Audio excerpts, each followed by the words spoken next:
Deborah Nelson, Judge, presiding. Please be seated. Good morning. Good morning, Your Honor.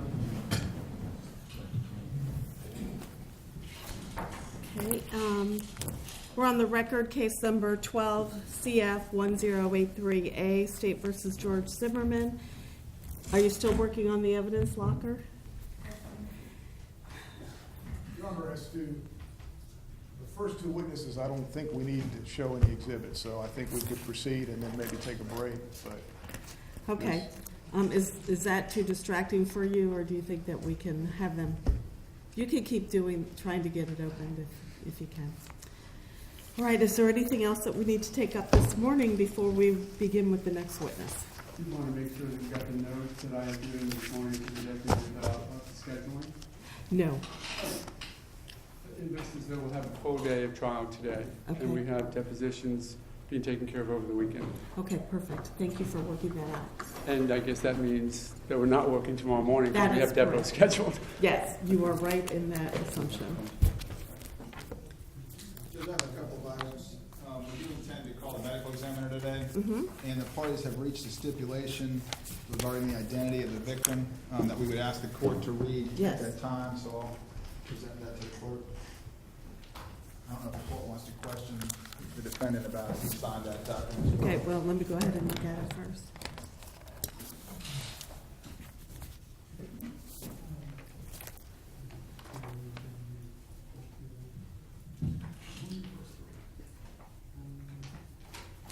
Okay, and Mr. Zimmerman, if you'll stand up for just one moment, sir.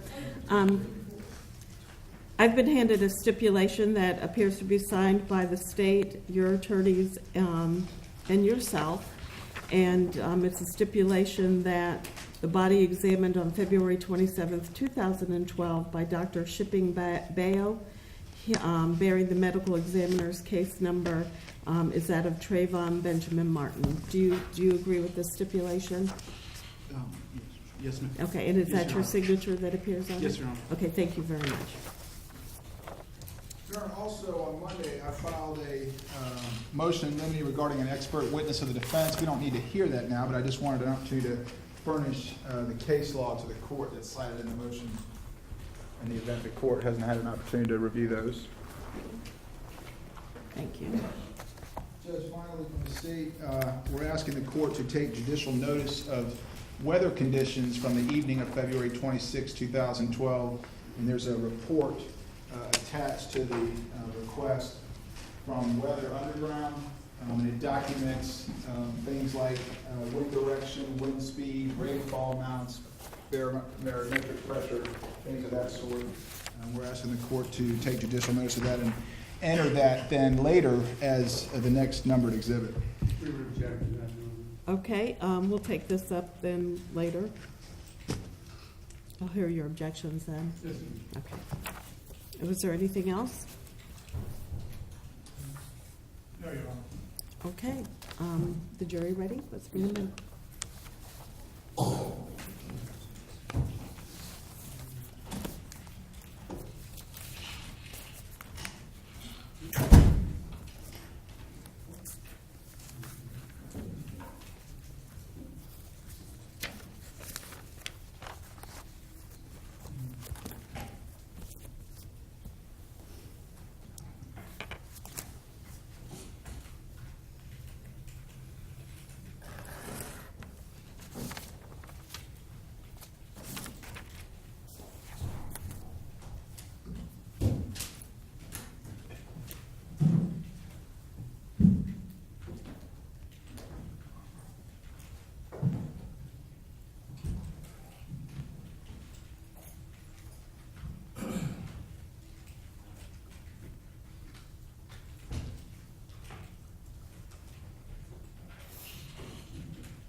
Please be seated. Good morning, ladies and gentlemen, and welcome back. I hope you had a nice 4th of July. While you're getting settled in, I'm going to ask my questions. If your answer is yes to any of my questions, please raise your hand. During the recess, did any of you have any discussions amongst yourselves or with anybody else about the case? No hands are being raised. Did any of you read or listen to any radio, television, or newspaper reports about the case? No hands are being raised. Did any of you use any type of an electronic device to get on the internet to do independent research about the case, people, places, things, or terminology? No hands are being raised. And finally, did any of you read or create any emails, text messages, Twitters, tweets, blogs, or social networking pages about the case? Okay, thank you very much. The state may call your next witness. State would call Sabrina Fulton.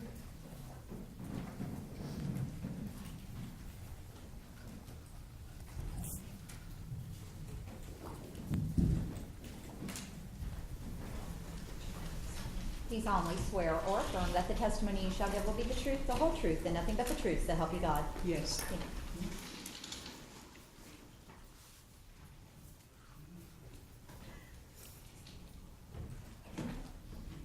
Judge, can we approach the bench? Yes, you may.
proceed. Ma'am, could you state your name for the record, please? Sabrina Fulton. And could you spell your first name and last name? My first name is Sybrina. The last name is Fulton, Fulton. Are you married, ma'am? I'm divorced. And do you have any children? Yes, I do. And can you tell us who they are and their names? My youngest son is Trayvon Benjamin Martin. He's in heaven. And my oldest son is Javaris Lamar Fulton. Do you live in Miami, ma'am? Yes, I do. And have you lived in Miami your entire life? Yes, I have. And who do you live in Miami with? My son Javaris Fulton and my brother Ronald Fulton. Okay. Was Trayvon Benjamin Martin your son? Yes, he was. And was his date of birth February the 5th of 1995? Yes, it is. Are you working at this time, ma'am? I am employed. I'm on leave right now. Okay. Where are you currently employed, or who are you currently employed with where you're on leave? I actually work for Miami-Dade County Public Housing and Community Development. Okay. How long have you been working there, ma'am? I've been with the county for 24 years. I've been with the housing agency for about 10 years. And prior to going to the housing agency, what did you do? I did code enforcement for 11 years. And can you briefly tell us about your education background, ma'am? I have a bachelor's degree with a minor in communications from Grambling State University, was half of my courses, and I graduated from Florida Memorial University in Miami. What was your major? I'm sorry. My major was English with a minor in communications. Okay. Was Trayvon Martin right or left-handed? Trayvon was right-handed.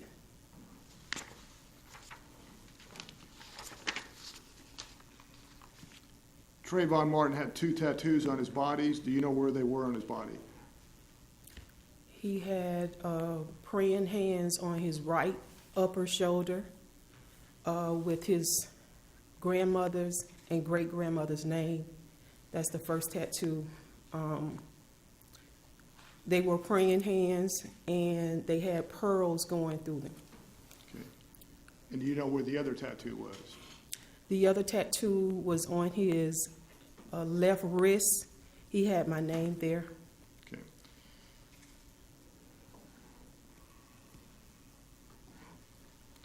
Prior to your son's death, had you heard him crying or yelling prior to his death? Had you ever heard him while he was growing up and while you were raising him? Had you ever heard him crying or yelling? Yes. Okay. I want to play a recording for you, ma'am. 911, do you need police, fire, medical? Maybe both, I'm not sure. There's just someone screaming outside. Okay, what's the address that they're near? 1211 Twin Trees Lane. Twin Trees Lane. Is this in the Twin Lakes homes in Sanford? Yes.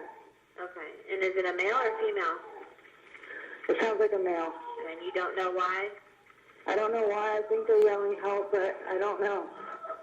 Just send someone quick, please. Okay. Does he look hurt to you? I can't see him. I don't want to go out there. I don't know what's going on. So they're sending. So you think he's yelling help? Yes. All right, what is your number? Just, there's gunshots. You just heard gunshots? Yes. Ma'am, that screaming or yelling, do you recognize that? Yes. And who do you recognize that to be, ma'am? Trayvon Benjamin Martin. Your Honor, subject to the issue we discussed, she's going to be recalled. I have no further questions at this time. Okay, thank you. Do you want to hold off on your cross until we finish the direct? I can talk to her now, and then if there's need afterwards, I'll continue that. Okay, then you may do so. Good morning, ma'am. Good morning. Firstly, truly apologize for your loss. Objection, improper, no, not a question. Okay, Well, I'm you need to sorry. make a question. Excuse me? You need to ask a question.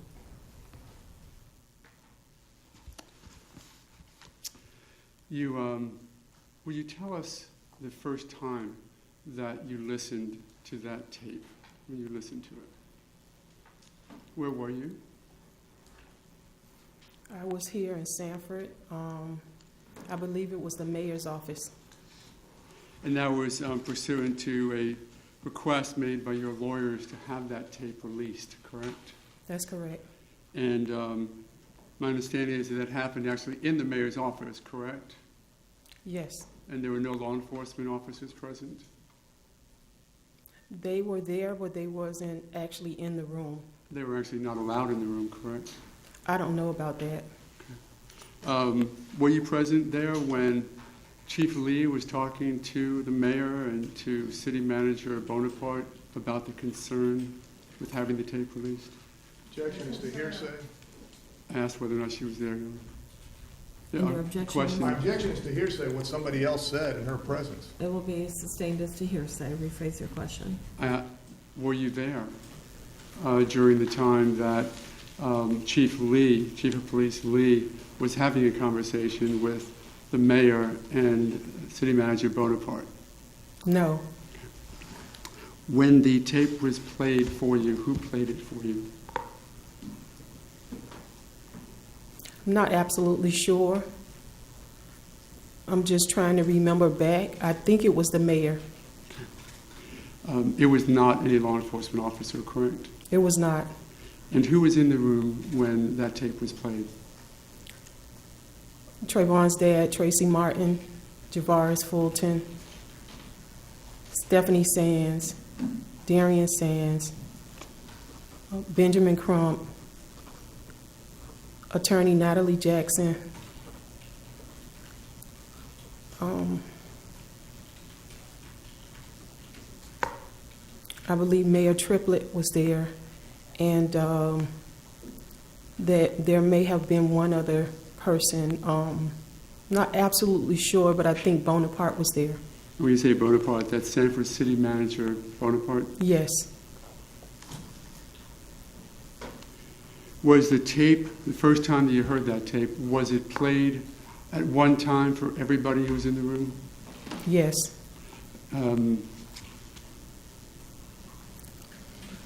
Did any one of those witnesses listen to the tape individually? Or was it all at one time?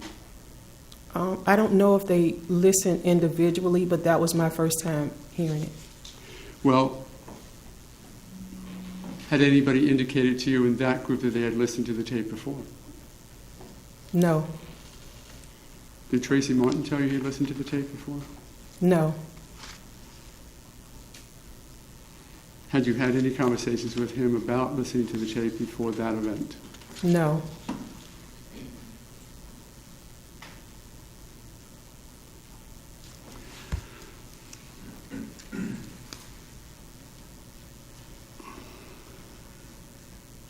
Imagine that it was probably one of the worst things that you went through to listen to that tape, correct? Absolutely.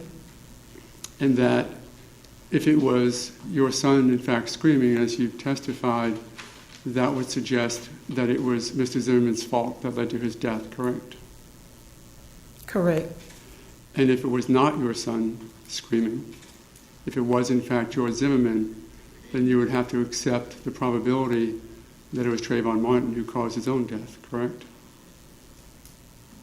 I don't understand your question. Okay. If you were to listen to that tape and not hear your son's voice, that would mean that it would have been George Zimmerman's voice, correct? And not hear my son screaming? Correct. Is that what you're asking? Yes, ma'am. I heard my son screaming. I understand. The alternative, the only alternative, would you agree, would be that if it was not your son screaming, that it would be George Zimmerman, correct? Objection is to speculation. Sustained. You certainly had to hope that that was your son screaming even before you heard it, correct? I didn't hope for anything. I just simply listened to the tape. Mm-hmm.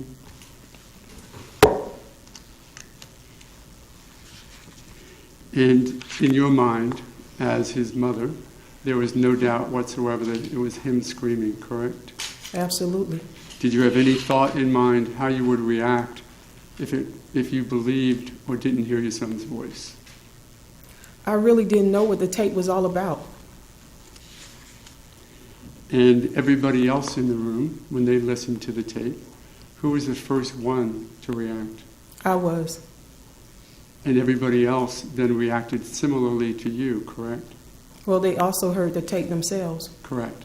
And every one of them then told you that they agree with your opinion that it was Trayvon Martin's voice, correct? They didn't tell me anything.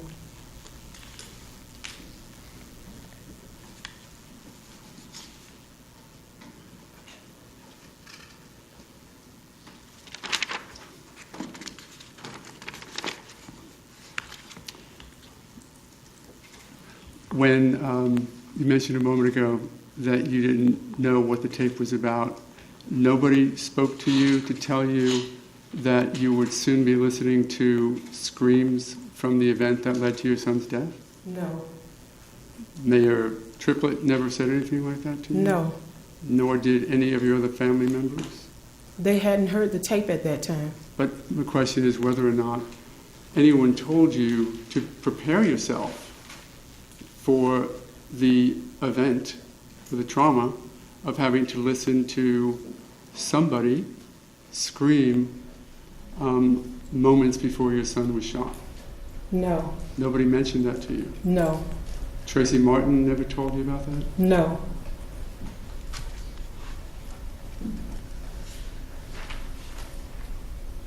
And you just need to listen to it one time, correct? That's it.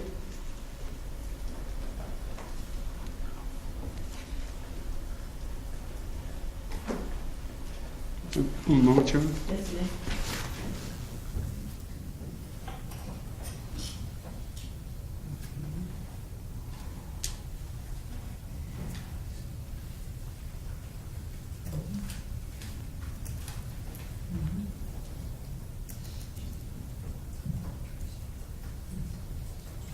Thank you, Your Honor. We're Thank- now obviously based upon potential recall. Yes. Any redirect?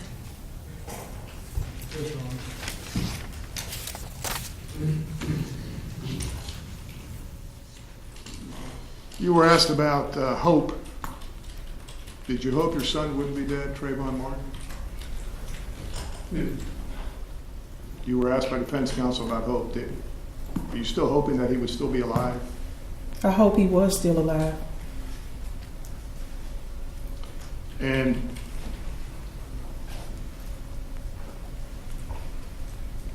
I don't know how else to ask this, but I'm going to ask it. Did you enjoy listening to that recording? Absolutely not. Thank you. That's other question. Okay, Ms. Fulton? Yes. It caused another issue is, ma'am, and the risk of another objection, I don't mean to put you through this any more necessary than we need to, but you certainly would hope that your son Trayvon Martin did nothing that could have led to his own death, correct? What was your question again? You certainly hope, as a mom, you certainly hope that your son, Trayvon Martin, would not have done anything that would have led to his own death, correct? What I hope for is that this wouldn't have never happened and he would still be here. Absolutely. That's my hope. Absolutely. And now dealing with the reality that he's no longer here, it is certainly your hope as a mom, hold out hope as long as you can, that Trayvon Martin was in no way responsible for his own death, correct? I don't believe he was. I know. And that's the hope that you continue, correct? I don't understand what you're trying to ask me. And again, I don't mean to put you through more than we need to. No other questions, Sean. Okay, thank you. Ms. Fulton, you may step down. You're subject to being recalled. Just so we know, we're having an issue with the evidence locker door, and as soon as that gets resolved, you'll be more than likely recalled. Okay, thank you. State, want to call your next witness, please? Javaris Fulton, please.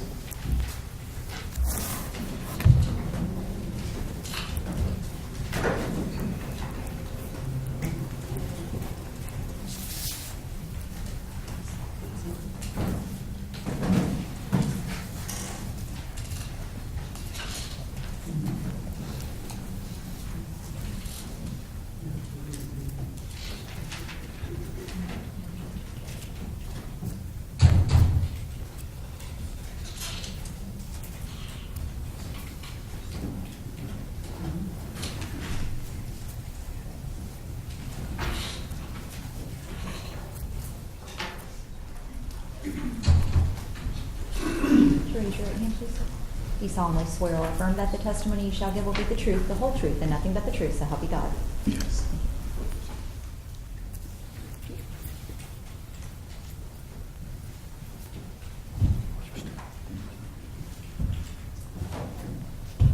You may proceed. Thank you, Your Honor. Good morning, sir. If you'd please tell the members of the jury your name. Javaris Fulton, Mr. Fulton, how old are you? 22, In what city do you currently live? Miami, Can I ask you to scoot up just a little bit so we can get you into that microphone? How long have you lived in the Miami area? all my life. Are you in school? Yes, Where is it that you attend school? Florida International University, And what year will you be at FIU this coming fall? this will be my senior year. Do you have a major? Yes, And what is that? information technology. And are you a full-time student? Yes, Are you related to Trayvon Martin? yes, How so? that's my brother. And are you older or younger than Trayvon Martin? Older, How much older? about 4.5 years. What is your mother's name? Sabrina Fulton, And what is your, are you related to Tracy Martin? yes, How are you related to Tracy Martin? that's my dad. Is he your biological father? No, Why do you call him your dad? well, he's the only dad I know. I grew up with him. Did you and Trayvon Martin grow up together? Yes,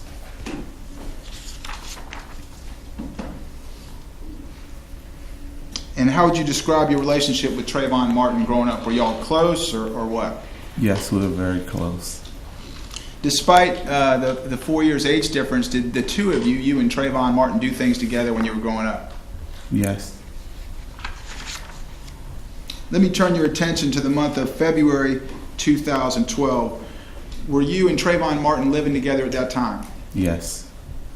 And who did you live with? My mom, Sabrina Fulton, my brother, and my uncle. Let me turn your attention to Sunday, February 26th. Were you aware that Trayvon Martin was with his father, Tracy Martin, in Sanford, Florida that day? Yes, Did you go to Sanford that weekend? no, At some point, were you notified that Trayvon had been killed in Sanford? yes. And when were you told? Monday, And who told you? my mother.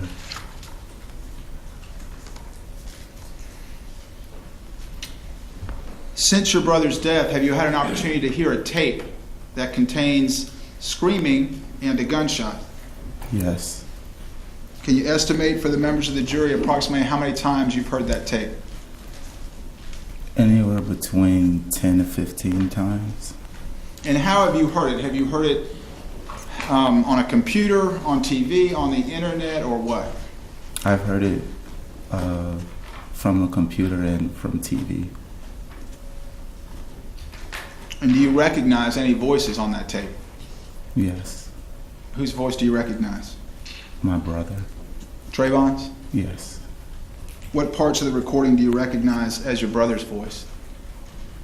the yelling and the screaming.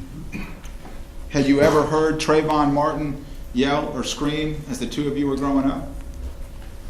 I've heard him yell, but not like that, but yes. You know, that's all I have. Thank you. Thank you, Cross. Yes, how are you? Morning, sir. Good morning. You actually were not as certain that it was your brother's voice when you first heard it, though, correct? Correct. Matter of fact, you had talked to a reporter about whose voice it may have been, correct? Yes, And you told that reporter, Gio Benitez, on March 31st of 2012, that you weren't sure, correct? yes, You said that, honestly, really haven't listened to it. I've heard it. I would think it was my brother, but I'm not completely positive. Correct? You'll have to answer out loud. yes, So, having listened to the tape, the first time you listened to it was in the mayor's office in Sanford, correct? yes, And your mom was there, correct? yes, And other family members, and at least 2 attorneys, correct? yes, And during that time, you listened to it along with everybody else, correct? Yes. And from having listened to it, it was your thought that it might be Trayvon, correct? When we heard it in the mayor's office, how do I explain it? I guess I didn't want to believe that it was him. So that's why during that interview, I said I wasn't sure. I guess it was, listening to it was clouded by shock and denial and sadness. I didn't really want to believe that it was him. Sure. But you recall the date or thereabouts when you listened to that? Middle of March 16th of 2012, would that be about right? I don't remember. Let me ask it this way. It was a full 2 weeks before you had your sit-down interview with the reporter Benitez, wasn't it? I'm not sure. Okay. If I were to, I mentioned a moment ago that the interview was on CBS Miami Channel 4 on March 31st. Do you have any reason to contest that? No, I'm not sure of the dates. Okay. And I mentioned also that the tape, and we'll find this out from other witnesses, that the tape was played for the family on March 16th or thereabouts. So would you have any reason to contest that? No. So if that was about 2 weeks, did you listen to the tape in between? Probably not. In the 2 weeks? Guessing no. I'm sorry? I'm guessing no. Well, the reporter actually played the tape, didn't he? When you were there? I'm not sure. Actually, I'm not sure of the time you're talking about anymore. Okay. Let me ask it this way then. Do you recall sitting down with Gio Benitez, a reporter for CBS Miami Channel 4, and talking to him about who you thought may or may not have been on the tape? Yes. Do you remember that event? I remember. I'm sorry? Yes, I remember. And that was the event I talked about earlier, where your first answer to him, his question was, who did you hear crying for help? Do you remember that question? No? I don't remember the question. Okay. Then what I'd like to do, with the court's indulgence, is to play that recording for you and ask if you remember the call at that point, or the TV program at that point. Judge, I object to that as being improper impeachment. We would need to do that first outside the presence of the jury for I that understand. purpose. So ladies and gentlemen, if you'll please put your notepads face down, follow Deputy Jarvis back into the jury room.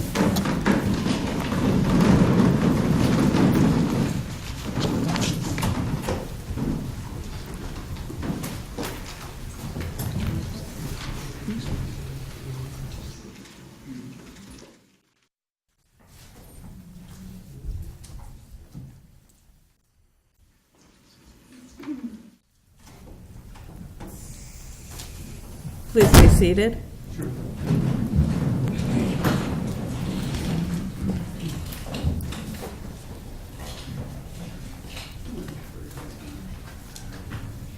And just so we are clear, Your Honor, I know that you have previously suggested that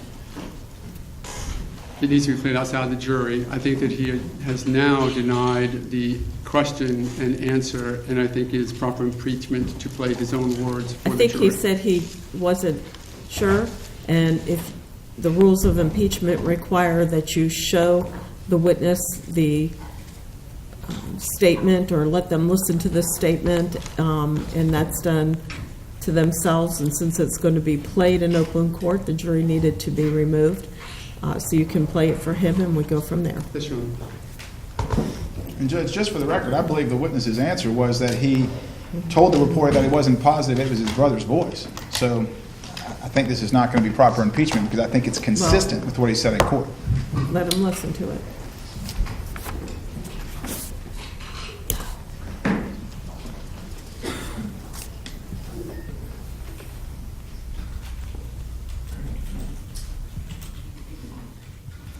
Obviously, you heard those calls. It has video. I don't know that it's necessary for the witness to see the video. So rather than go through warming up the Just go ahead and projector. play it, yeah.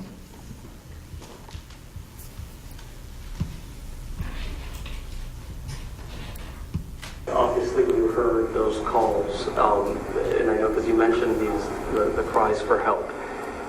When you heard those calls and those cries for help, who did you hear crying for help? I'm not sure. Honestly, I don't, but really haven't even listened to them that good. So, like, I've heard it, but I mean, I would think it was my brother, but I'm not completely positive that that's him.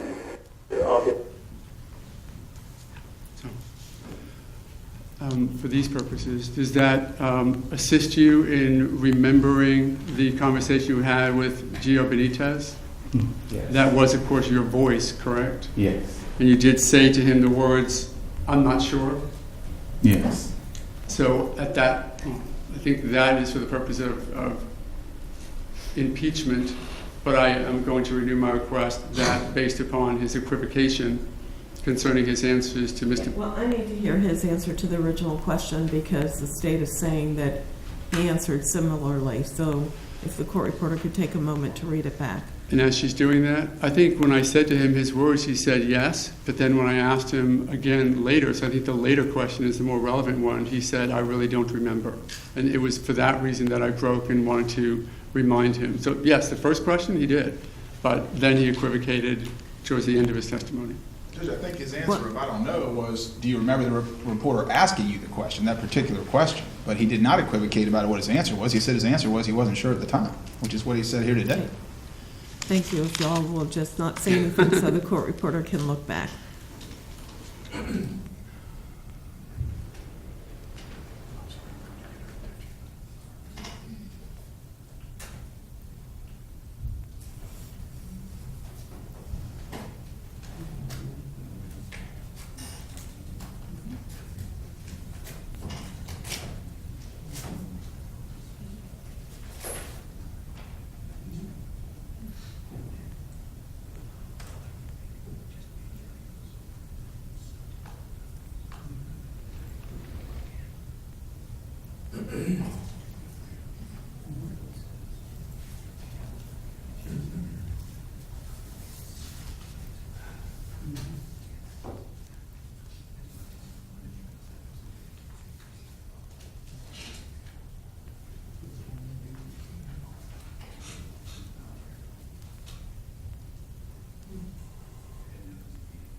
What question you're referring to? I'll just read this question. Good morning, sir. Not to interrupt you, I think it was literally that question. It was the first question I asked. Okay. Answer question. You actually were not as certain that it was your brother's voice when you first heard it, though. Correct? Answer, correct. Question. As a matter of fact, you had talked to a reporter about whose voice it may have been. Correct? Answer, yes. Want me to keep going? Yes, I want.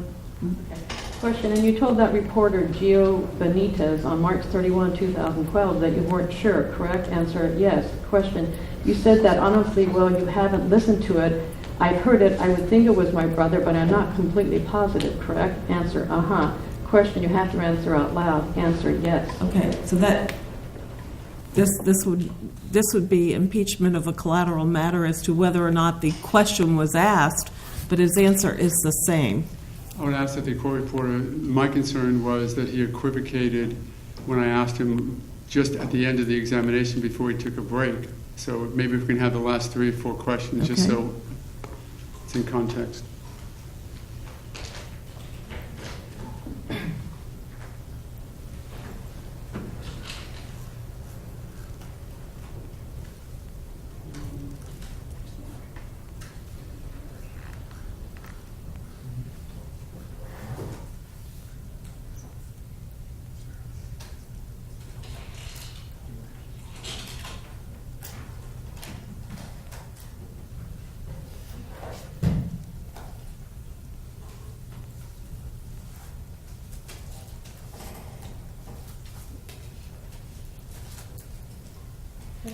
I'm still quite sure what question, well, I'll just read this.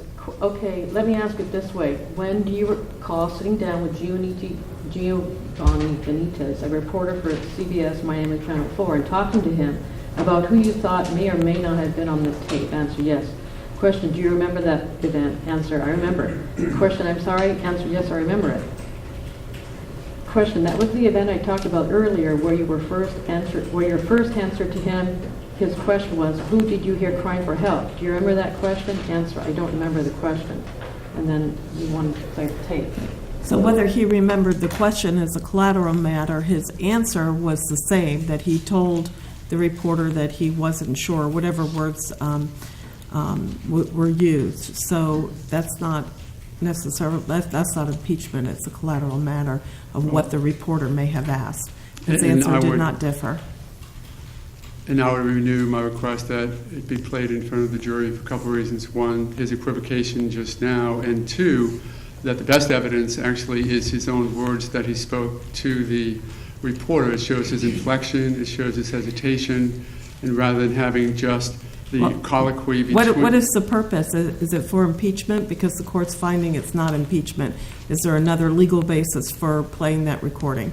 It's the best evidence of the event that happened back then, Your Honor, and even if he testified to it now, he's testifying, quite honestly, in a very different attitude and inquiry. That's not a legal basis. I understand the court's concern. Okay, so for impeachment purposes, no, it may not be played because his answer is the same today as it was then, so that's not impeachment. His not remembering the reporter's question is a collateral matter because it's not the question that matters, it's the answer that's given. So your request is, the objection is sustained. For record purposes, I would like to have this clip, which we just played to him, marked as an exhibit. Of course, it would come in as, is it double J? Not come in, but it'll be marked as double J. Okay, I hear the locksmiths are here and the jury's already out, so let's take a brief recess. Sure. So we can try to get that door open. I'm going to remind you, you're still on the stand while we're taking our recess. You can walk around, go back to where you were, but you cannot discuss your testimony with anybody, okay? All right. Court will be in recess until further notice.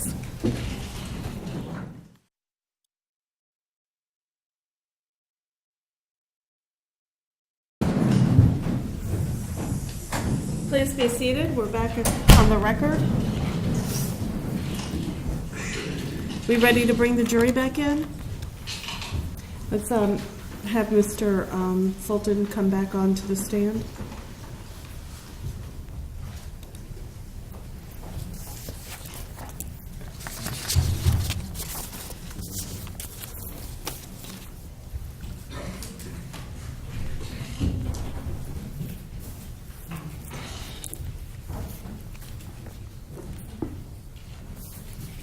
Grace, did you take that?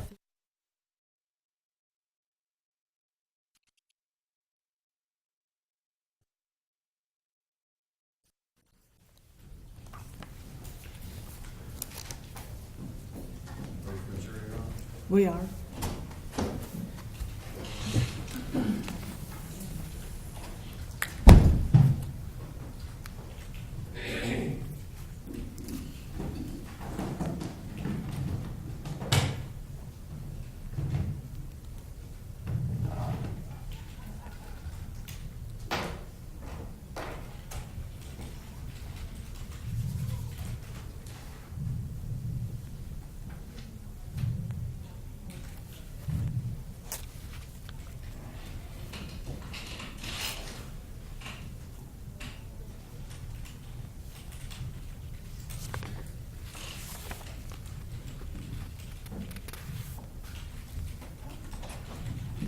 Jury's present, Your Honor.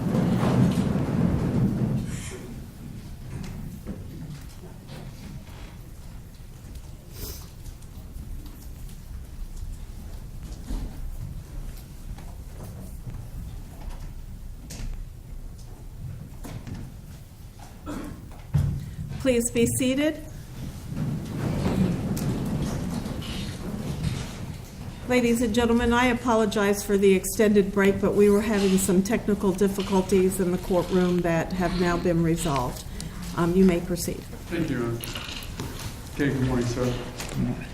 When we took a break, I was asking you your memory of the question that Mr. Benitez asked you, and I think what you said was you didn't remember the question specifically. Is that correct? Yes. Okay. But leading up to that, we had talked about the fact that you had listened to the tape in the mayor's office in Sanford sometime a couple of weeks before. Would you agree? Yes. And that was with all the other family members Yes. and the civil attorneys representing the family, Ben Crump and Natalie Jackson, correct? Yes. Okay. You actually listened to it more than once that day. You listened to it at least twice, correct? Yes. Okay. And it was even played for other family members more often than twice, right? I'm While not you were aware there. of that. Okay. You don't recall whether or not you had listened to it between the first two times you heard it in the mayor's office and your conversation with Mr. Benitez? I don't remember. Yeah. I don't remember. It was, of course, available to you, correct? What do you mean by available? Well, at that point, the city of Sanford made the decision to release the calls to the general public, right? I don't remember. But I never had the tapes myself. Okay. So, Did there ever come a time in between the first two times that you heard it and your conversation with Mr. Benitez that you wanted to listen to it again but couldn't?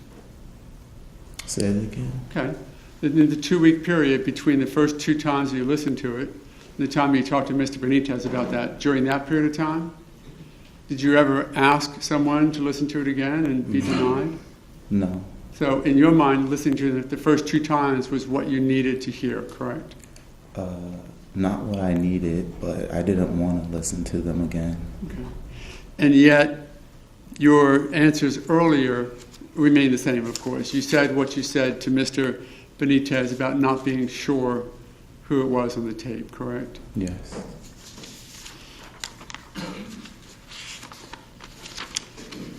And though you said a moment ago that you didn't want to listen to it more, you actually have listened to it many more times since, haven't you? Yes. Okay. Was there a reason why in between the first 2 weeks you didn't want to listen to it, but were okay with listening to it 10 or 15 times afterwards? Yeah. It's emotional. I didn't want to listen to them again. But you have listened to it at least 10 times since, correct?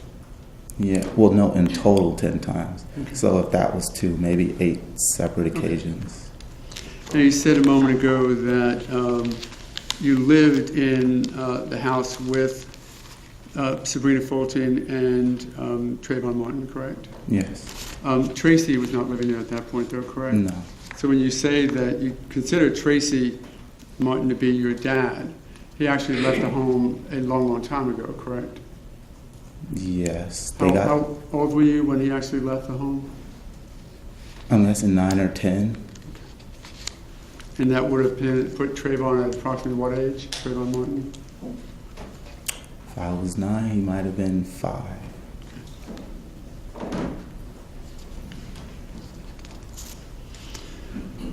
You, the two of you, didn't really hang out together, did you?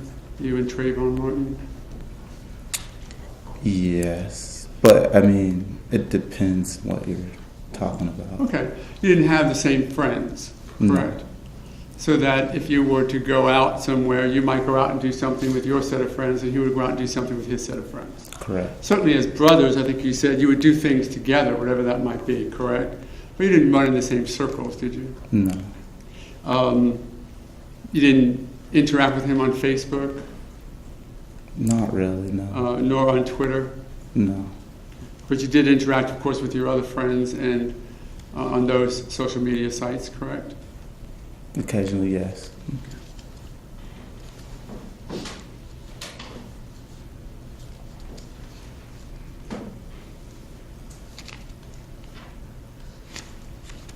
I'm gonna have a moment, Your Honor.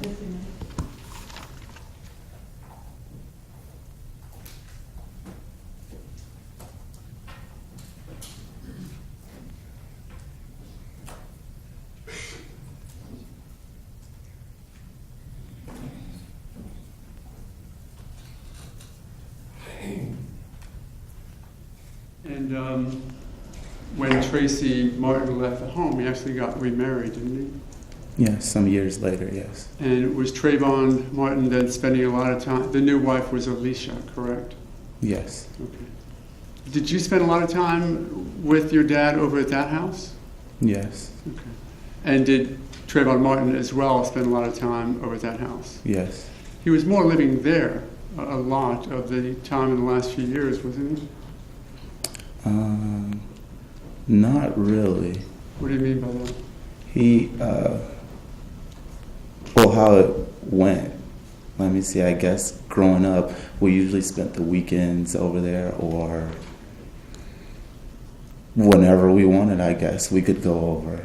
And towards the end, I don't know, it was about the same. Okay, thank you. Nothing further. Thank you. May you redirect? Thank you. Mr. Fulton, you were asked about listening to that 911 call with your brother's screams on it for the first time at the mayor's office. Was that emotionally difficult for you to hear? Yes. Were you still sort of in denial about your brother's death at that point? Yes. And then you don't recall listening to that tape again between the time you heard it at the mayor's office and the interview that you were asked about. Is that what you're saying? Yes. All right. But you did tell the interviewer that you would like to think it's your brother's voice, but you weren't completely positive. Is that what you told him? Yes. And then, Jack, Your Honor, I'm sorry. I'm sorry. and then since that time of the interview, you had an opportunity, you said 8, possibly more times to listen to it. Yes. Do you now believe it's Trayvon Martin's voice yelling for help on the tape? Yes. You were asked about growing up. How old were you approximately when your mother, Sabrina Fulton, and Tracy Martin divorced? About 9. And as I understood what you said after that point, you primarily lived with your mother, but you would visit Tracy Martin on the weekends Yes. and any other time you wanted to? Yes. And would Trayvon go with you to Tracy Martin's house to visit? Yes. You now go to FIU, correct? Yes. Where did you go before that? Did you go to a different college? Yes, I went to FAMU. And where was Florida, that located? Tallahassee. All right. When you were at FAMU in Tallahassee, would you come home and stay with your mother and Trayvon Martin? Yes. Were there occasions that Trayvon Martin, your brother, went to visit you in Tallahassee when you were in school there? Yes. Okay, but back in, I guess, the fall of 11 and the first months of 2012, you were actually at FIU back in Miami. Yes. All right. Thank you, sir. Thank you. May Mr. Fulton be excused? Yes, ma'am. Thank you very much, sir. You may be excused. State, please call your next witness. State would recall Sabrina Fulton. Your Honor, we approach this briefly on Yes, and Ms. Fulton, you're still under oath, so we don't need to swear you in again. Please approach.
I apologize, but we need maybe 5 minutes. So if you'll please put your notepads face down and follow Deputy Jarvis back into the jury lounge.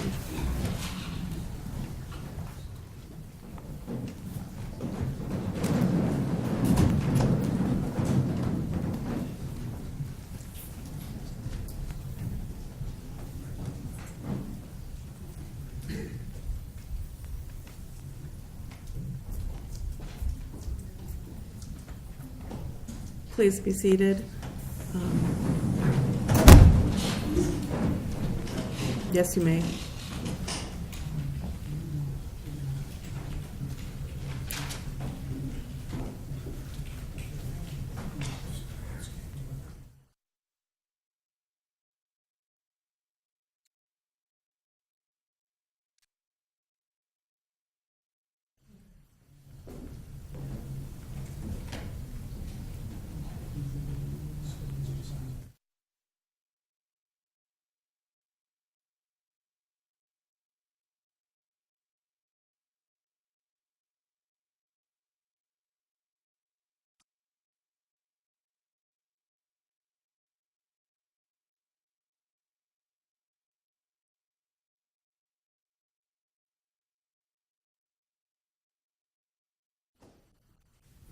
I think a couple of things that you were going to address. I've already done.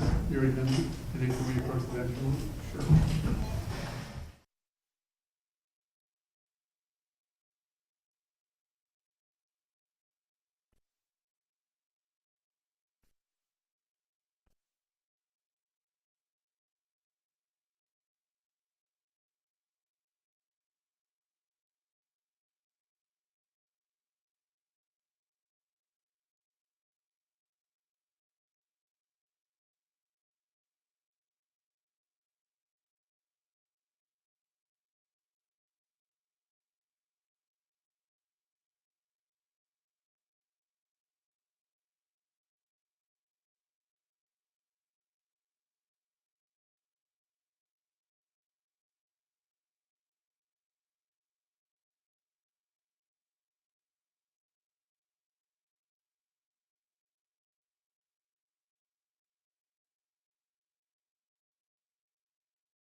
Please be seated.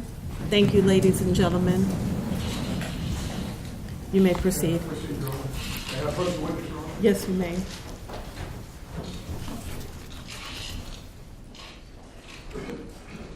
Fulton, I'm going to show you part of State's Exhibit 149, and do you recognize this button here? Yes. And is this a button that your son always wore, Mr. Trayvon Martin always wore? Yes. Thank you. No further questions.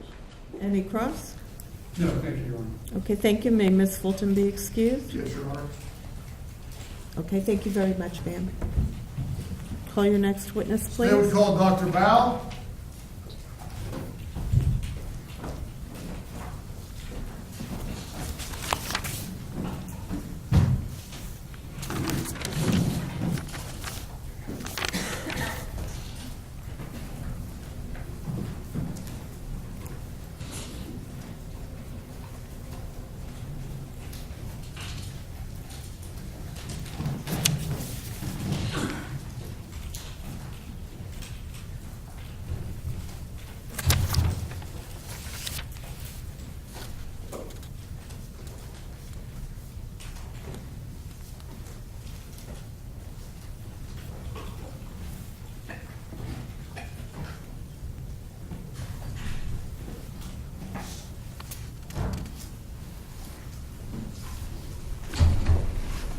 your right hand, please.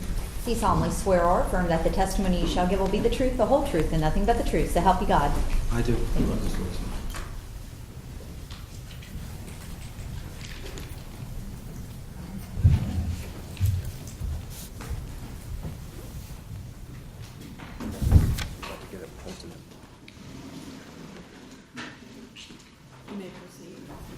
Thank you, Your Honor. I'll give you a minute to get your file.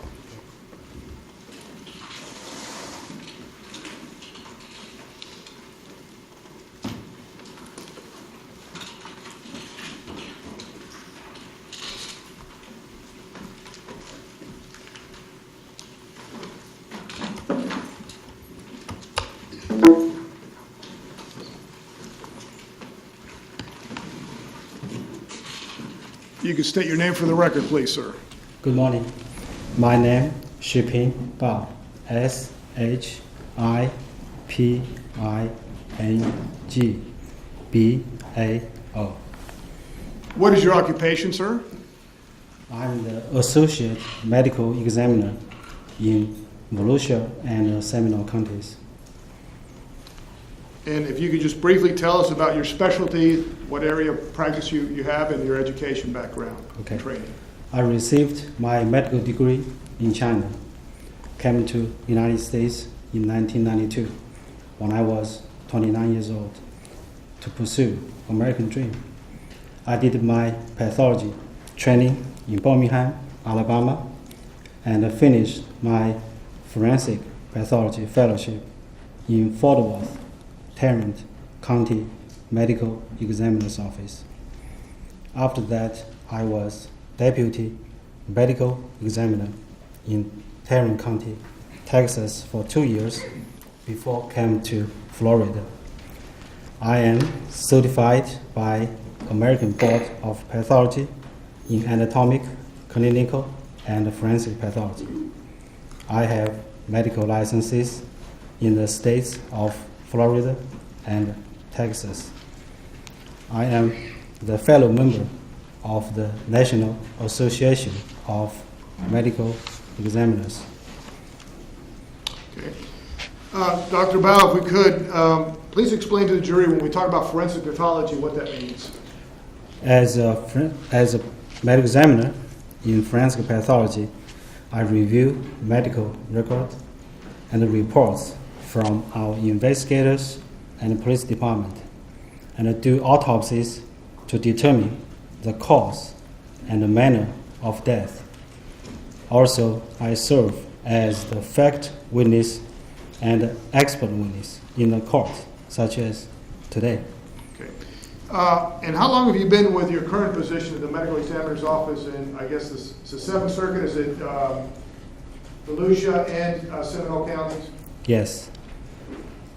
Our office covers both Volusia County and Seminole counties. Okay. Can you briefly explain to the jury what an autopsy is? Autopsy means to see for self. It is the postmortem examination of human body to determine the cause and the manner of death. Okay. The cause of death is either an injury or disease. Injuries such as gunshot wound to the head, stab wound to the chest, or blunt force trauma due to motor vehicle accident. Disease such as heart disease, cancer, or stroke. The manner of death is classified into five categories. Homicide, one person killed by another, such as in this case, Trayvon Martin was killed by another person. Suicide,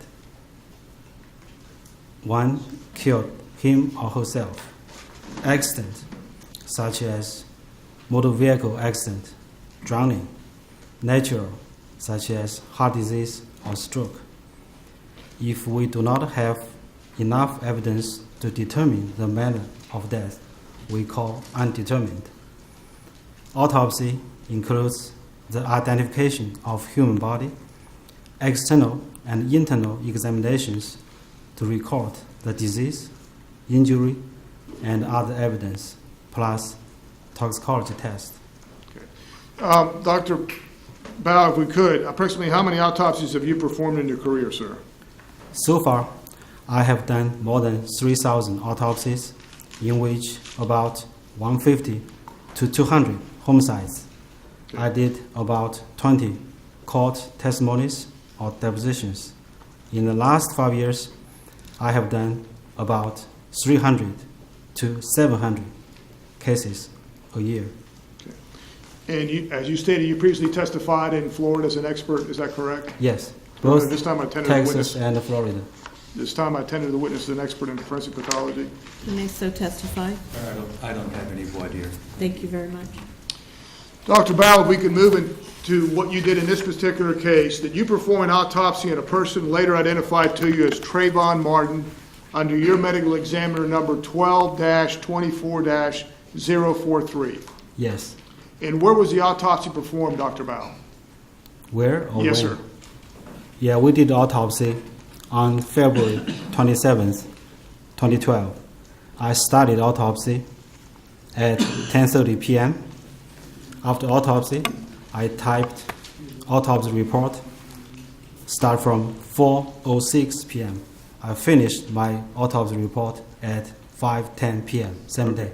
And was that done at the medical examiner's office in Volusia County? Yes, in Daytona Beach. Did you determine the cause of death, sir? Yes. And what was the cause of death? The cause of death is gunshot wound of chest. And what was the manner of death, sir? The manner of death is homicide, meaning he was killed by another person.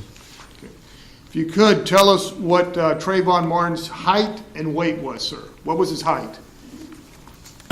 I would like to present the jury how I did autopsy from the Okay, morning. yeah, please.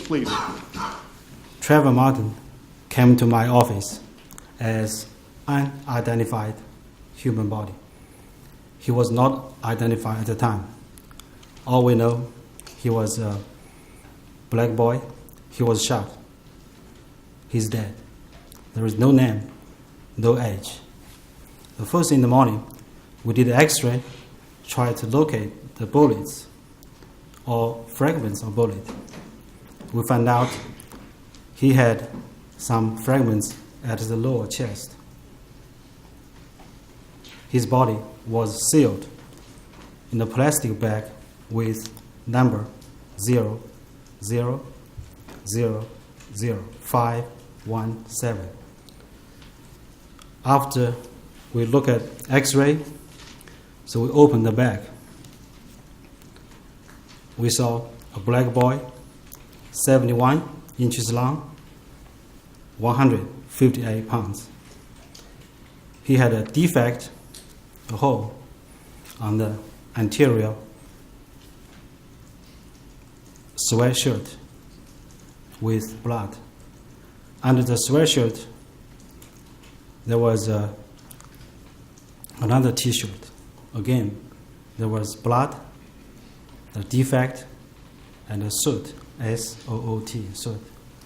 After we removed the clothes, we saw a defect on his left lower chest, 3/8 inch diameter, round, with soot, S-O-O-T, with ring abrasion around wound with stippling, also called powder tattooing. After we removed the skin, there was defect between left anterior number 5 and number 6 ribs.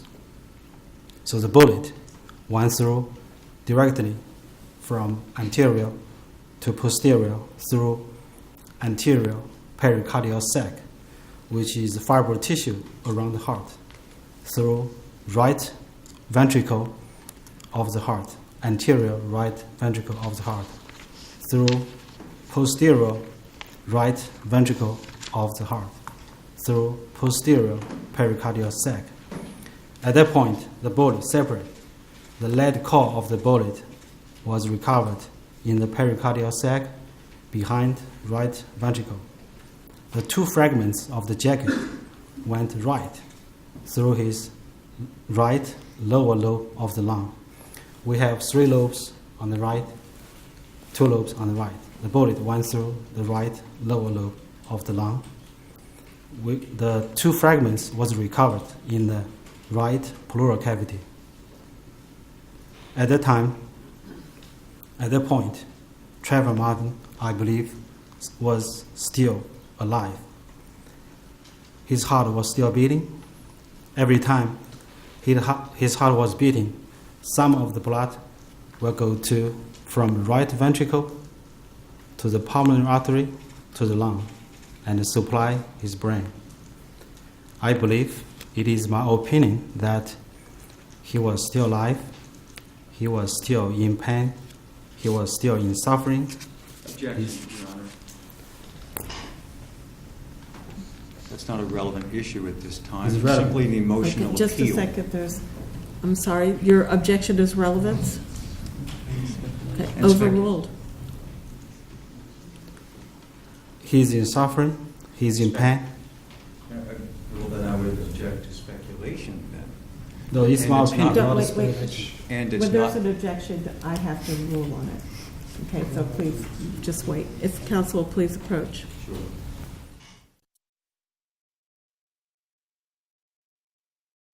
So if you'll just wait a moment.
Okay, the objection is sustained. You may proceed. Dr. Mao, I'm going to ask you questions, and just answer my questions if you could, okay? Okay. Let's go back to, you mentioned the autopsy. You determined Trayvon Martin's height and weight. Did you say he was 5'11" and 158 pounds? Is that correct? Yes, in my autopsy report is 71 inches, which is 5 feet and 11 inches. Okay. And when you say he's 5'11" or 71 inches, is there actually a measurement? Is the body put on a table and there's Yeah. actually something that measures it? It's a length. We measure the body in length because the dead man cannot stand. It's Okay. not height. Okay, so in other words, a body after the person dies does not grow or anything, or does not shrink, it just stays the same? Yes, Okay. Now, did you determine his age as being 17 years old, sir? one day after autopsy, he was identified by his father. At that point, February 28th, 2012. And so he was 17 years old? Yes, Okay. And was his date of birth that you determined was February the 5th of 1995? yes, February 5th, 1995. Okay. Dr. Val, I'm going to show you some photographs, and before I get to this, you briefly mentioned, does your office have a medical examiner investigator go out to the actual scene where the shooting is? Yes, Okay, and did one go in this case? yes, Okay. And does the investigator make sure that the body is sealed in a bag that we're going to show photographs of? yes, Okay. And when you perform the autopsy, do you have assistants helping you? Specifically, Yes. in this case, 2 assistants? I have 2 assistants. Okay. And in terms of the autopsy that you're going to talk about, the assistants work under your supervision and they're all in the same area as you? Yes, Okay. And are photographs taken to document the relevant evidence that you will be talking to the jury about? yes, Okay. All right, let's go, if we could, Dr. Bao, I'm going to show you State Exhibit 81. Do you recognize that photograph, sir? yes. And what is that a photograph of, sir? Can I have something to point to? Oh, I apologize. jury? We need a pointer. Thank you, Mr. Guy.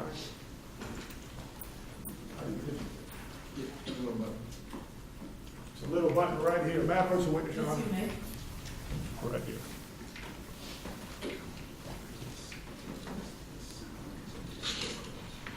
This is a photo of. Sorry to interrupt. May I have the physical exhibit so that I can follow along with what's coming? Are these all in evidence already? The photos, are Yeah, they? they're in evidence.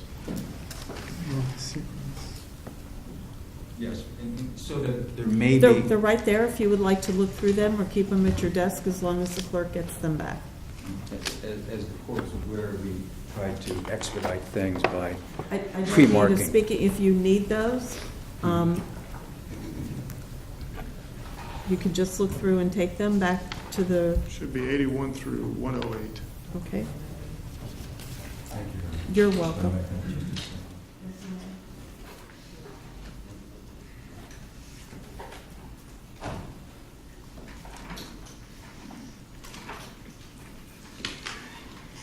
You need more time? State's Exhibit 181, I'm sorry, 81, I apologize. Do you recognize that? And tell us what that photograph depicts. Okay, this is a photo of plastic bag carried Trayvon Martin. Okay. And would this be H the means head part up over the here? head. 12 means 2012, year of 2012. 24 means Seminole County. 043 means this is 43 cases from the year. Okay. 150 pound. Okay. All right. Let me show you State's Exhibit 82. What is this part of the, what does this photograph show? Okay, this one shows black male, case number, unidentified, number 3. This is, again, the case number. This is F, feet. Okay. And then State's Exhibit 83, is that a, This is another view of this body bag, okay. feet, and the case number. Okay. And State's Exhibit 84, what does that photograph show, sir? This is seal, VCME, Volusia County Medical Examiner. Seal number 0000517. This is case number. Nobody can open the bag before me look at it. Okay. So in other words, when the bag comes, let me go back a second to 80. 81, 82, 83, 84. The bag itself is sealed where the body is. Trayvon body is sealed in that container. It comes to your office, and you all actually cut that or open that up. Is that correct? Yes. Okay. Let me show you State Exhibit 99. You previously talked about an X-ray. Tell us, when you said X-ray, is that X-ray taken before the body is removed from the bag? No, before the body was removed from the bag, we took the X-ray, tried to locate the bullet or fragments. Okay. This is one of them. This is spine, means right. There is the fragment in the area of the heart. Okay. There are two fragments in the area of the right lung. This is another view of X-ray spine. It's the stomach, the colon, arm is right. Again, you can see this lead core in the area of the heart, and two more fragments of jacket in the area of the lung. When the body comes to you, Dr. Bao, is this the photograph showing how the body is exactly in terms of clothing that Trayvon Martin was wearing, State's Exhibit 85? Yes. Okay. So this is the first photo we took, case number, the defect on the sweatshirt with some debris, and this is blue plastic bag. Okay. And when you keep referring to defect, you're talking about what ends up killing him in terms of the gunshot wound. This is showing on the shirt the hole. Yeah, defect, the street name means the hole. Okay. State's Exhibit 86. What does that photograph show, Dr. Bao? This is another view of his body, the defect here, case number, his hand, and two legs. So at this point, you're trying to photograph, just showing the legs or part of the leg, is that correct? Yeah, normally we use 3 photos to cover the whole body. Okay. And State's Exhibit 87, does that show well, tell us what it shows, sorry. Okay, this is another view of Trayvon Martin, case number, and his shoes and the pants.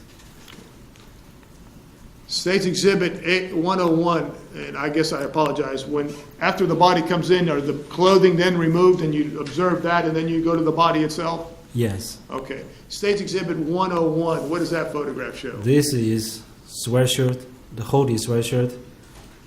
The orange marker point to the defect on the left chest. Again, case number. Okay. State's Exhibit 102, is that a close-up of what you refer to as a defect or the hole that caused the gunshot wound? Yes, caused by gunshot wound. Okay. State's Exhibit 103, what does that photograph show? This is the back view of hoodie sweatshirt. Appears to be wet.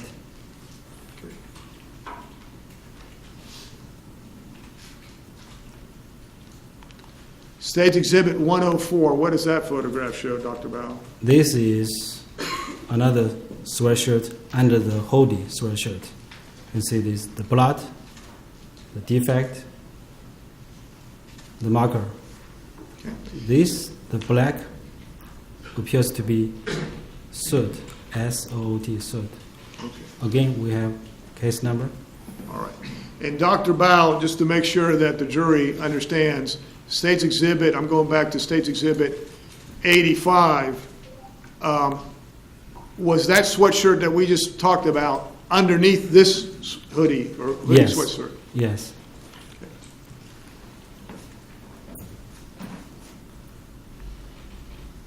And State's Exhibit 104, is that the front part of that sweatshirt?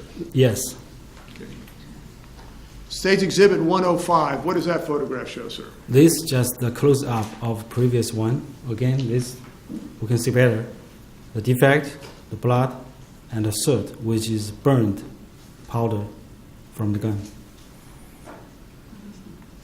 State's Exhibit 106, what does that photograph show, Dr. Bao? This is the back view of shirt.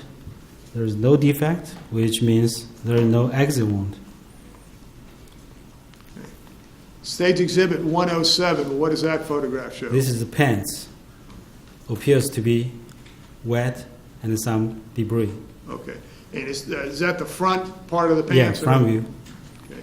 State's Exhibit 108, what does that show? It's the back view of the pants.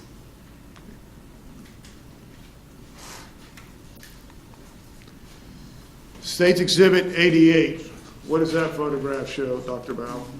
This is Trayvon Martin, 17 years old. And is that a photograph just showing the upper part of his body? Yeah, normally we have 3 photos. This photo show from the head to the abdomen. Okay. There is And a obviously, defect. this right here is just for the photography purposes, been blacked out, is that correct? Yes, Okay. there is a defect, left lower chest. Other than that, Trayvon Martin was healthy. There is no disease, no injury. Other injury, other than gunshot wound. Okay, and you stated, I believe, he weighed 158 pounds, is that correct? Yes, we weighed by ourselves. Okay. Stage Exhibit 89, what does that photograph This show? is another view of Trayvon Martin from the chest to the knee. Okay. Again, we can show the defect. Other than this defect, there is no disease, there is no injury. Okay. While we have this photograph here, Dr. Bao, I'm going to circle the hands. Did you make observations as to the hands, sir? Yes, Okay. Did you observe any blood? And we're going to talk about an injury that you're going to talk about in the left hand. But other than that, did you observe any blood on the hands? yeah, other than some small aberrations on left fifth finger and the left fourth finger. There is no other injury, no other disease. Okay. And did you observe any blood on the hands at all? No. Stage Exhibit 90, what does that photograph This show? is a view of Trayvon Martin from the thigh to the feet. Again, there is no disease, no injury. Dr. Bao, Stage Exhibit 91, what does that photograph show? This is the back view of Trayvon Martin from the head to this area. There is no disease, there is no injury. Stage Exhibit 92, what does that photograph show, Dr. Bao? This is another view of Trayvon Martin's back. There is no disease, there is no injury. Okay. And Stage Exhibit 93, what does that photograph show, Dr. Bao? This is the third view of Trayvon Martin's back from the thigh to the feet. Again, there is no disease, there is no injury. Dr. Bao, I'm now showing you Stage Exhibit 94. What does that photograph show, sir? This photograph shows the defect on the left lower chest. Okay. And 3/8 inch. I apologize, go ahead. 3/8 inch diameter. I'm sorry. 3/8 inch diameter round defect. We can use the close-up one. Yes, sir, I'm coming to that one yet. But before I get into that, you have a measuring thing just to show where the injury is so that people can see it, and also Yeah. the measurement itself. This one has both the scale and the case number. Okay. Let me show you Stage Exhibit 95. Tell us what Stage Exhibit 95, what that photograph shows, Dr. Bao. This photograph shows the defect with ring aberration around the defect, which consistent with entrance wound. Also, we can see the soot, S-O-O-T, and a 2x2 inch area of stippling, also called powder tattooing, which is punctuating aberrations caused by unburned powder from the gun. And Dr. Bao, how can you positively say that what I'm circling right here is the entrance wound, the gunshot wound? How can you say that that's the entrance wound? Because the entrance wound is different from exit wound. Exit wound normally elongated, and normally there is no soot, no stippling. This case is one of the easiest case in my office. There is no exit wound, has to be entrance wound. So, in other words, you find the fragments or the bullet inside his body and there's no exit. Yeah, I have 100% confidence. I look at this wound, I can make judgment. This is entrance wound of intermediate range in first 3 seconds. Intermediate range. In first 3 seconds when I look at this wound with 100% confidence. And Dr. Bao, I believe that's even a closer up of that gunshot wound. I'm sorry, State's Exhibit 96. Tell us if you can, you got the green marker, go ahead and tell us. This is the fat, adipose fat tissue under the skin. Again, this is entrance wound with stippling and soot, consistent with entrance wound. Okay.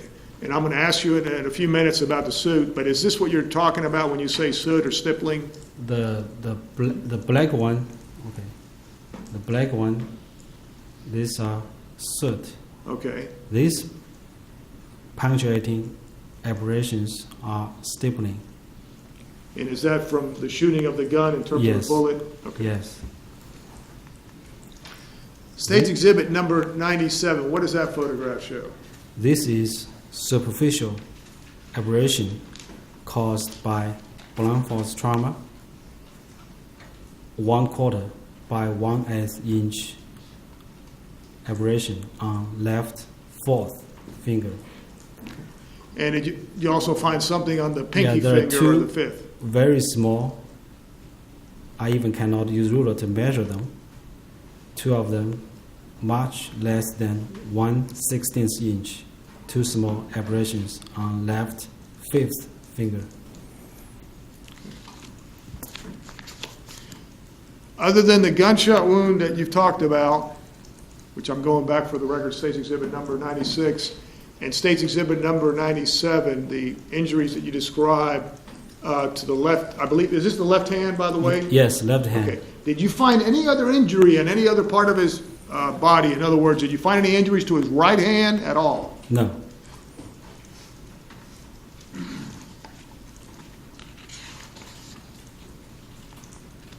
And I'm going to, State's Exhibit 100, is this what you ended up recovering from the body, sir? This is lead core from bullet. I recovered this one in the pericardial sac behind right ventricle of the heart. Okay. These two are fragments of jacket was recovered in the right pleural cavity behind right lower lobe of the lung. Okay. Let me go back to State's Exhibit number 96 or 95 for context. Tell us if you could, Dr. Bao, when that bullet entered the chest of Trayvon Martin, what happened? How did he die? Okay. If you could, just tell the jury.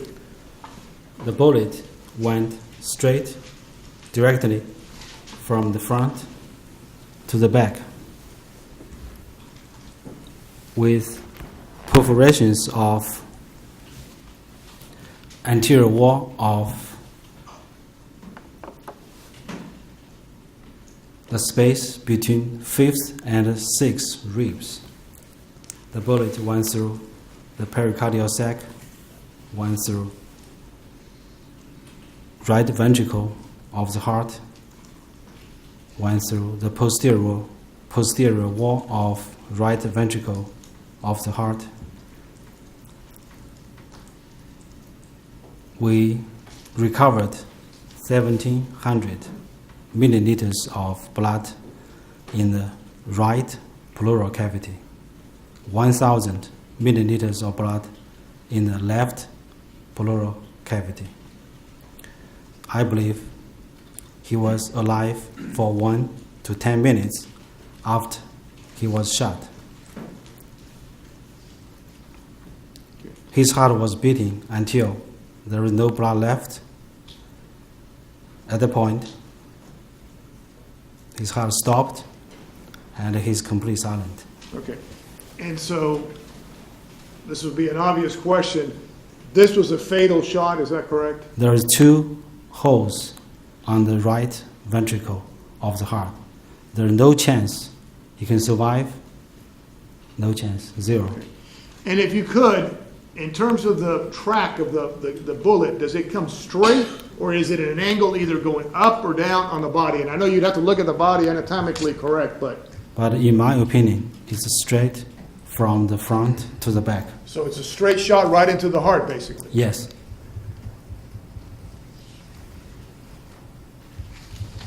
You mentioned already, and I want you to, if you could, explain to the jury, when you say stippling and soot, what you mean. And I've progressed to State's Exhibit number 96, going back to that. If you could, explain it, if you could, what we mean by stippling and soot, what we mean by that. The meaning of soot and stippling, so we can make a diagnosis of intermediate range.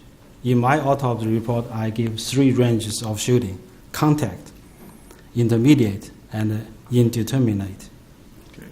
Let's talk about contact. Would be what? Literally, when you say contact, the muzzle of the gun is right on the skin itself? Contact is complete. Contact entrance wound is complete from this one. In my office, contact entrance wound is complete different from this. Okay, so this is intermediate not a range. contact wound to the Yes. skin itself. Yeah, I look at contact entrance wound almost every day in my office. If it's contact, there will be skin laceration. If there is cloth, will be imprint of the fiber of the cloth. In this case, I have 100% confidence this is intermediate range of shooting. Okay, and when you say intermediate range, what is that range? Are you able to determine or give your opinion as to what the range could be? By definition, Yes, sir. intermediate range is when you see the stippling. So if you see the stippling, is intermediate range. If it's intermediate range, you need to see the stippling. Okay. And in terms of the range, what would be the range that you would opine is consistent with this, sir? I look at many books. I try to find out what's the range for intermediate range. And is that 0.4? First, I need to explain to the jury. Yeah, please explain to the jury. The range of shooting is my opinion, not the fact. The fact is there is defect on the chest, there is soot, there is stippling. Use this fact, I have my opinion. The fact is different from opinion. For the fact, there is no right or wrong, just truth or false. I object to the witness's characterization of facts versus opinion. Yeah, I'll be glad to let me ask you a question specifically. I'll be glad to read. the fact opinion is very important Okay. in the justice system. Hold on, Dr. Bowell. You have to go ahead and let Mr. De La Rionda ask the question, sir. Okay. Let me just ask you a question. Yes. There are different ranges in terms of, you mentioned contact, and then there's intermediate, and is that range from 0.4 inches to up to 4 feet? Yes. Okay. I And look then at there's many even longer books. than that. The closest in the book Okay. is And I'm going to ask you about the clothes in a minute. the range is not the fact, it's opinion. Not responsive. Mr. Bow, you're going to have to wait for Mr. De La Rionda to ask you a question and then provide the answer. Thank you. Go ahead. Dr. Bow, and we're going to get into, but assuming there was no clothes, then you have the intermediate range, which is 0.4 inches to up to 4 feet. Is that correct? Yes, I did not measure them. Okay. All right. All I have is from the book. Yes, sir. It's my opinion. Yes, sir. And I'm going to get into your opinion, explaining to the jury. Yeah, but yeah, very important. Yes, sir. Did you determine that since he was wearing clothes, this would be called an what's the word? Intermediate or Intermediate. intermediary target. Okay, there are two different terms. Tell us about those if you could. Okay. Intermediary target, INTERMEDIARY.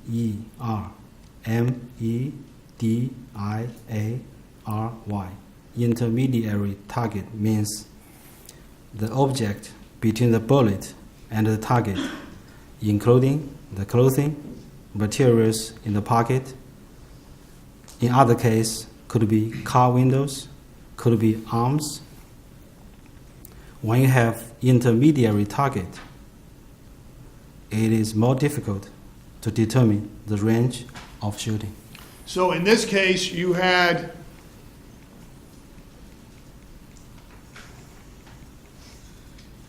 you had clothing, Yes, you had 2 sweatshirts that were acting as that, correct? yes, Okay. And does that help you account why you're saying in terms of the range that served as an in-between the bullet, or the muzzle of the gun and the skin, is that correct? no, The clothing, no, it's different. tell me what the effect the clothing had. The clothing will block some soot and some material from the gunshot. I want to explain to you how I did this autopsy, how I determine the range. Yes, sir. Please explain to the jury The how you got intermediate the- range, when I say intermediate range, is by definition. It's not by measurement. There is no fact, just opinion. Sure. So you're just going on what is classified as intermediate, what that means? Yeah, by definition of intermediate range. You're not actually there measuring or anything like that? Nobody can use the eye to determine the range. Okay. There is no such thing. Okay. Now, you mentioned the clothing as serving as some barrier between the muzzle of the gun and the body itself, is that correct? Yes. Okay. Now, based on your examination of the clothing and then also the body, do you believe there was some contact with the clothing by the muzzle of the gun? I believe there is loose contact. Loose, L-O-O-S-E. Okay. Because- Tell us about that. Yeah, the contact including loose contact and hard contact, H-A-R-D. If it was hard contact, I would see the imprint of fiber of the clothes over here. So I did not see that. So I believe this is loose contact to the clothes, which cause the stippling pattern on the skin. And can you determine how loose it was other than it was just loose? Can you say how loose it was? I don't know, just Okay. loose contact. Okay. Now, how about the fact that you had 2 sweatshirts? What's been referred to as the hoodie and then underneath another sweatshirt. Does that add an additional barrier, I guess, in terms of loose? I cannot tell. Okay. I want to talk about the position of the body when shot. Okay. You know, in the movies and on TV, they say, oh, we can tell you exactly how it happened. Are you able, based on the autopsy, able to say exactly the position that Trayvon Martin was in terms of whether he was standing up, sitting down, lying down, on top of somebody, below somebody? Are you able to say unequivocally position of the body when he was shot? I have no fact. I have zero opinion. Okay. Or can you say unequivocally that he was shot from the front? In other words, that the gun was in front of him when he was shot? Yes, I do know that. Okay. Is there any dispute about that? No. Okay. Now, I want to talk about how long Trayvon Martin was possibly alive. In terms of, you've already opined about that, but I want to explore that a little bit more by some questions. In terms of, thank you, Your Honor. In terms of, is death immediate? And I want to talk about whether he went unconscious or not. Do you understand? Okay. My question is, would he have been conscious at least for a few minutes, based on your opinion of Okay. on the But first, autopsy? I need to explain to the jury how I have the opinion. Opinion is based on the fact and my lifetime learning experience. You're talking about other autopsies you've done in your Yes. life? Okay. I believe Trayvon Martin was alive for 1 to 10 minutes after he was shot. And so you're going to give a range in terms of possibly the longest, is that I correct? give the error of a margin of error. Okay. The reason I give 10 minutes because just 3 weeks ago, when you Dr. are Bao, let me stop you. They don't need to know about your other, but you've got some prior cases that you've dealt with. yes, Okay, we'll leave it at that. That's fine. okay, Um, because that's the You're opinion. talking about your came opinion from. is based on your Yeah. experience. Yes, Okay, we just can't get into specifics, but the jury understands that. Let me ask you another question about Okay. that. Are you saying that his brain is still technically alive, in other words? yes, Okay. That's what you mean by he's still alive in terms of conscious, his brain is still alive? yes. Okay. He can still feel pain, in other words. Yes. Okay. And are you saying that he could move or he couldn't in terms of, can you say one way or the other? From my experience, another autopsy we did 3 weeks ago, I don't believe he can move. Okay. After shot. Okay. All right. Let me go to the bullet fragments that you've talked about already. And Your Honor, may I approach the witness? Yes, you may.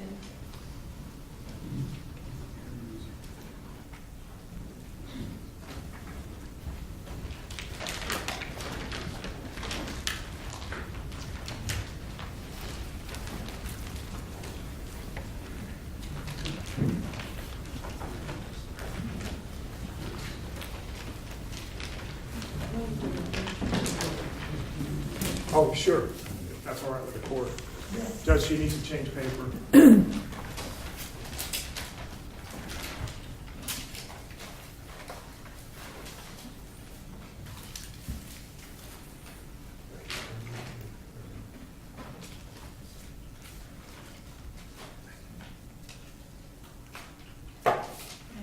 May I approach the witness, Your Honor? Yes, you may. Dr. Bao, I'm showing you State's Exhibit 165. Do you recognize that, sir? Yes. And what is State's Exhibit 165? Yeah, we recovered the fragments of bullet from Trayvon's body, the lead core and the fragments of jacket. So that is all in one exhibit, is that correct? Yes, all Okay. together. Your Honor, may I publish that to the jury? Yes, you may.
Dr. Val, I'm going back to State's Exhibit 89, and you mentioned the hands, and you mentioned an abrasion on his left hand, but I want to ask you specifically about State's Exhibit 89.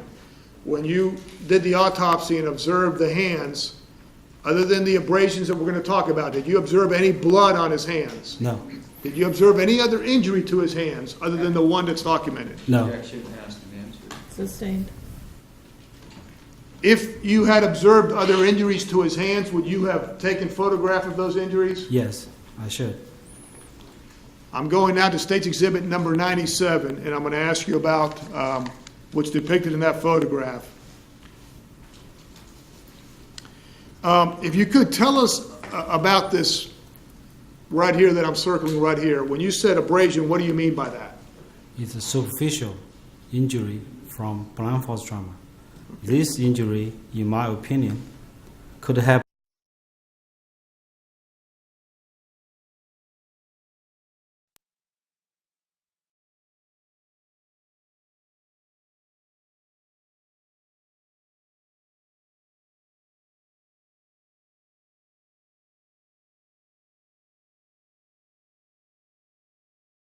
When this injury could have occurred. it could occurred 2 hours before he died, could have happened right after shooting on the way down to the ground, could have happened during the physical struggle. Okay. So it could have happened 2 hours before he even came into contact with the person who shot him, could have happened during the shooting, and then even after he was shot, he fell to the ground? Yes. Okay. If you could tell us, State's Exhibit number 97, the size of this abrasion. 1/4 by 1/8. And when we say abrasion, can you compare that to other types of injuries to the skin in terms of contusions or lacerations? Can you tell us what you mean by abrasion versus the other two? Yeah, there are three types of blindfold trauma. First, superficial injury of the skin, we call abrasion. Second, laceration, means there is a break of the skin, which causes the bleeding. Third is a contusion, means skin is still intact, but there is hemorrhage under the skin. So abrasion, laceration, contusion. And so you're getting from less severe to more severe, is Yes, that correct? yes. And so the abrasion would be the least severe, is that correct? Yes. Okay, so you didn't have any evidence of contusion to this finger right here, or did you have any evidence of No. contusion? Okay, and you mentioned there was something on his, I guess, the fifth finger or the pinky of his left hand. Yeah, Tell us, am I circling it right there? Yes, these two small abrasions, just too small. I have no opinion.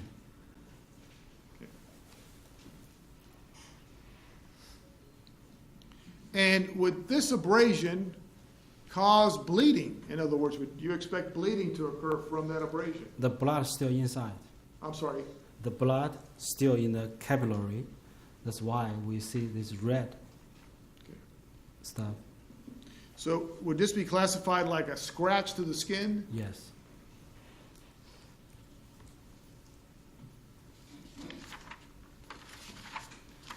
Dr. Bao, as part of your autopsy, did you also, I apologize, Your Honor, we don't need the light back on. Thank you. May I approach the witness again, Your Honor? Dr. Bao, as part of the autopsy, did you do what's referred to as fingernail scrapings? Yes. Okay. Let me show you The State's technician Exhibit. did. I did not do that. But One of I the was in the persons room. under you? Yes. Okay. State's Exhibit 191, do you recognize that, sir? Yes. And are those the two, I'm going to call them as little sticks, but I don't know Okay. what you referred to them Yeah. as. Are those each used, one for the right hand and one for the left hand? Yes. And what is done, is the stick actually go underneath the fingernail on Yeah. like the right and then the left? Every fingers. Okay.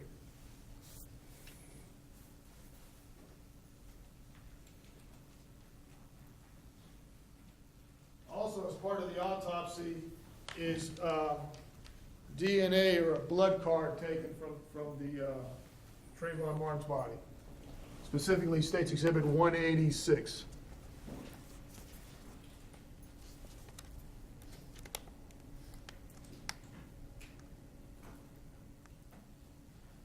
Yes. Okay.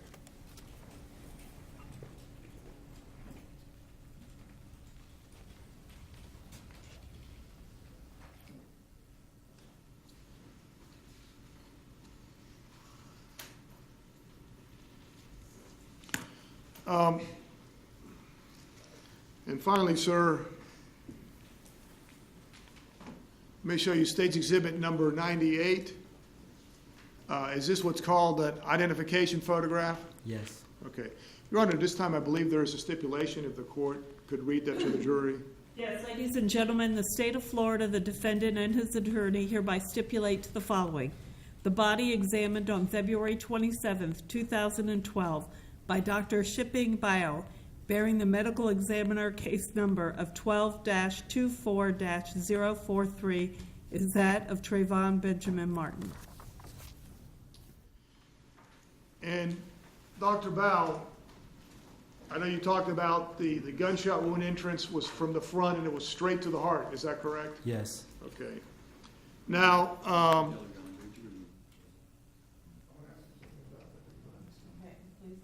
Keep your questions or comments to me, not to each other. the State's Exhibit number 96, and I apologize, it should be actually 95. I guess this photograph itself, but it would be, in other words, the Yeah, gunshot you wound. cannot tell from this photo say that the bullet went through the heart. You have to open the body to see that. Okay.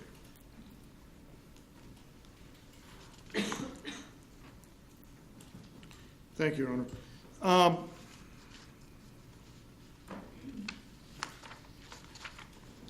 Let me have a moment, Your Honor. Yes, you may. I don't have any further questions. Thank you, Cross. We can take a short recess. Okay, ladies and gentlemen, we'll take a 10-minute recess. Please put your notepads face down on the chair and follow Deputy Jarvis back into the jury room.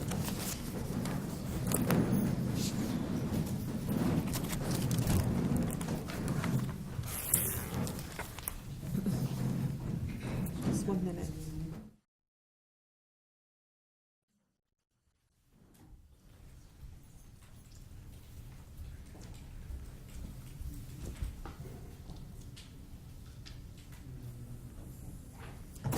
Dr. Bow, you're free to walk around for the 10 minutes we're in recess, but you cannot discuss your testimony with anybody.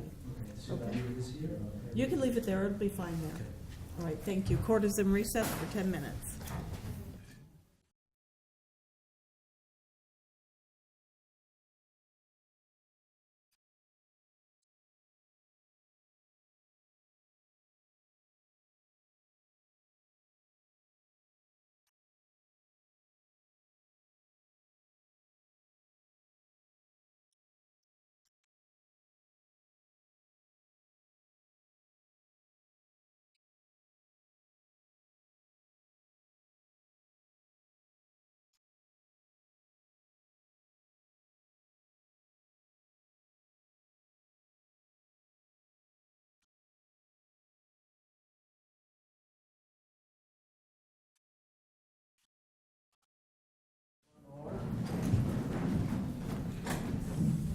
Please be seated. Are we ready to bring the jury in? All right, let's go ahead and bring them in.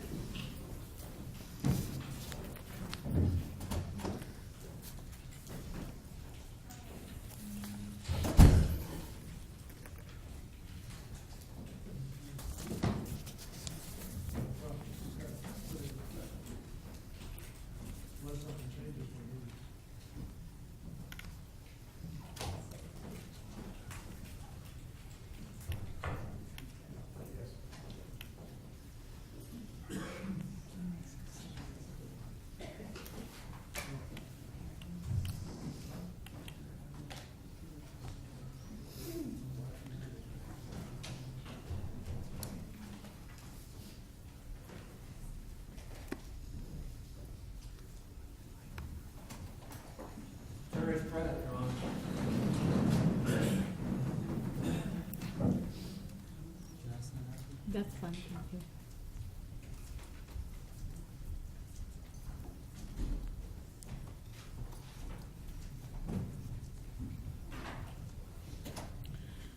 you. Please be seated. Mr. West, you may inquire. Thank you, Your Honor.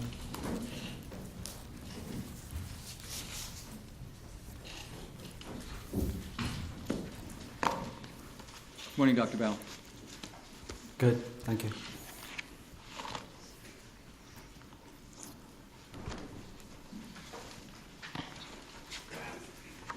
If I could walk you through some of the steps that you took in performing the autopsy in this Yes. case, please, in a similar fashion to what Mr. De La Rionda did, so we'll sort of keep on track, if we might. Yes. And setting the stage a little bit, when you prepare to do an autopsy, you use technicians to assist you, is that correct? Yes. And in this instance, you had two technicians, correct? Yes. Priscilla Feller and Ben Dorton, Yes. and each of them had a specific role. Yes. Would you tell the jury, please, what the role was for each of those assistants? Ben Dalton helped me to do autopsy.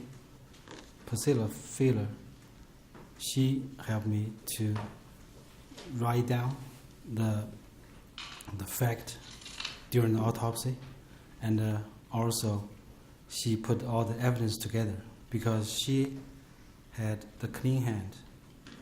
Ben Dalton and me, we do autopsy. Our gloves is contaminated, so the Priscilla will write down what I tell her to write down. I would say there is defect between fifth and sixth ribs. She will write it down. Before you get to that point, though, of course, there has to be a preliminary inspection. Yes. And the bag is opened, and you see the individual there in the manner in which they were transported from the other location. Yes. And in this instance, there were no plastic bags around Mr. Martin's hands. Is that correct? Yes, correct. And you're familiar with that term? Yes.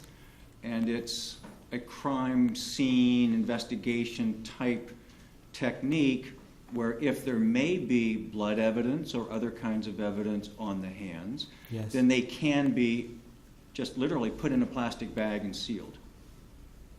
There's no plastic bag on the hand. There's just the body bag.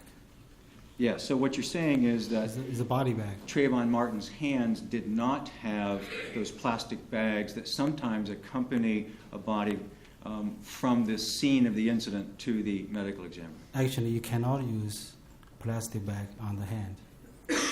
It is the standard.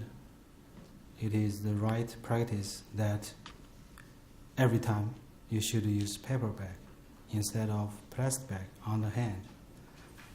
And the body is different story. Well, let's talk about the hands just for a moment. Okay. Because I'm assuming that we saw a sequence here with the evidence photos of the way that Mr. Martin's body was presented to you and to your staff. Yes. And there were no paper bags on the hands, Yes. which meant that they were not put on the hands at the crime scene, the scene of the incident. Yes, they did not do that. And you are familiar with that procedure. Yes. And the purpose of it is to preserve the integrity of any evidence that might be located on the hands. Yes. You would have shown a photograph of that, I take it. Yes. If hand was bagged, Right. we will take the photo before the bag will be removed. Mm-hmm. And in this instance, am I correct that Mr. Martin's body remained at the scene prior to it being transported by the livery service for about 3 hours? I do not have that information. Don't you have the notes, I'm sorry, from your investigator that went there? I did not go there. Right, but do you have the notes that she would have kept about her arrival time and the time? Yeah, I that- do. I do have the note. When her name is Tara Malfers, Tara Clark, correct? Yeah, yes. Same person. Yes. And what time did she get there?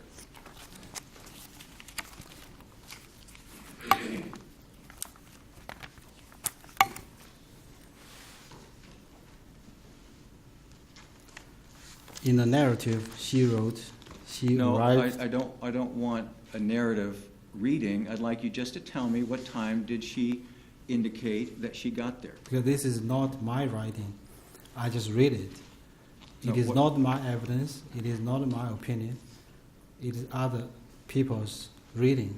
So I just tell you that These are notes that Ms. Malfers would have made in connection with the work that she did on behalf of your office. yes. And- And it is not part of the autopsy report. Correct, but you have access to these notes. In Yes, fact, you right have, here. I you read have to them you. with you. Yeah, I cannot remember these numbers. Agreed. Yes. The question, though, precisely is, what time did she get there? Approximately 21:44 hours means 9 p.m. 44 minutes. Mhm. The incident had occurred around 7:15. In the notes here, she said, Well, you can use that as a frame of reference. Okay. There's lots of evidence that the event occurred around 7:15. I asked the So- witness be allowed to answer the question, and respond to the question. Okay, he may do so. okay. No, If you want to, you can read the note. no, the question is This this. is not my note. I- Could be wrong. I'm under the oath, right? If I give you wrong information, it's perjury. You Yes. understand? Uh, Do you understand? I'm under the oath. I Yes. cannot give you wrong information. So it is not Here's- my note. Let me ask Yeah. this question to try to clear that up. Okay. Assume, for your answer, Yes. that the event occurred about 7:15. That's what you said. I don't know. I really don't know the Please. information, the timeline at the scene. Yes. Please assume that the event occurred about 7:15. Yeah, if you are right. If there's any dispute in that, the jury can resolve that Okay. at some point. Okay. So just as a rough time frame, 7:15 is when the event occurred, correct? For our purposes. I don't No, know. I'm not asking you to agree, I'm just asking you to assume that that's when the event occurred. Okay, you can assume that. Yes.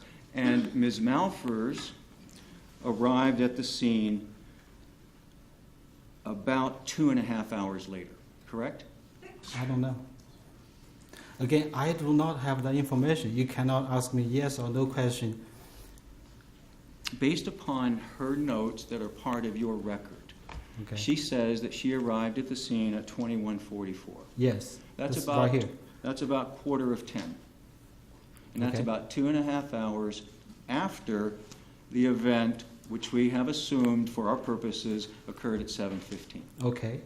It's not yes or no. I just say okay. And that in her notes, she left at about 10 minutes after 10.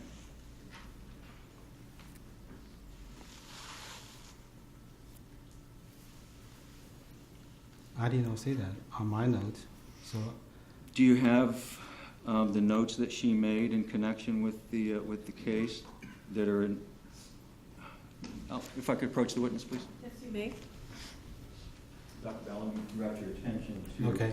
to this. This is what I have. You may have different things. So No, that's the same. okay. Right here. Cleared the scene at approximately 22:10. Yes. That's TSM, that's Ms. Malfers. Yes. Right. So she left about 10 after 10. Yes. So if we're assuming for the moment that the event occurred about 7:15, it was just about 3 hours that Mr. Martin's body was at the scene. Yes. Okay. And at least to some degree, unprotected from the elements. Correct? Objection, improper I statement. don't know. Factual basis for that. Okay. Please rephrase your question. You cannot ask me a question. I don't know. If it's yes, it's wrong. It's no, it's wrong. Well, you know the hands weren't bagged, correct? Yeah, that's the one I know because I did not see that. Uh-huh. And you know the body was at the scene for about 3 hours. I don't know Based exactly. upon- All I know, his body was at the scene for some period of time. I do not have timeline. I do not prepare wouldn't you to say have- this here. Wouldn't you have reviewed the notes of the investigator as part of your overall understanding of the event in anticipation and preparation for the autopsy? No, actually, it's not.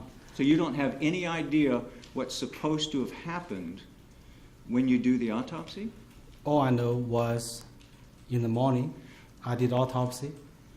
He was shot, and he's dead. Right, so you had no idea what anyone had said about what had happened the night before? Is that We correct? had, normally, I did not remember. I told Mr. Mara during deposition, I did not have any. Let me be precise with the question. Okay. So you did the autopsy without any knowledge, having reviewed any information about what was supposed to have happened the night before? I was told, again, I do not have any recall. I do not have any memory of the day of autopsy. I cannot answer your any question about that. All I hear is the notes I have. Okay. Let me be sure I understand what you're Without saying. notes, I cannot tell you any fact. Without notes, I cannot tell you any opinion. Okay, what you're saying today and to me and to the Yes. jury Yes. is that you have no memory Yes, of any of the events surrounding the autopsy itself. yes. Is I that tried correct? very hard. Is that true? It's true, 100% true. I tried. Now, if you might let me ask. Let me explain to you. No, just 1 second, My please. objection is he's not allowed to answer the question. Okay, we Okay. have to, and I've said this before, we have to allow the court reporter to take one person speaking down at a time. So if you will please, after your question, allow Dr. Bao to answer. Dr. Bao, after you have answered, wait for the next question. Okay, Thank no you. problem. You So, may I proceed. explained to Thank you you. why So, this happened. Wait, Let me again, tell you why. stop. May I ask the question, Your Honor? Yeah, I need to answer your first question. Okay, Dr. Bao, please wait. There's another question. If he has not finished answering the Yeah. first question, he will be allowed to do so. So please wait for your question until he finishes his answer. Okay. Could I we tried. Could we read the question back? Because I think it was a yes or no question. I need to explain to the jury why this happened. Why? Your Honor, may the witness Why please... I cannot remember anything on the day of autopsy and other people can remember. So I did intensive study and I tried many times myself. 2 days or a few days before your deposition, which is 9 months after my autopsy, I came to my office Your from Honor, 8 a.m. I'm to sorry, 8 this p.m. is not responsive to the question. Yeah, I explained why I did not remember. I put everything in front of me, the autopsy report, Your Honor, would the notes, court the please photos. ask the witness to I tried very hard. I cannot respond remember. to the question? Once more, we cannot interrupt each other. Dr. Bao, are you finished with your answer? I need to explain to the jury. Okay, but you have, so we're ready for the next question. Okay, No. so please allow Okay. Mr. West That's to, what I do not remember anything. Zero. okay, and we Anything understand. on the day of autopsy. I depend on my notes. We understand, sir. Please stop speaking so Mr. West can ask the next question. Okay, go ahead. Thank you. Go ahead. Understanding that you have no memory of the events surrounding the autopsy. Yeah, no old memory. Your testimony today then relies upon your autopsy report? Yes, the notes, Correct. report, and the photos. Are the notes different than the report itself? No different. So the autopsy report are the notes that you're talking about? Yes. So as we were starting a moment ago, let's talk about the procedure. Yes. At what point do you become, this is generally now, Yeah. because I know you don't remember this one, but Yes. generally, at what point do you see the body? So generally speaking, it is not a fact that every morning we have conference 8:30 p.m. 8:30 a.m. Then we start to do autopsy. If it's homicide, as in this case, we check identification. We open the bag. We Yeah. take photos. May I interrupt a moment Okay. to ask a more precise question? Okay. Because I don't think this is responsive. Now we have 3 people. Now I'm speaking, so it's 4 people speaking at a time. Please state your objection. My objection is not being allowed to answer the question. It's okay. My objection It's is my that it's job. not responsive to the question, and I would like to ask a specific question. Okay. Wait for your next question. Okay. Thank you. Thank you. As part of the autopsy protocol, generally speaking, Yes. at what point do you see the body? Is it as soon as the bag is opened, after the body has been undressed and the clothing collected, after the initial photographs are taken, after the fingernails are scraped? At what point do you see the body? As soon as bag open, sometimes I open, sometimes technician open, sometimes we open together. As soon as we open the bag, we see the body. In your autopsy report, you say the body is viewed unclothed. Yes. So Let's that's start sig- from this autopsy report. Right, and in the report you say, this is your report, Yes. the body is viewed unclothed. And I want That to ask, after remove the clothes, then body is unclothed. my question is, so are you testifying that you saw Mr. Martin's body fully clothed? Or did you see the body after your technicians unclothed the body and prepared the body for autopsy? I was there the whole time.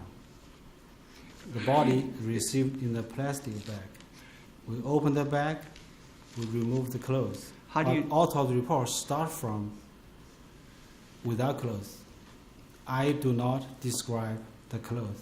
How do you know you did that in this case then? I do not know. I do that every case.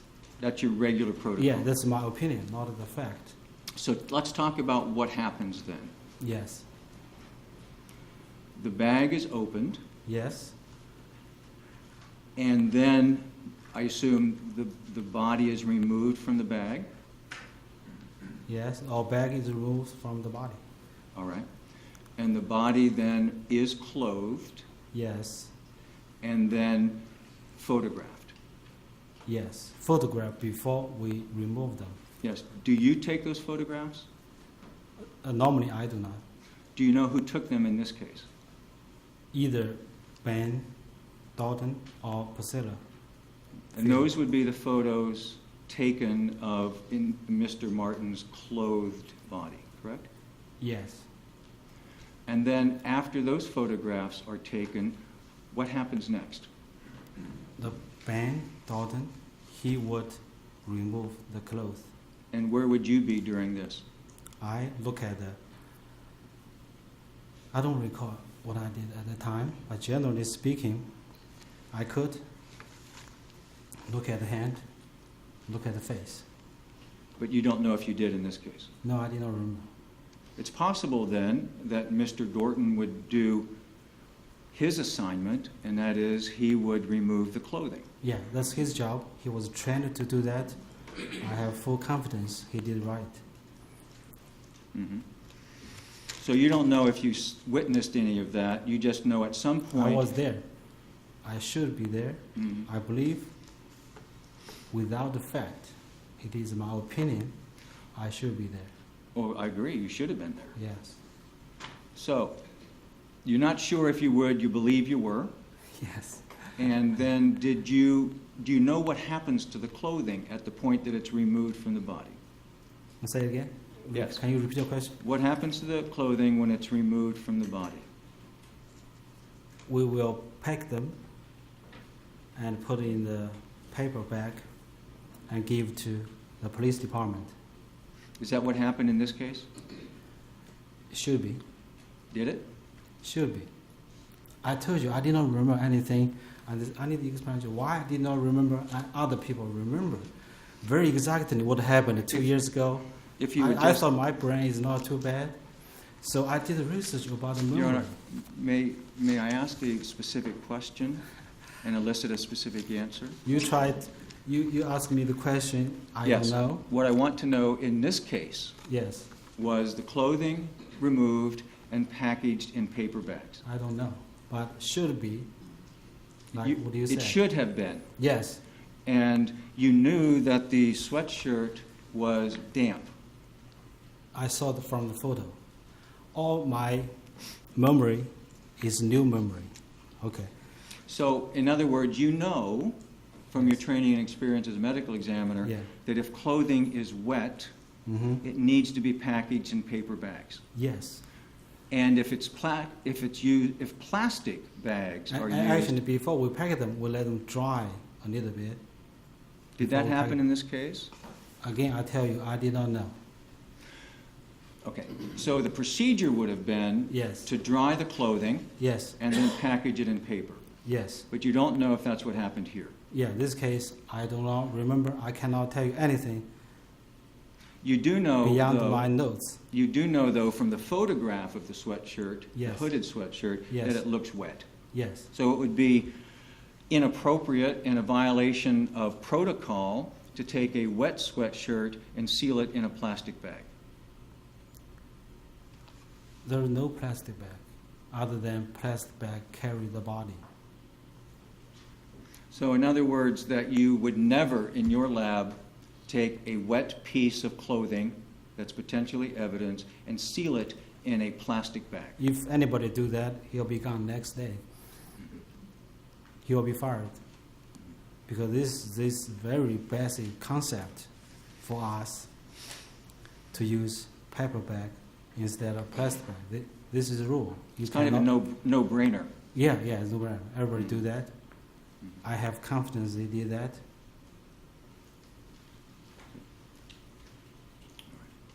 So the clothing is removed and packaged as appropriate. Yes. And that would include shoes. Yes. You saw shoes in the photo. Yes, our shoes. Do you know where the shoes are? By any chance? Now, Mhm. I have no idea where it is right now. When body come in, shoes is on feet.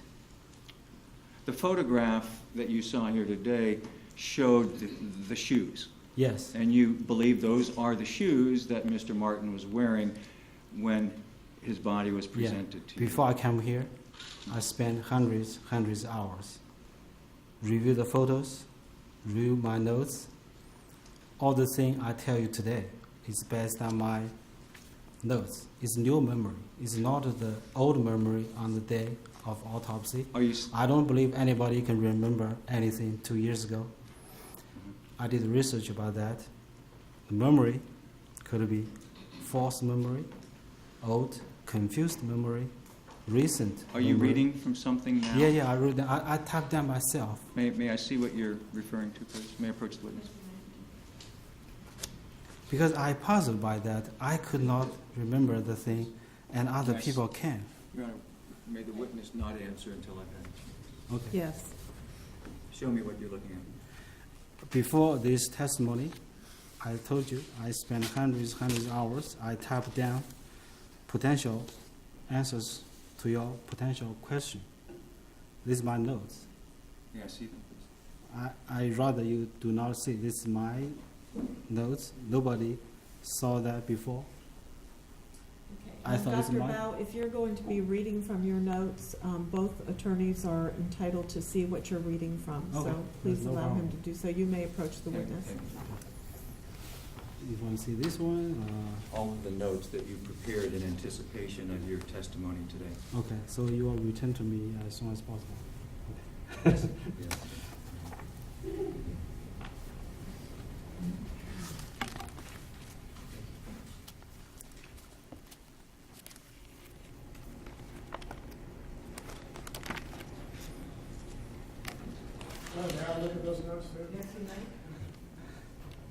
Your Honor, perhaps it would be convenient if we made a copy for counsel. I can continue with some questioning, and then we can look at them at our leisure. You've got people here behind you. You can make a copy if you wish. So they can make the copy?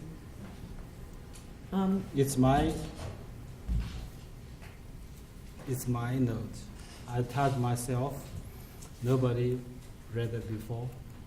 Okay. These are not the actual report that you rendered. No, it's my personal note. I use my own time in the evening, weekend. Okay. I type these Counsel would notes. like to take them and sit down and look over them. You may do so and return them to Dr. Bao. All right, thank you.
So something funny there?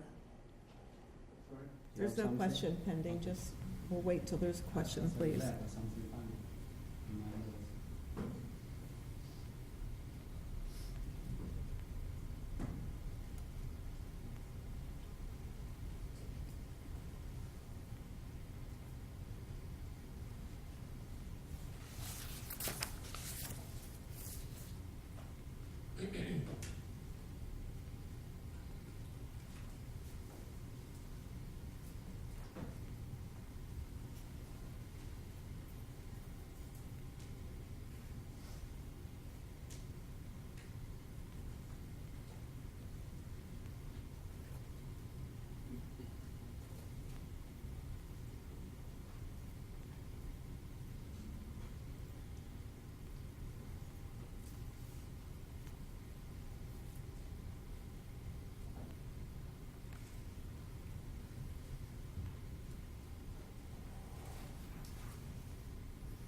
Okay, if you're finished with the notes, if you'll please let Mr. De La Rionda look at them, and Mr. West, you may continue with your questioning. So is this the only time you can read it, or I'm sorry?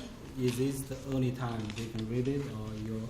Yes, sir, they're going to read them now, and then they will be returned to you. Okay. We're close to the lunch hour, so I'm going to request that we have a copy No, of you the cannot. note. It's my note. I'm going to ask the court for a copy of these.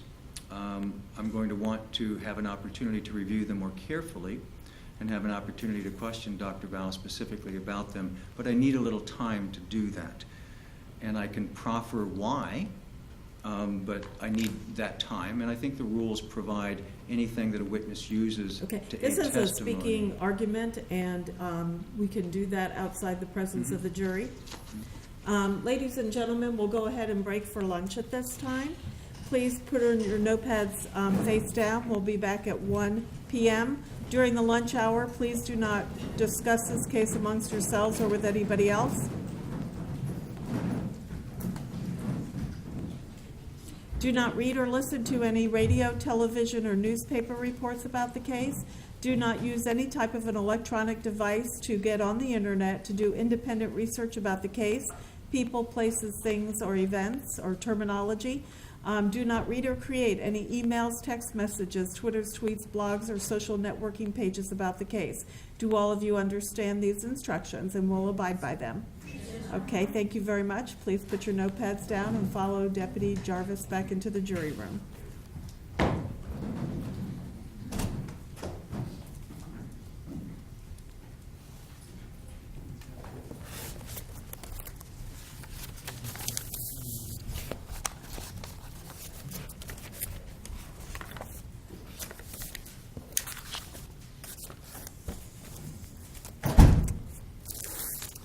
Please be seated. We're going to be in recess for lunch. The notes, Should be on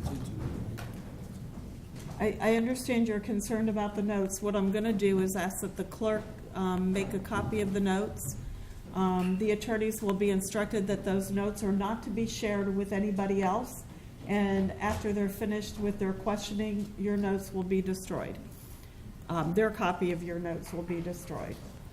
So if you'll give it to the clerk, she'll make a copy and provide it to both sides with the confidentiality order that the court has entered previously in this case.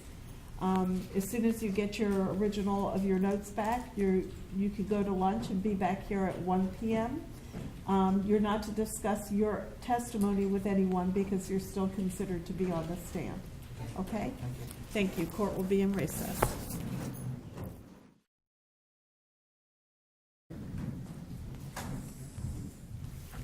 Please be seated. Can we get Dr. Bao on the stand, please?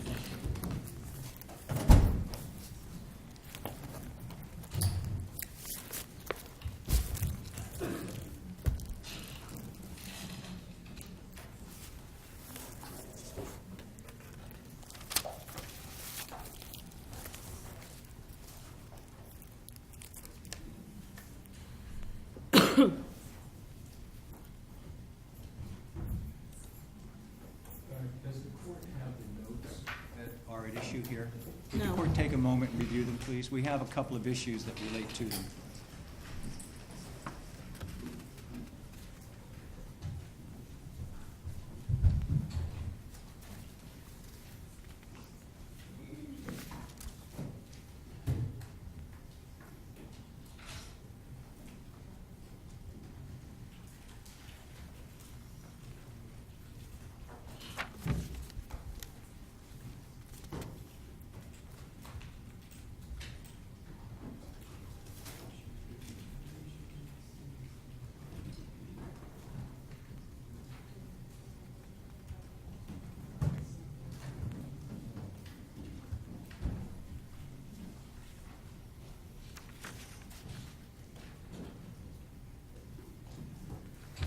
Okay, if you want to approach about what your questions are.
Found it, if you'll please approach.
Are these, do we have, these are yours? I need another copy.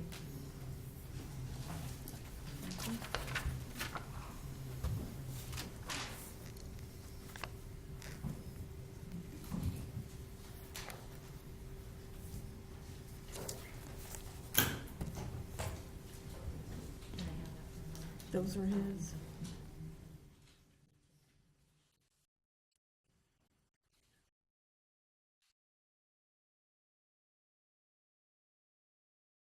Yes, you may. Thank you, Dr. Dodd. This is a limited inquiry at this time. Okay. Just to set the stage a bit, in your prior deposition and in the handout you gave counsel at the time of that deposition last November, you estimated that Mr. Martin may have lived from 1 to 3 minutes. Do you remember that? Yes, I did. I read the deposition transcript of deposition 2 times Yes. last So, weekend. today, you said that it would be 1 to 10 minutes. Yes. So your opinion has changed Yeah, opinion between always can be changed. Dr. Buck, you have to wait until he finishes with his question before you give your answer. Thank you. Go ahead. Sorry. Your opinion has changed on that matter since your deposition last November until today. Is that correct? No, not till today. I'm sorry. Not till today. Until 2 or 3 weeks ago. You changed your opinion 2 to 3 weeks ago about how 3 long... weeks ago. Yes. 3 weeks ago. Yes. About how long Trayvon Martin may have lived after sustaining the gunshot wound? Yes. And is that based upon additional research that you did? No, based on another autopsy I did, what I did in our office. We had a case very similar to Trayvon Martin's case 3 weeks ago. First, I need to explain to you what is opinion. Okay, opinion can be changed. That's why you ask jury to be open-minded, to have open mind, right? Opinion, there is no truth or false, just right or wrong. If you have new information, if you have new experience, if you read a new book, you will change your opinion. If someone never change opinion, you can call kind of mental retarded or you never learn, right? Do you The understand? focus of my questioning now is Yes. about 3 weeks ago, Yes. you changed your opinion. Yeah, I'm surprised. You're surprised because And the reason you changed your opinion is because of a case that you handled at the medical examiner's office? 3 weeks ago. Right. Yes. Not additional research through textbooks or consultations with other experts? No. Okay. And 3 weeks ago, when you changed your opinion, is when you decided that instead of 1 to 3 minutes, it may have been 1 to 10 minutes that Trayvon Martin may have lived? Yes. And did you, once you formed that opinion, did you make notes of it? No, I did not make notes of it. Did you contact the... Oh, no, I have notes on it. Actually, still in my office right now. Right. Did you contact the state attorney's office to tell them that you had changed your opinion on that important matter? No, I did not. When, prior to today, but after the November deposition, have you spoken with or met with members of the state attorney's office? Yes, we did. Yes, when? Yesterday. Any time prior to your deposition, I'm sorry, any time after your deposition and prior to yesterday, did you meet with or talk with any member of the state attorney's office? The only time we talked is to the secretary, Jennifer. We asked the time when I should come here to testify, and I told Jennifer that I need to meet with the lawyer, state attorney, if he want to present the photos, because if he present the photos, I want to know what kind of photo he want to present. So I need to prepare to explain these photos. Okay. So you had that conversation with a staff member of the state attorney's Yeah, I office. always talk to her. And yesterday you met with Mr. Della Rionda? Yes, Was there yesterday, anybody- July 4th, right? Was there anybody else present? No. Where was it? Where or when? Where? Where is in my office? in Volusia County? Yes. And prior to that meeting with Mr. Della Rionda, you had not spoken with anyone about your anticipated testimony except with the legal staff, Jennifer? No, I just tell him, nobody else. Yesterday, when you met with Mr. Della Rionda, did you talk about your anticipated testimony for today? Yes. And you met with him a half hour, 40 minutes, something like that? No, I don't have any notes to record how long. Well, what do you think, basically? It is my opinion now, not the fact. Sure, that, but what would your opinion be as to how long you and Mr. Della Rionda met yesterday? 40 minutes. Okay. And during that 40 minutes, did you tell Mr. Della Rionda that you had changed your opinion on how long Trayvon Martin may have lived? I don't remember. I may told him, I may not. Do you have any notes with that about that conversation? I do not have any notes. Did you think it was an important matter? I think it's important. And important enough to tell the lead prosecutor in this case that you had changed your opinion? He is not my lawyer. I'm not his employee. I'm independent voice. Actually, I learned that. Are you saying that you just don't remember whether or not you told Mr. Della Rionda that your opinion had changed? Please let me finish the question. Okay. Are you saying that you just don't remember whether you told Mr. Della Rionda yesterday in your meeting of about 40 minutes that your opinion concerning how long Trayvon Martin lived after the gunshot wound, that you didn't tell him that your opinion had changed? I don't remember. I did not write down I did or not. I have two purposes. When I met him. No, I don't remember. I did not write down. Yeah, the reason I say I did not remember because I did not write down. Okay, I cannot answer you question which I'm not sure. The purpose of the meeting was I want to know what kind of photo he wanted me to present because I don't want a surprise. You give me a photo, I even don't understand. Or he may present a photo, it's not my photo. Right. Just Second. Specifically on that point. Yes. That's all I'm interested in right now. Yeah. It's your testimony Mm-hmm. regarding whether you told Mr. Della Rionda that your opinion changed, that Trayvon Martin may have lived from 1 to 3 minutes to 1 to 10 minutes, that you don't remember whether you mentioned that. I did not remember which because that's not the that's not the reason I want to meet him. All right. I may said, I may not say. Sure. You may have said it, Yeah, you may I may not have. Yes. Just, okay. Yeah, there's a difference between the fact and the opinion. I don't think you still understand. Sure. Well, let's talk about something else then. Okay. At your deposition last November, you acknowledged that Trayvon Martin had the active ingredient of marijuana, THC, in his system, correct? Yes. 1.5 nanograms per milliliter? Yes. And it was your opinion that that level of marijuana would have no physical or mental, emotional effect. Is that correct? Yes.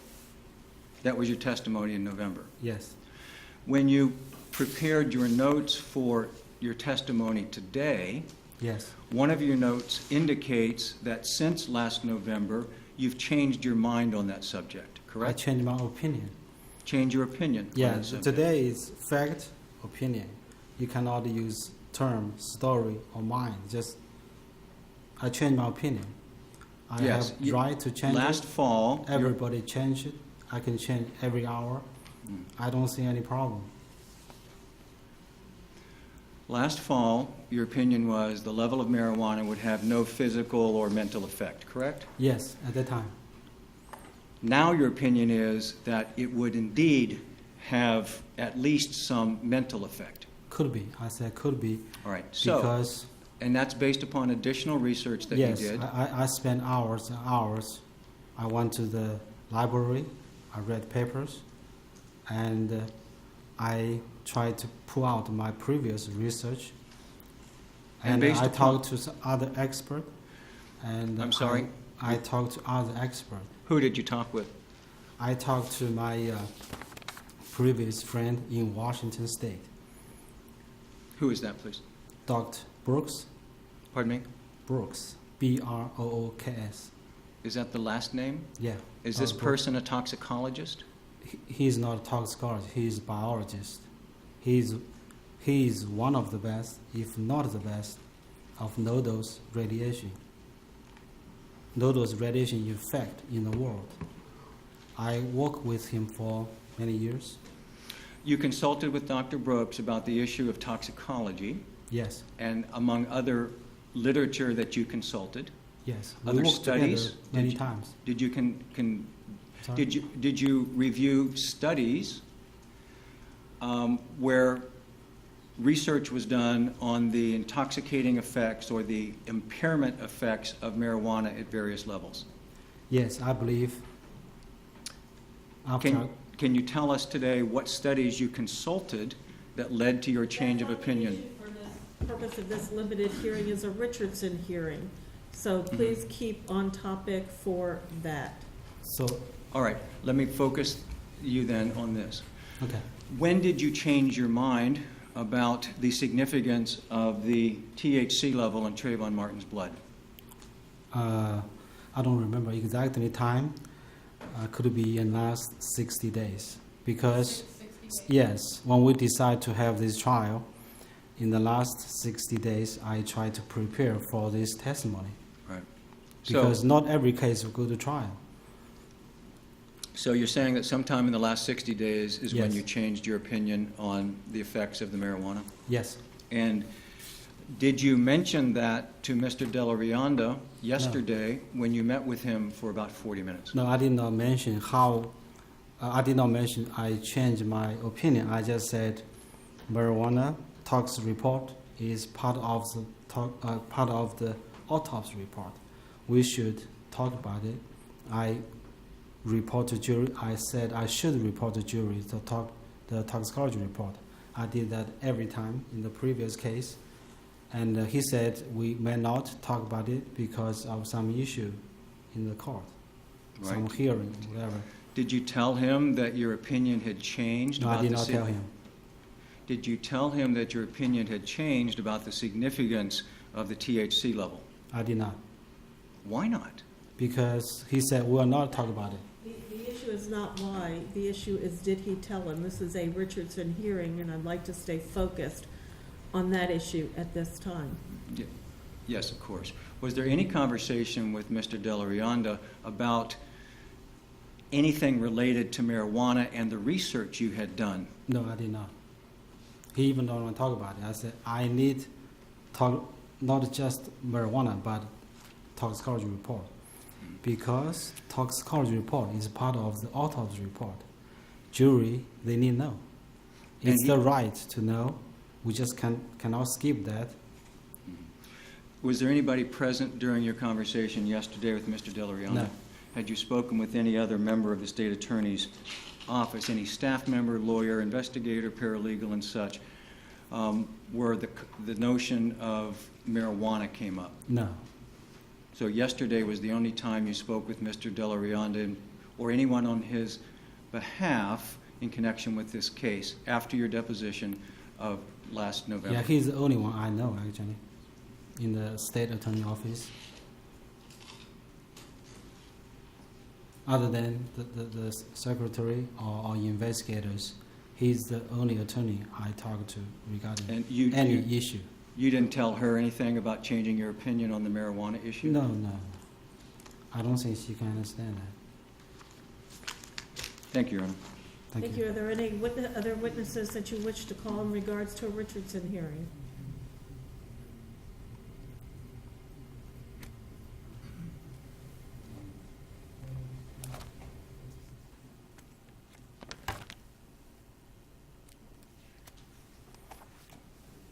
Are there any other witnesses that you wish to call in regards to a Richardson hearing? Yes, well, no witnesses. I do have a couple of follow-up questions. Just Okay. to be clear, I may have clouded the issue. Yes, So, until 3 weeks ago, your opinion was that Trayvon Martin would have lived 1 to 3 minutes. yes, Based upon the case in the medical examiner's office, you now believe it was 1 to 10 minutes? yes, as to the marijuana, in last November, you believed that there would be no physical or mental effect by the marijuana. Yes, And today, you believe there would be. not today.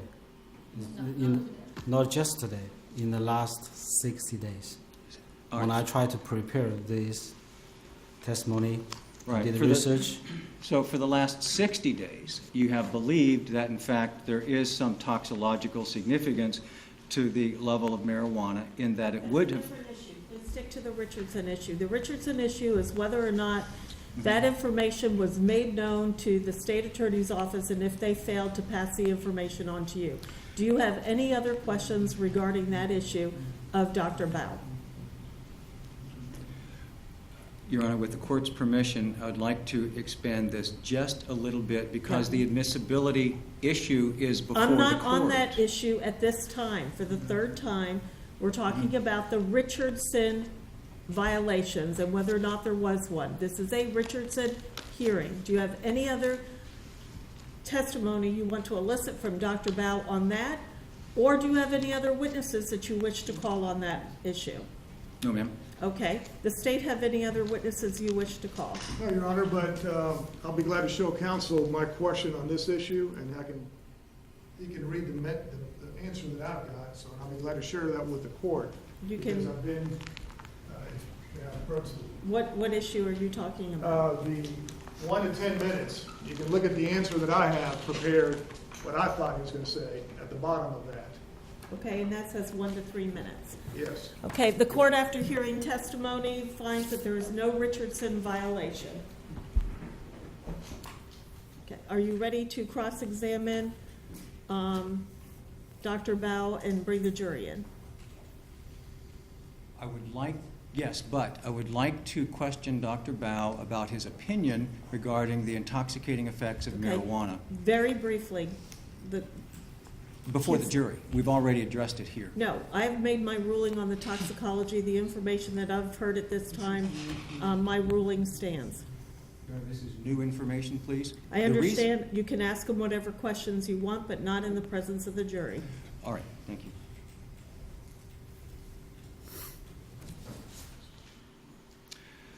Regarding the intoxicating effects of the level of marijuana in Trayvon Martin's system, it's now your opinion that based upon additional research, consulting with other experts in the field, that indeed there was some physical or mental effect by the level of marijuana that was in Mr. Martin's system.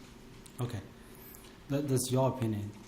My opinion is marijuana could have no effect or some effect. Okay, that's your opinion. My opinion is marijuana could have No effect no effect. or some effect. Because if you ask my opinion, you let me say it. Instead of you say your opinion, ask me yes or no. I cannot do that.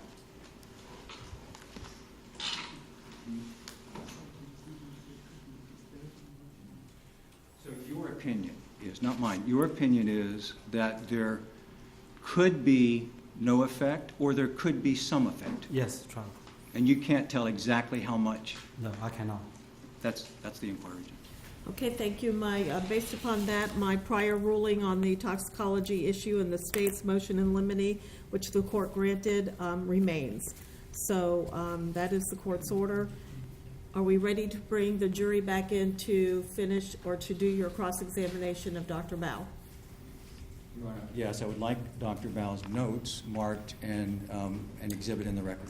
You'll have to give your copy. I gave him back his copy. I don't have a copy. Would the court ask the witness to Well- make his notes available? Mine have my notes all over them. This is my copy. Well, we can do it at some point before we finish is all. That's fine. Sure. Okay, let's go ahead and bring the jury in.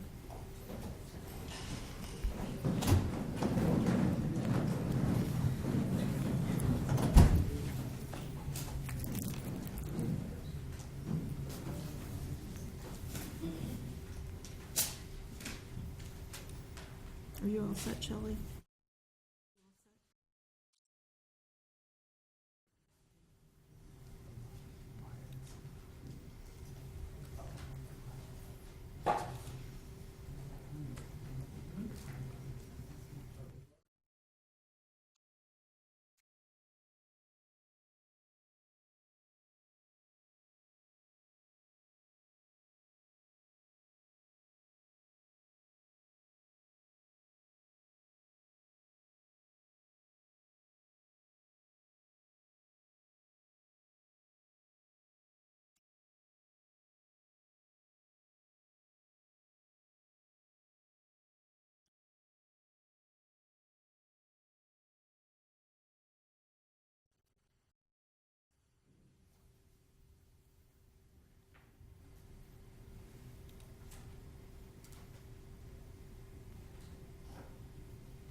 Jury's present, Your Honor.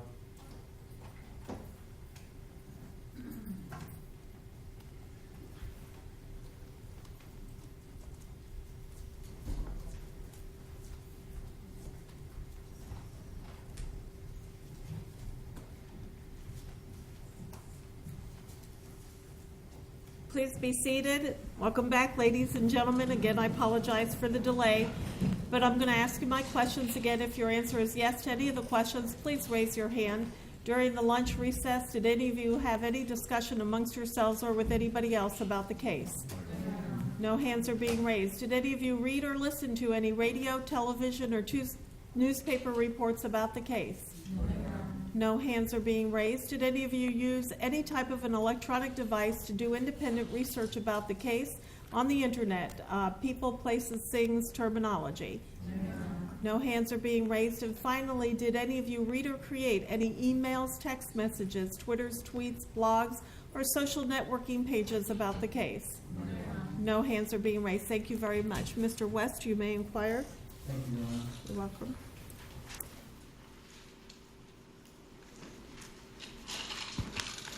Good afternoon, Dr. Bell. Good afternoon. Thank you. Continuing with your questioning, we've had an opportunity now to take a look at your notes, and you have them back. Yes.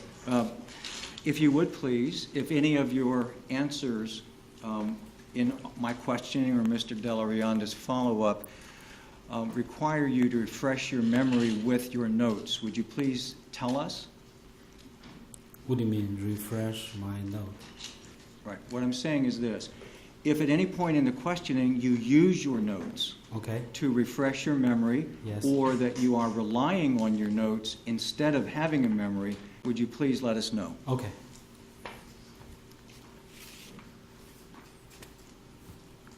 Okay, I think before lunch we were talking about the basic protocol used in conducting an autopsy yes, at the medical examiner's office. And you were saying that the clothing is removed item by item and packaged. yes, And there would be a chain of custody started, correct? yes, So the person who packaged the clothing would indicate on the packaging that they received it, and they would actually initial or sign the packaging. yes, generally speaking.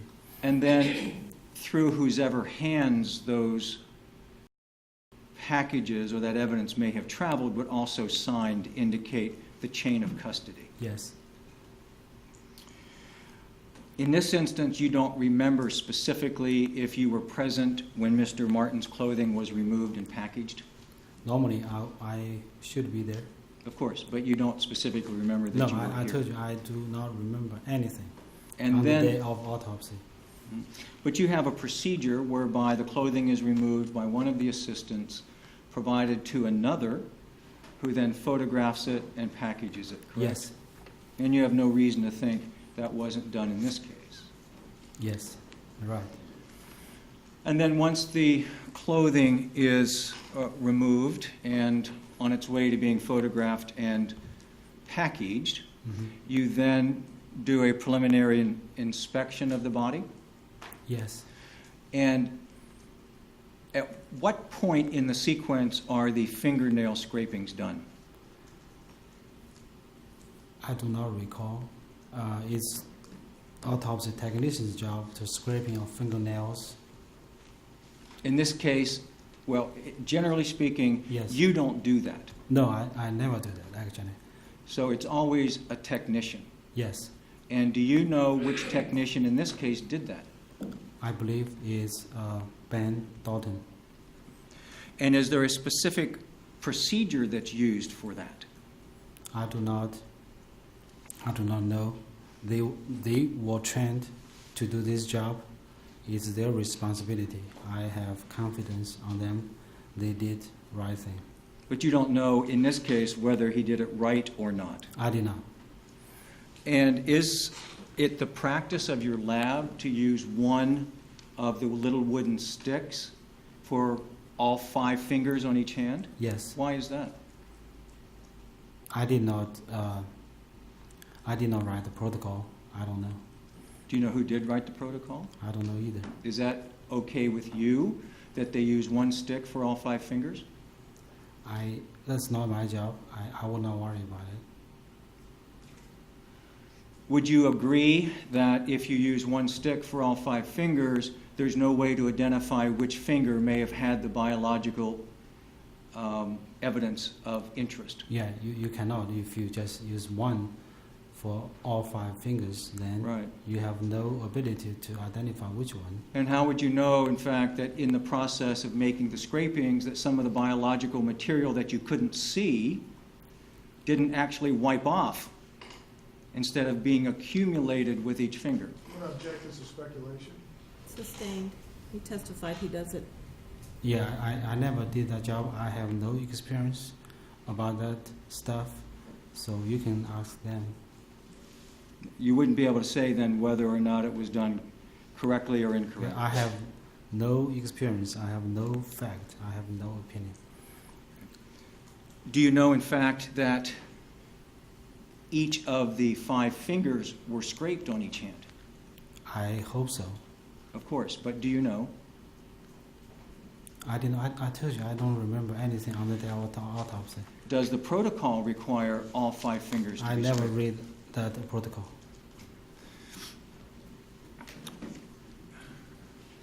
You can't tell me then, I take it, what Trayvon Martin's fingernails looked like.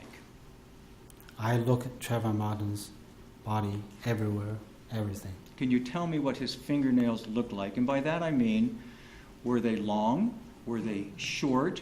Were they cut off below the tip of the finger? I told you I don't remember. Mm-hmm. If I find something significant to my attention, I will write it down. Anything I did not write down, I believe is not significant. Right, so in other words, if it was significant to you, you wrote it down. Yes, If it wasn't significant, you didn't. yes. But if you missed something, it wouldn't be there. Objection. I will not miss anything. It's my job to not to miss anything. I shouldn't miss anything. Right. Could you show me, first of all, can you tell me what Trayvon Martin's fingernails look like? I did not remember. Can you tell me whether or not the act of scraping them is likely to be successful because they were long or short? I did not do that. I told you I don't have memory. Mhm. I do not have any fact. I have no opinion. So if I were to show you a picture of Trayvon Martin's fingernails, you wouldn't know whether or not they looked the same that day? The fingernail has to connect to the Trayvon's head for me even to identify. I'm talking about the condition, what the fingernails look like. If I showed you a picture, that wouldn't do you any good because you have no memory. Yes, Is that correct? I do not have any memory. I told you before, I told you right now, I do not remember anything. Part of the protocol also includes fingernail clippings, correct? It's not my protocol. It's not my job. It's technician's job. They are trained to do that. Don't you supervise the technicians? I supervise them. Don't you make sure they do their job completely and correctly? I have confidence on them. They Well- are trained to do their job. Mhm. I cannot keep my eye on them. When I do autopsy, I do autopsy. My hand is gloved. My hand is bloody. Are you doing an autopsy with bloody, gloved hands when the fingernails are scraped? No. I Right. look at them before we do autopsy. Sure, and And after we look at it and we write down, we should write at that point, and we start autopsy. And we never look at it again. so you're saying you don't know whether or not it's standard protocol to make fingernail clippings as well as scrapings? No, I don't know. I even don't know that protocol exists because it's not part of my job. May I approach the witness? I'm going to show you what's called an evidence accountability sheet. Yes. Do you have that? Yeah, I do have that.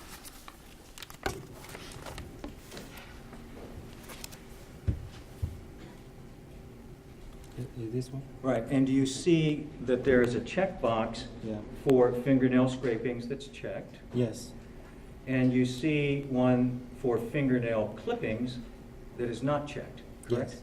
Yeah. That tells you then there were no fingernail clippings Yes. as part of the autopsy procedure here. And actually, I remember in Texas they do clipping. Here they do scraping. It's chief's call. The chief of medical examiner's office makes the decision how to do the business. I'm the associate medical examiner. My job is determining the cause and the manner of death. I would not worry about the protocol, the technician.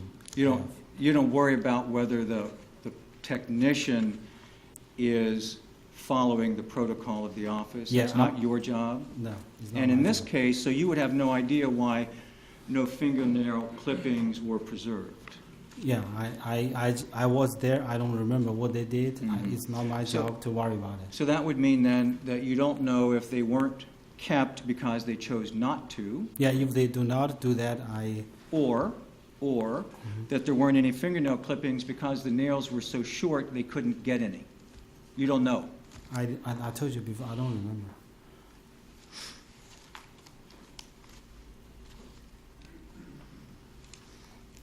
Did you do a blood draw for routine toxicology in this case?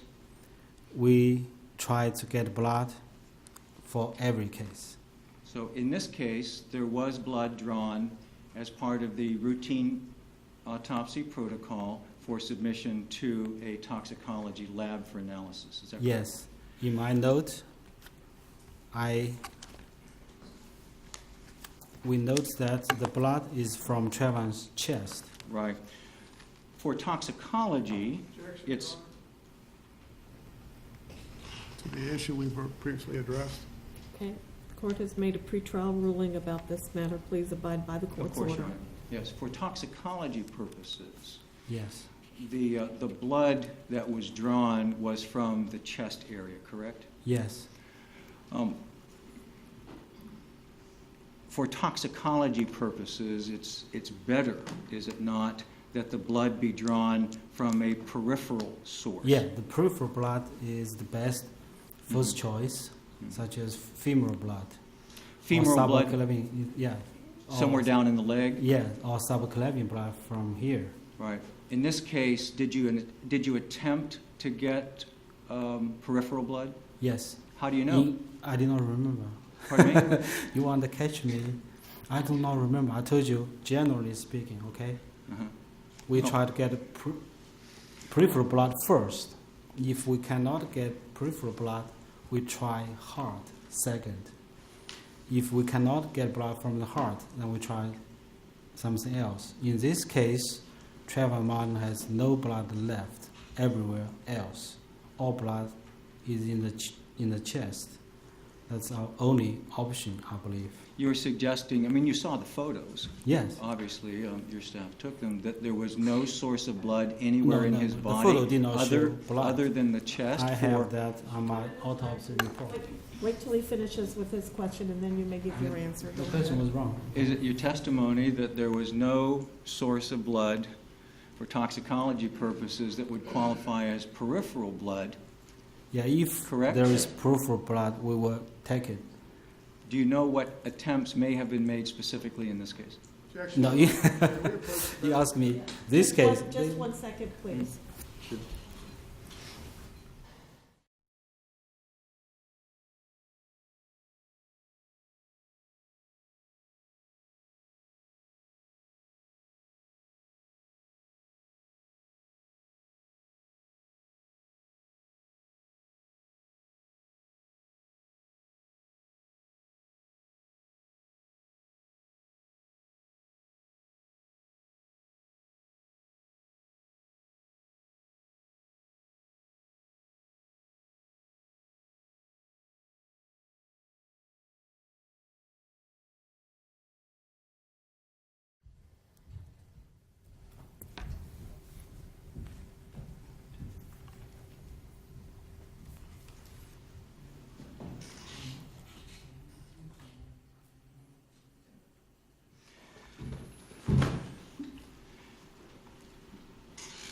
The blood draw that was done for toxicology purposes, in this case, you're saying was not available through a peripheral source? In this case, I don't know, I don't remember, but generally speaking, we should get blood from peripheral if there is one. Okay. In this case, I do not believe there is Do you one. do that yourself? No. Are you the one that draws the blood for that purpose? I never draw blood. So from in the this, body. in this case, who drew the blood that was submitted as part of the toxicology? Is there an objection, Your Honor? It's When there's an objection, you can't answer until I make a ruling. Thank you. The court has made a pretrial determination, and I'm asking counsel to make sure you abide by that. Certainly. Do you know who drew the blood? I believe is Ben Dalton. He was the hands-on guy, correct? In terms of assisting with the, Yes. whereas Ms. Feller was the clean hands person. Yes. Yes. It He makes wouldn't- sense it would have been Ben Dorton then. Yeah. Okay.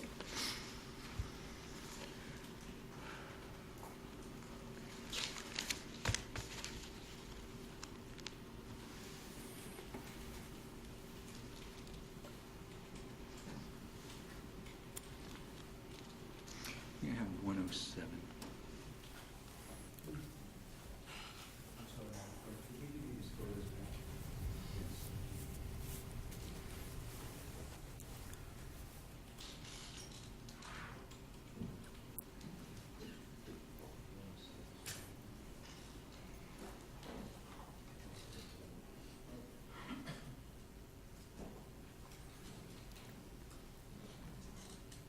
May I approach the witness, please? Yes, you may.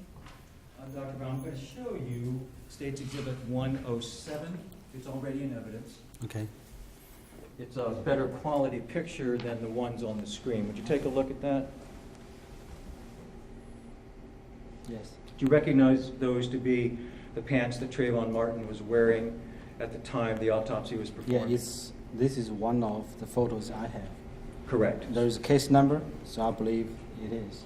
That came from your office, Yes. taken by Ms. Feller, most likely, Yes. and is considered part of the case package. Yes. And you would have seen those pants at some point. Yes. I have that. Your Honor, could I publish it briefly? Yes, you may. Thank you. I'll just pass it down. And I'll keep it.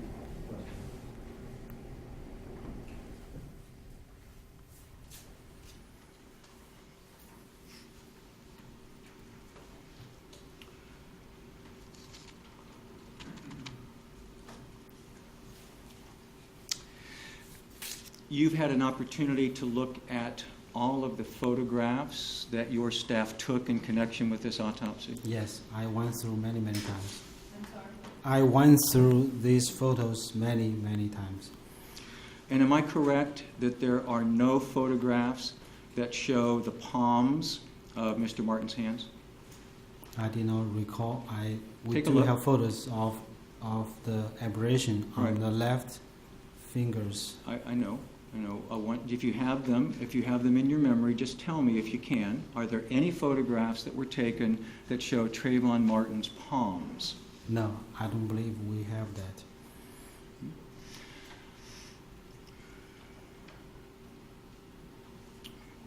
Is it part of your protocol not to photograph the entire body, all of the body surfaces? The protocol is we take photos as a whole body. We take 3 photos to cover all the bodies because we don't have space to get a camera too high, very high, to get one photo of the whole body. Other than that, we take the photos as needed. For example, if I found something I thought may be significant, such as an injury, a tumor, a disease on skin, we will take photo. Are you saying it was a conscious decision by your staff member not to photograph the palms of Trayvon Martin's hands? I look at the palm, generally speaking, for every case because the body coming, the hand is contracted. I have to bend them straight. I look at them. If I do not find anything, I just pass. And you don't take a picture? I do not take picture for anywhere I don't think is significant. So you're making a decision on the fly, what might be significant later, and make a conscious decision not to photograph certain parts of the body. It was my decision, I think. I look at it, I did not see any injury, I did not see any disease, so we just move on. That's what you're looking for, is injury or disease. Yes. Likewise, you don't have any pictures of Trayvon Martin's fingernails. Is that correct? I do not believe we have that. Was that also a conscious decision not to take a picture that would show his fingernails? It's not a particular decision. I believe we do not do that. If I do not find anything significant or disease or injuries. That's certainly not a cost issue, is it? It is not a cost issue. It's just a digital camera. Yes. The images are stored digitally. Yes. You're not paying for film or copies or anything. I do not even worry about that. When we do autopsy, for any profession, I work in the hospital, in the medical exam office, the efficiency is so important. In this case, we started autopsy 10:30, means I did another one before Trayvon Martin. I would start autopsy 9 o'clock. And this is Monday morning.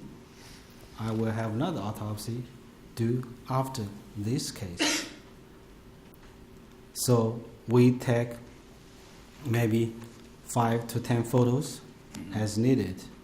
So you're saying that you're kind of in a hurry and you don't want to take a full body set of photographs? No, I'm not in a hurry. I said, for any case, we take 5 to 10 photos. We do not just take photos for the purpose of future use. We take 100 photos, cover everywhere. We cannot do that. Your testimony is that you can't take pictures of all the body surfaces? No, we cannot. There is no And reason that's to because do it takes that. too much time or costs too much in resources. What's the reason? What's the reason? That's we do that all the time. We did that before. We did that on this case. We will do that in the future. So in other words, without the photographs, in this case, nobody can look and make a decision for themselves whether you missed something or whether they would see... I do not believe I missed Let me finish, anything. please. Or whether they might interpret something differently than you did.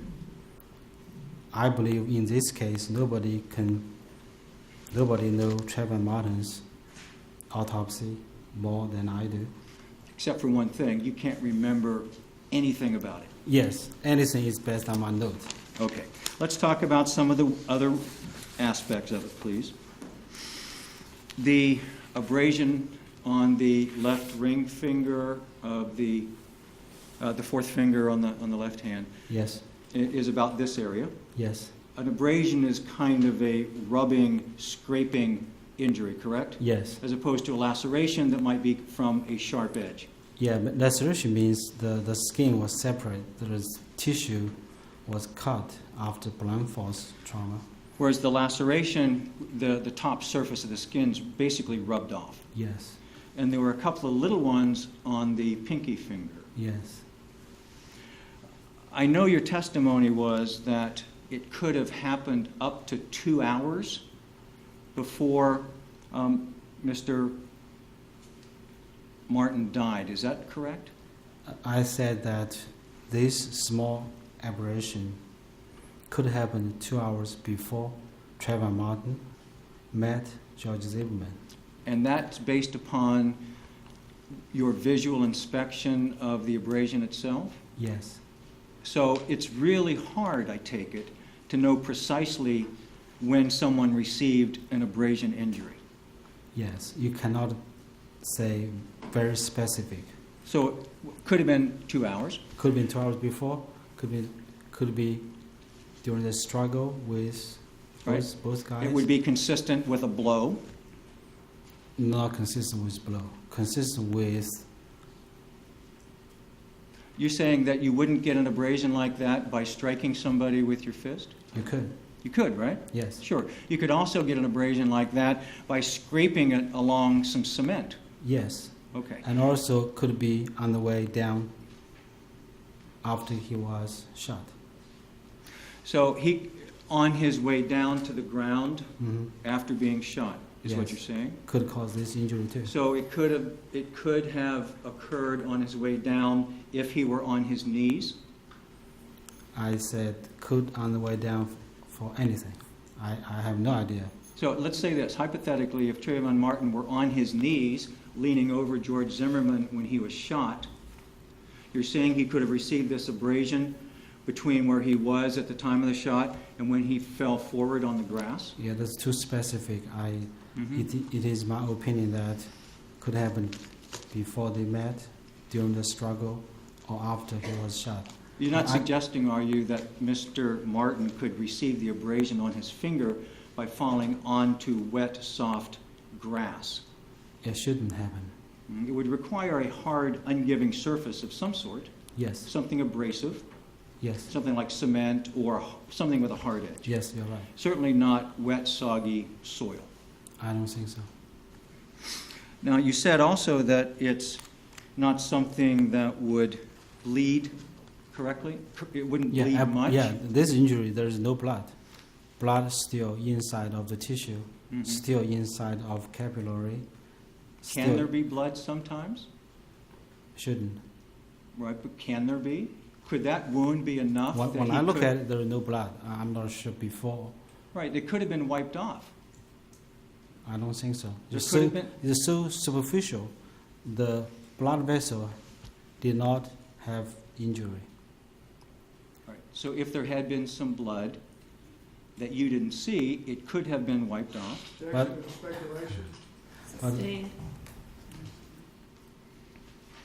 The body reacts to being injured by putting some fluids too, correct? Yeah, So blood. there, even if it's not blood, there could be some other bodily fluids that would kind Yeah. of come to help start to heal. The injury, any injury for any place in the body, Mhm. the body will try to get more blood to the area, to get more nutrition, to get more neutrophils, to get more red cells, white blood cells, to fight for the disease or injury. So if something came in contact with that abrasion, cloth or something, there could be some transfer of those bodily fluids, if not actually blood. So there is no hemorrhage, so there is no clot, just superficial abrasion.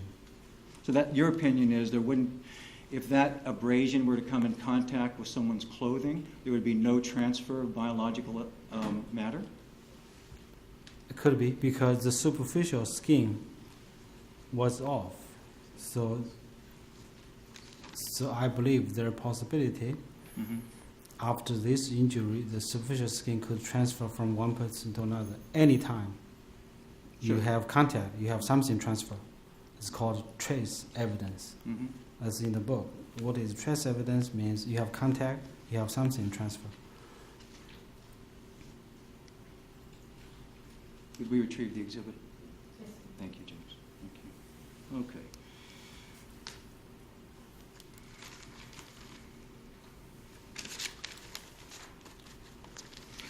You mentioned Trayvon Martin's height, that's 71 inches, 5 feet 11, correct? I never say height because the dead man cannot stand. Well, I meant length, body length. Yeah, length. Yeah. Correct. 71 inches, 5 feet 11, Yeah, 71 inch. and you, 5'11", yes. the weight was 158, Yes, and on the notes taken during your examination, that is a BMI of 22, correct? yes. Do you know what BMI Yeah, is? yeah. Right, body mass index? Yeah, if he's obese, I will write down in the autopsy report. If he's in normal range, I would, let me see the diagram. 22, yes. 22 is the normal range, so I did not wrote that in my autopsy report, just in the diagram. In the body diagram sheet, Yes. where it's noted that Mr. Martin was 71 inches and 158 pounds. Yeah. It's also noted that his BMI was 22. Yes. And that's in the normal range for someone his size and weight. Yes. Neither obese nor underweight. Yeah, normal range is 20 to 25.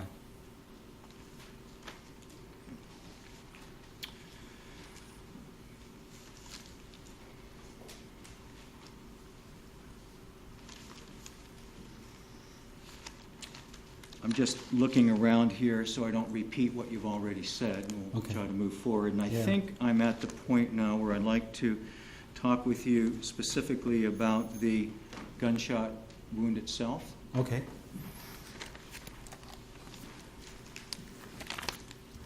No, actually, before I do that, let's talk about the length of time that, in your opinion, Mr. Martin may have lived. 1 to 10 minutes. Right. That's what you said before. Yes. Are you saying that his minimum time that he would have survived is 1 minute? Yes. And the maximum time he would have survived is 10 minutes? Yes. And that's based upon your review of literature? No. It based on my experience. I did autopsy and I have worked in the 3 medical examiner's office. Let me ask you this about your experience. Have you ever done personal research, professional research, that has resulted in peer-reviewed publications? For this, for the surviving... Gunshot wound survival times or anything related to gunshot wounds? Yes, I read many books. Now, I understand. My question, though, is more precise. It's, have you done any research yourself, written any articles on this subject matter? Not in the last 6 months. Are you published in the area of gunshot wounds? No, I did not. Are you published in the area of what the survival time might be for a wound such as Mr. Martin sustained? I did not. So your source of information, when you offer your opinion of 1 to 10 minutes, is based upon your review of other people's work? Based on my autopsy and other people's autopsy which I work with. Because When for you say every you work case with- come to my office or come to the office back in the Texas or back in Alabama, normally we have morning conference. Then we go to morgue to do autopsy together. We watch each other's case to have more experience, to learn from each other. In this instance, though, are you saying that in working with other medical examiners over time, you've done your own research project?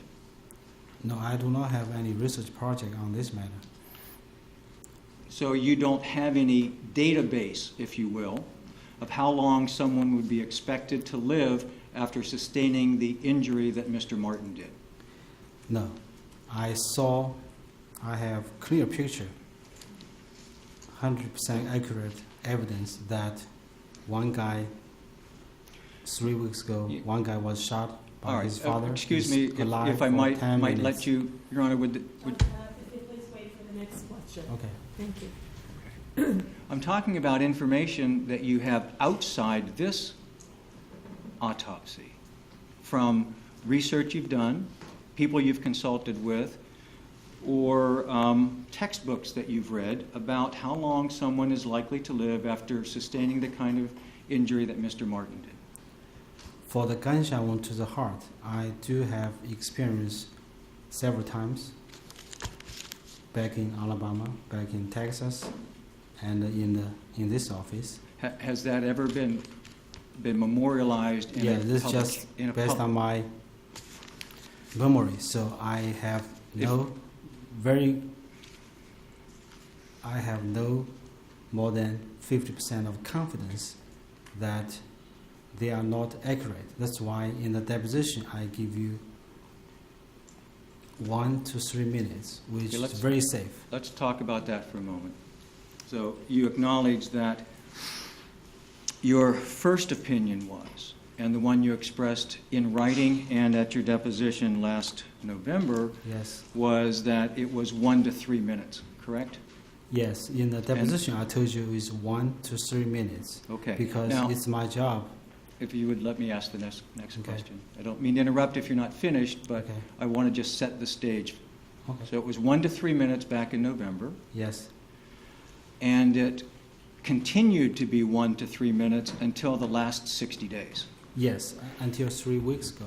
until 3 weeks ago, and then you changed your opinion Last and time. expanded it to more than twice, almost 3 times as long, more than 3 times as long, Yeah. from 1 to 10 minutes. Because I have new experience. And that's experience, personal experience? Yes. Not experience or information that you gain from reviewing journals or articles No. or textbooks. No, it's Your personal experience. hands-on experience. My hands was not on. My eye was on. Is this because of a specific case you were working on? Yes, 3 weeks ago. Let me say this case. Yes, if you would, just tell us Okay. exactly what it was 3 your weeks experience ago, was 3 weeks ago that has we- caused you to more than triple the time that Okay. Trayvon Martin is likely to have been alive. 3 weeks ago, we had a case. One guy, about 40 years old, was shot by his father. His father was in real self-defense. He called 911 right away. We Yeah, have clear I'm going- time log. I'm sorry. Is this information that's in your personal knowledge, or are you relying on other people's reports? My knowledge, because the reason I did not do autopsy on this case, but I have great interest on this case. Okay. She needs to be able to hear everything that you're saying. What is it that you're missing? My knowledge, because the reason I did not. No, okay. I did not do autopsy on this case, but I have very great interest on this case because this case is similar to Trayvon Martin's autopsy. This 40 years old was shot. The gun through the heart, also right ventricle, through the liver. In Trayvon's case, the bullet through the right ventricle of the heart and to the lung. And very rare. This is kind of one of 10 years of opportunity that we know exactly the time he was alive. His father called 911 right away, and he was in pain and make some painful noise, and the 911 people actually hear that. He was pronounced dead 10 minutes after he was shot. Very clear time. Very rare you can have clear picture after people was shot how long he alive. So in this case, this guy, 40 years old, shot by his father. His father called 911 right away. We have clear picture. He was alive for 10 minutes. I was so interested in this case because I'm preparing for this case. So I believe if you shoot the heart, people can survive 10 minutes. Okay, that's your frame of reference then? Yes. That other case where there's some evidence that the person was alive longer than your first opinion of 1 to 3 minutes? Yes. Would you agree the range could be quite different Oh, yes. depending on the circumstances? And you couldn't really say that in every case where someone was shot in the heart, they would survive 10 minutes? No, this is why I said 1 to 10 minutes. I did not say about 10 minutes or 10 minutes. I say 1 to 10 minutes. I give myself plenty of margin of error. So that's really 10 times, isn't it? Yes. 10 times, 1 to 10 minutes is a huge. Yes. Okay. Let me tell you Is what that his opinion. is that as accurate as you can be? Yes. Okay. Let's then talk about something else you said in connection with that. If I heard what you said earlier in direct, that you said that immediately following the shot, Trayvon Martin would not be able to move. Did you say that? Yes, I did. Is that your opinion, that based upon the shot to Mr. Martin's heart, that immediately upon sustaining it, he would not have been able to move? And also, I gained experience. Answer, from the if you case I would just just talked answer the about. question first. Is that Yeah. your testimony that immediately upon receiving the injury to his heart and lung, that Trayvon Martin would not have been able to move? Yes. And are you also saying that he would not be able to talk? Yes, I did say that. I would That say that he would again. have no voluntary control of his muscles whatsoever? I Is don't that what know you're about saying? that. I have no idea about that. I do think they can move a little bit. They can make some very painful noise. That's what I learned from the case let's- 3 weeks ago. But you didn't do the autopsy on that case, did you? I did not. But I Did you have- witness the autopsy? Yes, I did. I did. And that's your database, if you will, for all of this? Normally, we have two persons. In this case, Dr. Gallagher did the autopsy. At that day, I did not do autopsy, I think. So because this case is so rare, we have clear picture. Mm-hmm. What I'd like you to focus on, please answer more fully if you need to, but I want to focus on your opinion as a medical examiner in this case, Yes. so that we're clear. Is it your testimony that immediately upon sustaining the gunshot wound to his heart and lung, that Trayvon Martin would not have been able to move voluntarily? I think he was able to move a little bit, How much? very, very little. Could he pull his hands in? Could he move his hands? I don't know. Could he move his legs? In this world, only one person knows. Could he sit up? I don't know. All right, so somewhere between not being able to move at all and maybe move a little bit, you're just not sure how much or for how long. Is that what you're saying? Again, I because nobody knows.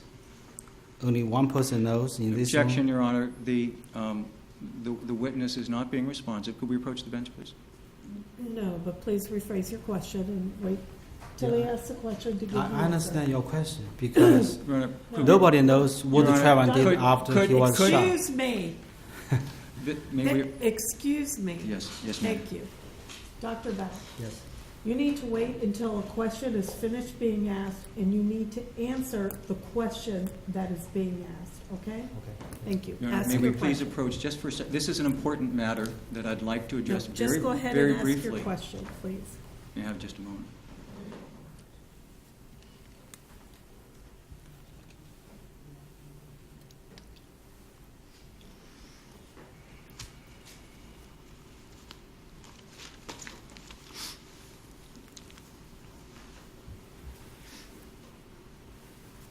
I want to be precise with my question. Okay. And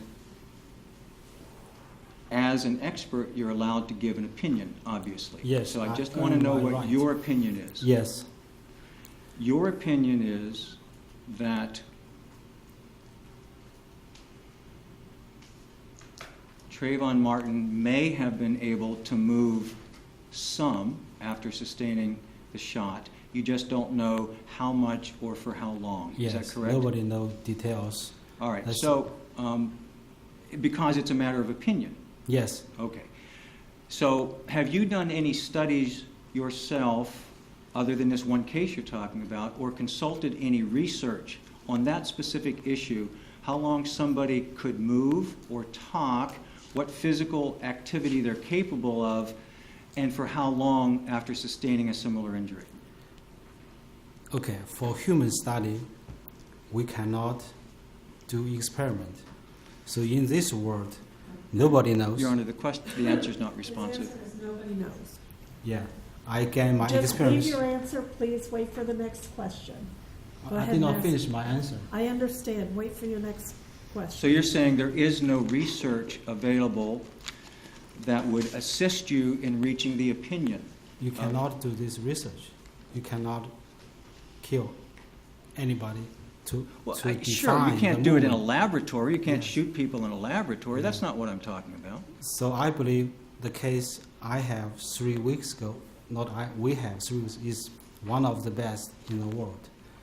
Very rare you have clear picture after shot to the heart. What he did, how he suffered, we have clear picture. Very rare. I believe you can write a publication will be read by everybody in the world. Very good. You haven't done that yet. No, I have no time to write publication. And have you researched whether anybody else has on similar subjects? I did not do any research. You know, you mentioned that on a lot of these issues, you researched a lot of the material and the textbooks out there in the scientific community, correct? Yeah, I do that routinely. So let's talk about, Routinely. let's talk about then the gunshot wound itself. Okay. Do you agree, and is it your testimony and opinion, that the damage to the shirts was as a result of contact with the muzzle of the gun and the fabric itself? Yes, loose contact, I believe. Do you agree, and is it your opinion, that the wound to the skin is not a contact wound? No. Are you saying it's your opinion that the wound to the skin is a contact wound? It's not contact. The contact would be very, very different. So it's your opinion that the wound to the skin is not a contact wound? Yes. And if it had been a contact wound, that would be a pretty easy thing for a medical examiner to see. Yes. There would be the stellate type tearing of the skin. It's very easy. I normally I can make decision in first 5 or 3 seconds. That's a kind of a rookie thing, if you will. That's an obvious thing to someone Yes, with your yes. background. We do that almost every day. So what your testimony ultimately is that there is some distance Yes. between the fabric and the skin. No, I did not say between the fabric and skin, between the skin and the muzzle of the gun. There's some distance. That's what I'd like you to be clear on, so I understand. Okay. You're saying that there is some distance between the muzzle of the gun and the skin? Okay. So when I say contact, it's not contact to the clothes, it's contact to the skin. Okay. Are you saying that if you contact the Contact clothing and the clothing is next to the skin, that you're not going to see evidence of a contact wound on the skin? It depends how you contact them.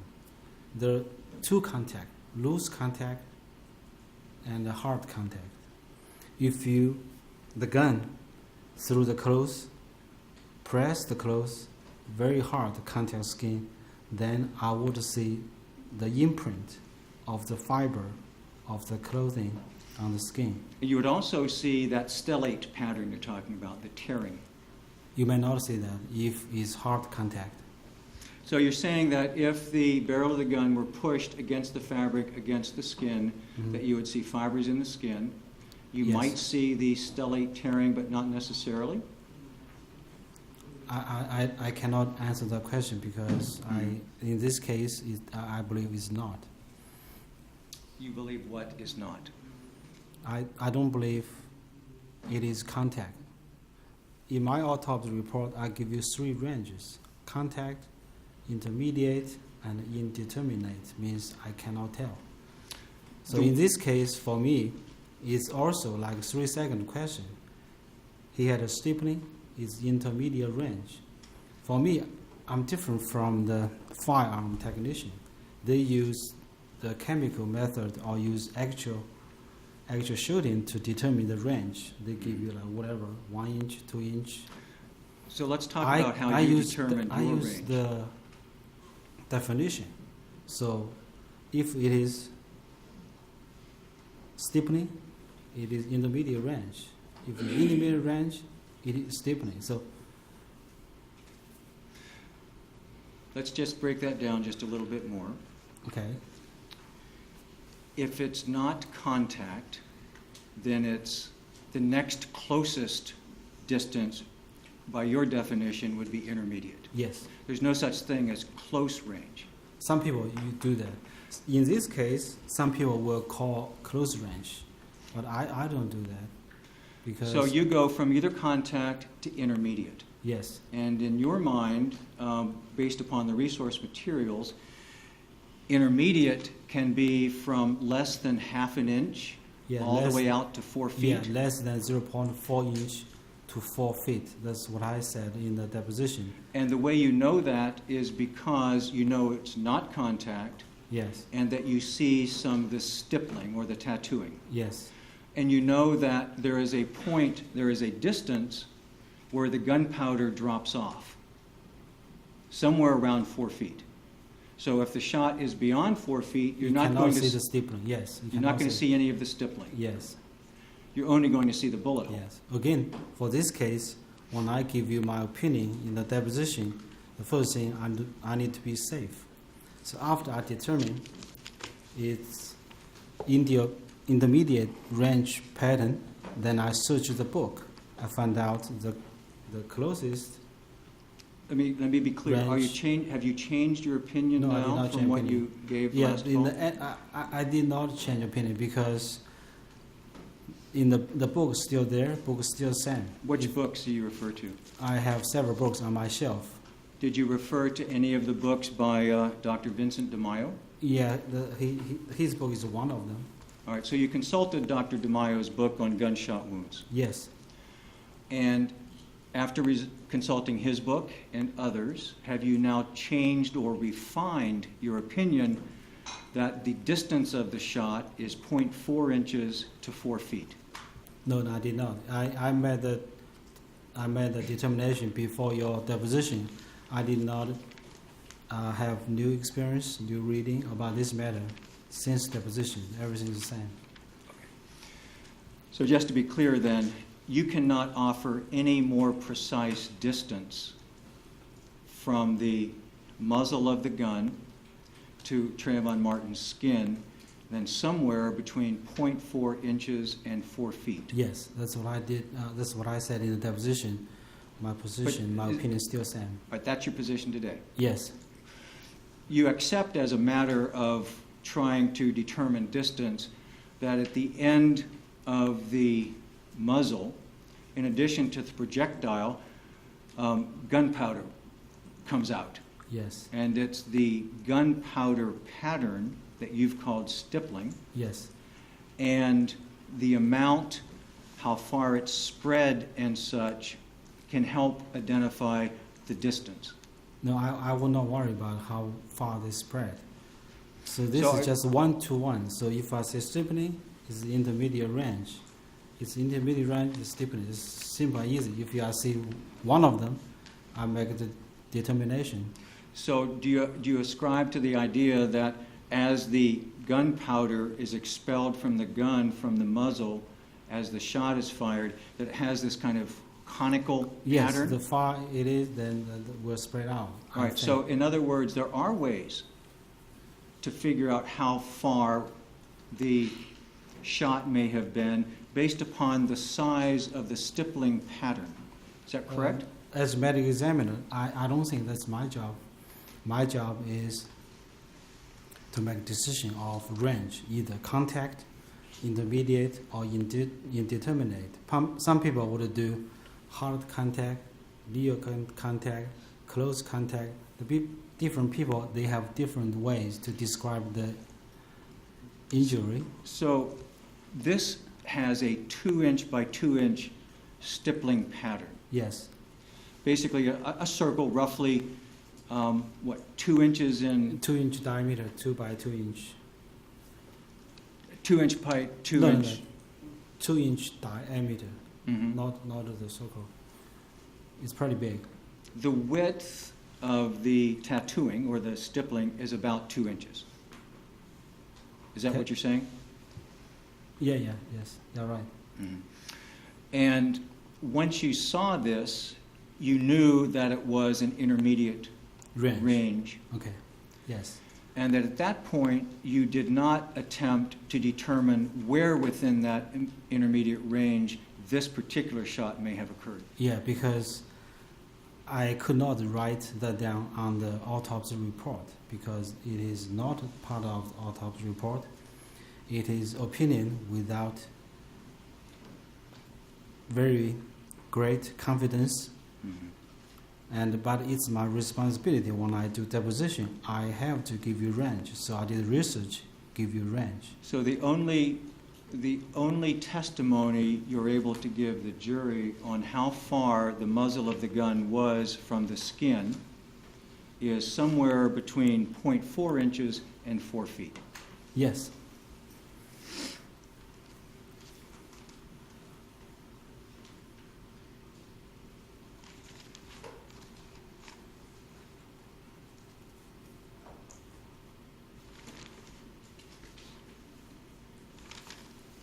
I might have just a minute, I think I'm about finished. Thank you.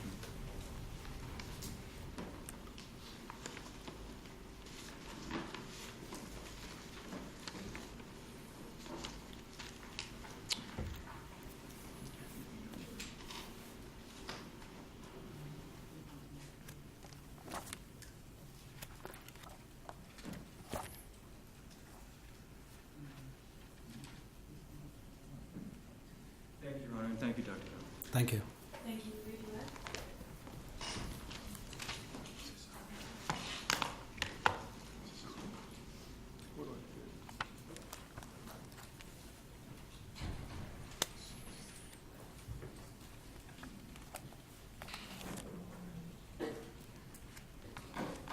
Good afternoon again, Dr. Val.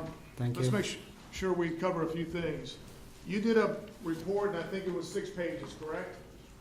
7 page. I mean, 7 pages, I'm sorry. my notes. Right, you did a report, but then you also made notes too. Yeah, 7 page Okay, notes. all right. You made 7 pages of notes, and your report detailed your diagnosis and findings, did it not? Your Okay. medical examiner report Oh detailed yeah, the what you autopsy did. report. Yeah, that's Yeah, autopsy. the autopsy report. Okay, yeah. Let me see. Okay. Total 6 pages autopsy Okay. report. All right. And you documented your findings in this case? Yes. In terms of the gunshot wound, detailing, describing the, Yeah, I typed the report on same day. okay. Because you cannot rely on your memory Right. to testify, say truth, not about truth, because you don't know the truth. Okay. So at that time, it was very fresh in your mind, and you did it that same day? Yes. Okay.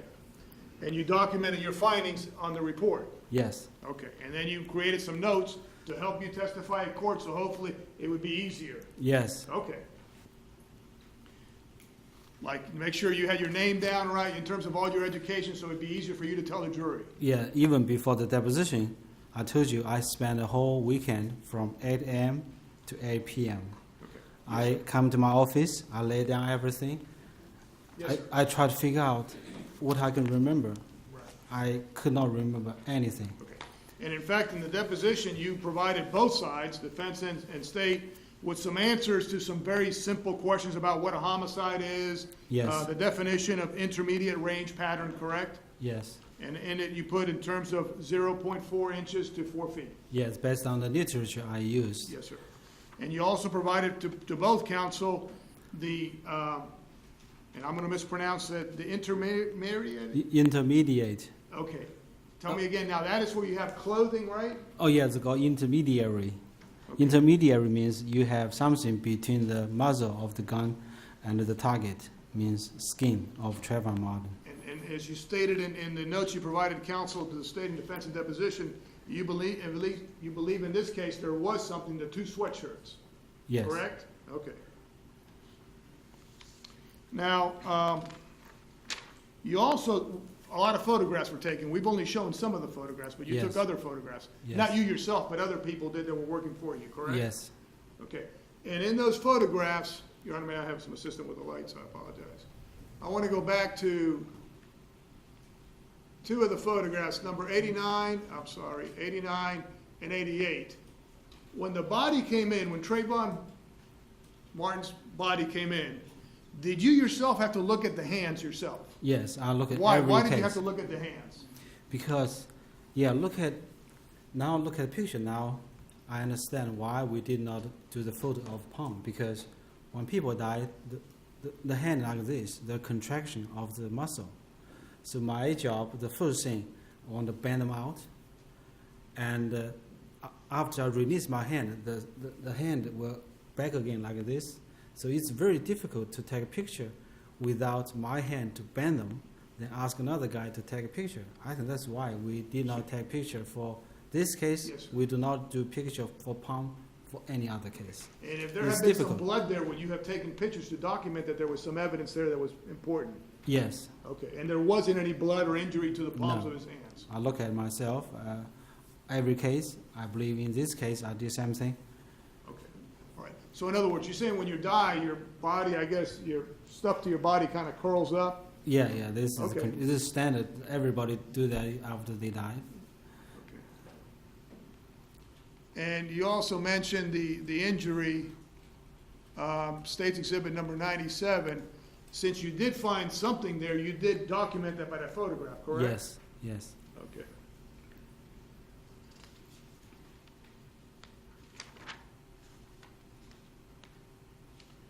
Thank you, Your Honor. I think that's it for the lights. I'm going to ask him some more questions. Thank you. You were asked about the scrapings of the fingernails. That was done by one of your technicians that works for you, I believe, Mr. Yes. Ben Dalton. Martin? Yes. Okay.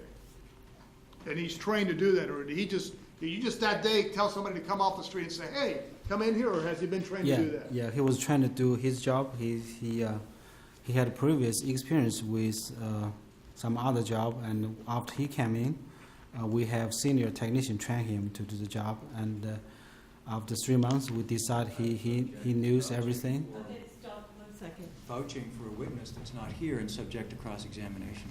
Okay. Can you move on? Okay, moving on, Your Honor. You mentioned, may I approach the witness, Your Honor? You did recover some blood was recovered, correct? For Yes. DNA purposes, correct? Yes.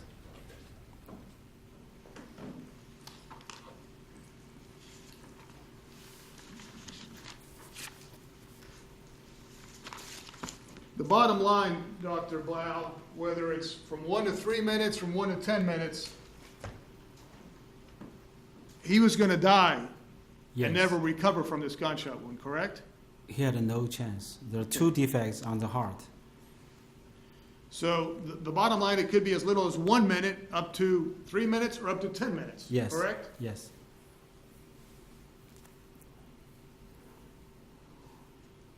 And in your deposition, you stated from 1 to 3 minutes, but you recently came across a case where somebody could have lived to 10 minutes, correct? Yes.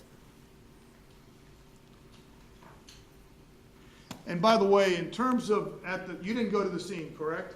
No, I did not go to the I scene. object to the leading nature of the last several questions. Okay, and this question, if it's just to get to a point in testimony, I will allow it. You were asked by Mr. West to, I think at some point, review your investigator's report that went to the scene. You recall that? Yeah. Tara Malferris or Tara Yeah, Clark, yeah. think I her did not name. go to the scene. I just rely on her report here. I do not want to testify on her behalf because I don't have fact. You didn't go to the scene yourself? Yeah, Okay. so I don't have opinion. Okay. If the evidence, hypothetically, if the evidence showed photographs there at the scene by the police department, that the body was covered in a tarp, a Yeah. tarp was covered over the body, would that in some way protect the body? Yes, before I came here, I did review the scene photos. Not because I want to scene, but because I reviewed photos. You reviewed few photos days- that were taken by the investigator? Yes, I reviewed it a few And- days ago, even yesterday. Right. And was there indication that the body had been covered at the scene? Yeah, according to my memory, the new memory, not the memory 1 year ago, that the body was covered by orange something. Okay. And when you say in terms of Trayvon Martin, in terms of the 1 minute minimum, up to 3 minutes and all that, in other words, his brain was still functioning, but he wasn't able, was he able to get up and do jumping jacks and all this stuff or not? I believe brain is the minimal functioning. I don't think he can move based on my case, our case, 3 weeks ago. Okay. All right, don't refer to the other case, but just based on your experience, you don't think he can move around and do all Because kinds I don't know Trayvon Martin's case. I have to refer previous case to predict Sure. Trayvon's case. Okay, all right. And in other words, well, strike that.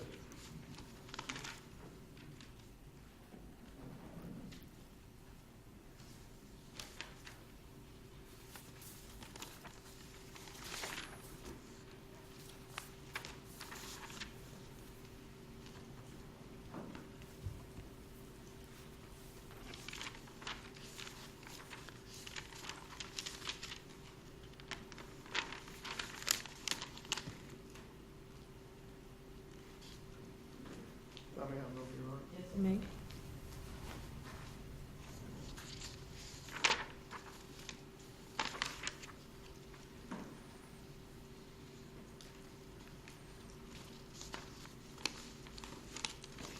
I don't have any further questions, Your Honor. Thank you. Nothing further, thank you. Thank you. May Dr. Bao be excused? Subject to recall, depending on. Okay, thank you. You're excused from the courtroom, subject to being recalled. Thank you very much. Thank you so much. Okay, call your next witness, please. We have a break. Okay, we may. I apologize. I was presumption, so Yes, we'll take a 10-minute recess.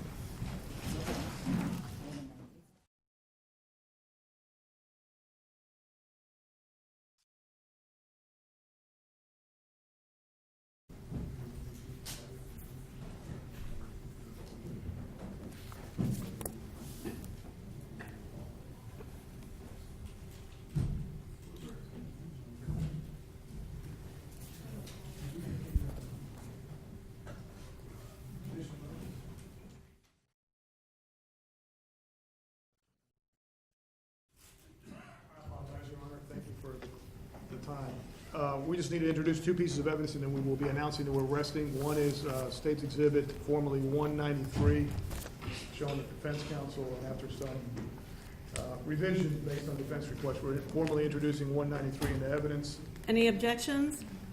One objection.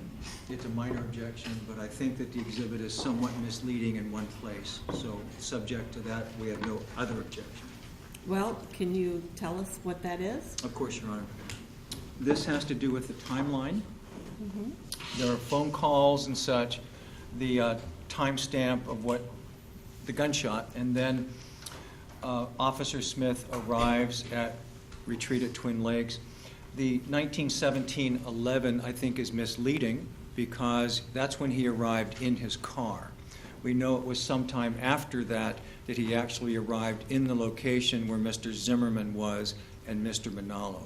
I think if the state were to offer this and then argue that there's only 15 seconds between the gunshot and Mr. Officer Smith on the scene, that's misleading because it doesn't accurately state the evidence in the case. So if this were changed to say... I understand your objection. Let me hear your response. I apologize, Your Honor. I had conferred with counsel, and in fact, as the court might note from this exhibit, we added RTL at their request, and I thought that was sufficient. If we had known that there was another objection after that, we would have revised it even more, but we believe this is sufficient in that it says Officer Smith arrives at RTL, and we understood if we put RTL on it, that that was good enough. Okay. It simply says by car. That solves the problem as far as I'm concerned. If it simply says what? If the state adds by car or arrives in his car, something that simply notes the timestamp is when he got there in his car, not when he got out of the car and then found his way to... I'm sorry, I do wear glasses, but I can't read that far. What does it say? It says Officer Smith arrives RTL. RTL, Retreat at Twin Lakes. Sorry. Could you put by car or in car? What words would you like to be added? By, in? I have no preference on that. Okay. With the addition of by car, is that now acceptable to the defense? Yes, ma'am. Okay, with that addition, Exhibit 193 will be entered into evidence.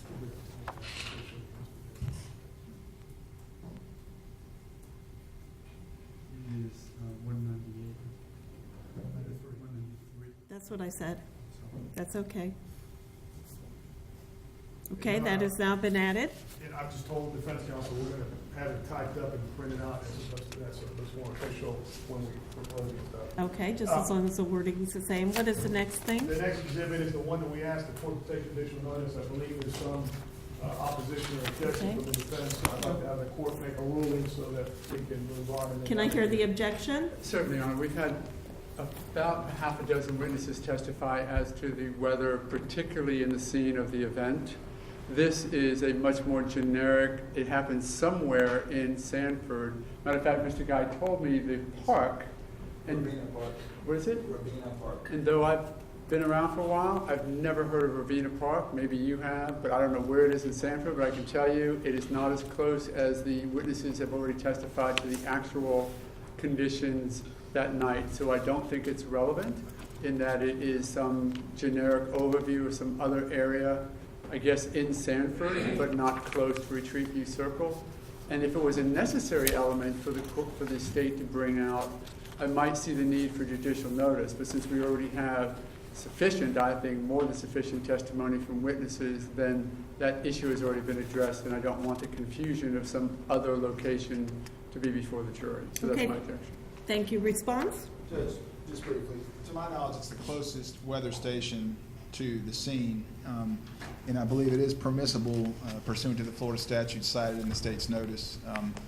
Ultimately, it's up to the court, but it's, again, it's offered to show, there's been testimony about whether or not it was raining, what the wind was like, and this provides an hour-by-hour analysis of those two. I see that, but could you please tell me how far it is from the retreat at Twin Lakes?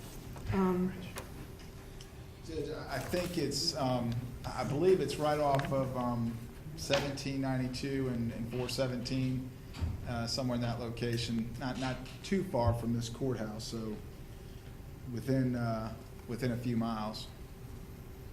If it's that far away, then I truly have an objection, because that's Okay. several miles. Does anybody have, be able to get on their computers to give me a distance?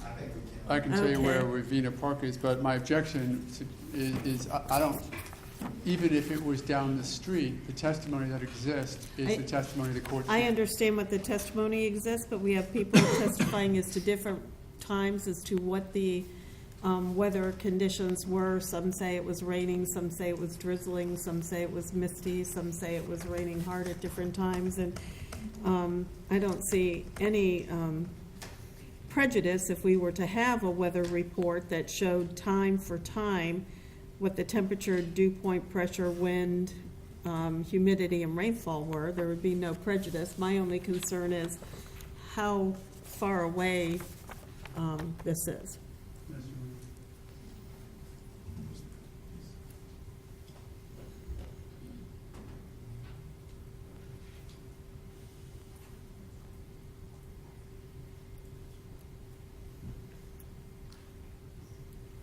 Mr. O'Mara, if you want to come over here, I think.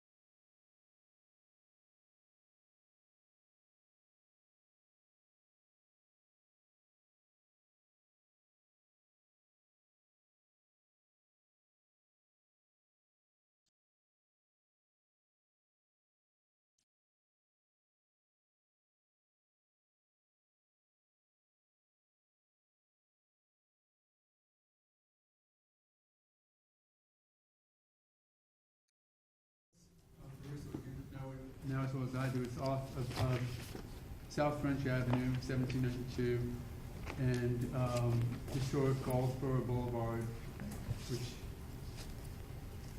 is just 7 miles away from the Retreat View Circle. It's much closer to downtown Sanford, Goldsboro, and of course. That doesn't give you a distance on there? Oh, it doesn't, no, we would be, not yet. Sanford Police Department. You know where Sanford Police Department is? It's very close to that. So that's the location. And of course, you know where Retreat View Circle is, which is very close to the mall. So it's that difference. I would say it's 7, 4, 5 or 6 miles. In our position, it's the closest thing we have, so it's the best information we can give the jury about the actual wind speed and rainfall amounts during the relevant time period. Okay, any further argument about the request for judicial notice regarding weather conditions? Just the distance and the existing testimony. Okay, be overruled. We'll have this marked as State's Exhibit 213, I believe it is. Is that correct, Grace? Okay. Is there anything else? No, Your Honor. Is the state going to rest? Yes, Your Honor. All right, let's have any arguments that we're going to have now, and then you'll rest when the jury comes back in.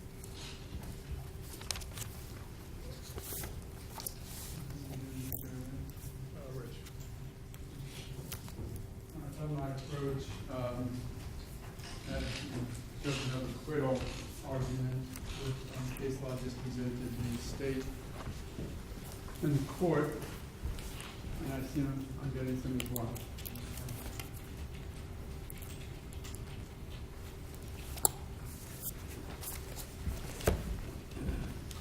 Thank you.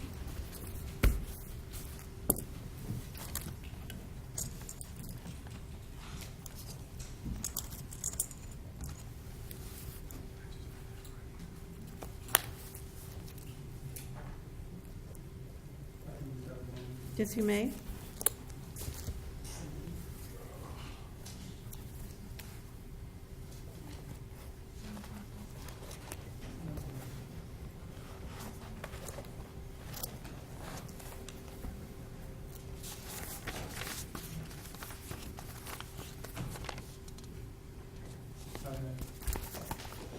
There are a number of different issues that come to mind that needs the court's attention, and I can focus the court on some of the case law that addresses it. One is the extent to which that there is a standard for judgment of acquittal in a circumstantial evidence case.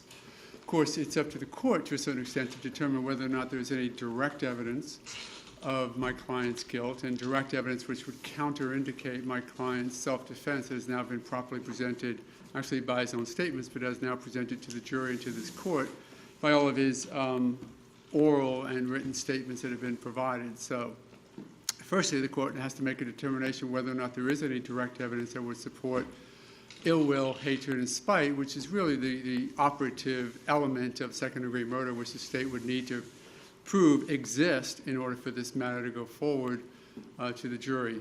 So as to the circumstantial evidence nature, of course, to the extent that the state intends to use circumstantial evidence to prove up their case, even, of course, at this stage of the proceedings, which is while you still have to look at the evidence that does exist in the light most favorable to the state, nonetheless, you have to look at that direct evidence in the light most favorable to the state and circumstantial evidence in the light most favorable to the state, but the same standards still apply, and that is to the extent that the state intends to use circumstantial evidence, that even in the light most favorable to the state, that circumstantial evidence still has to negate any possibility of innocence of my client. So even when we look at it under the judgment of acquittal, and I'll tell you the cases to look at in a moment, you have them in front of you. So if you were to focus on Walker versus State, cited at 957 Southern 2nd 560, a Florida Supreme Court case from 2007, that case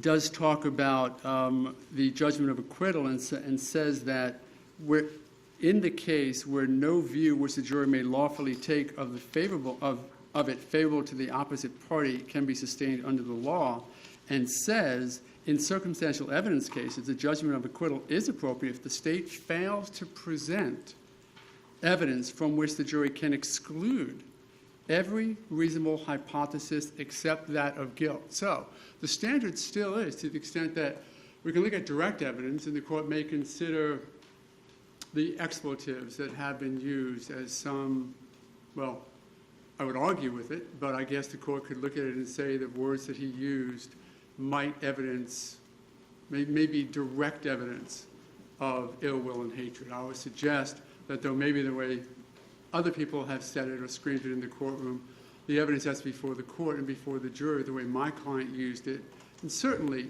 the entire context of the way he used it in his conversation on the non-emergency call does not suggest anywhere near the level necessary for ill will, spite, and hatred. Under that suggested, if you were to even consider that direct evidence, short of that, I would suggest that there is no other direct evidence to support any contention whatsoever of second-degree murder as to the ill will, spite, and hatred argument. the circumstantial evidence then that may exist, and they've tried to present to you that my client is some, I'm not exactly sure what the state's case is yet, but to the extent that what they're trying to say to you is that my client was a frustrated neighborhood watch and cop wannabe and just sort of had enough, and that is supported by some circumstantial evidence. I don't think that they have any direct evidence to suggest that. In effect, what they have shown is that my client has in fact been frustrated because he's called before. And on occasion, the people he's called on have gotten away. However, rather than just having the huge bridge that needs to happen from that suggestion to ill will and hatred, that circumstantial evidence has to negate any hypothesis of innocence of my client, even in a judgment of acquittal standard.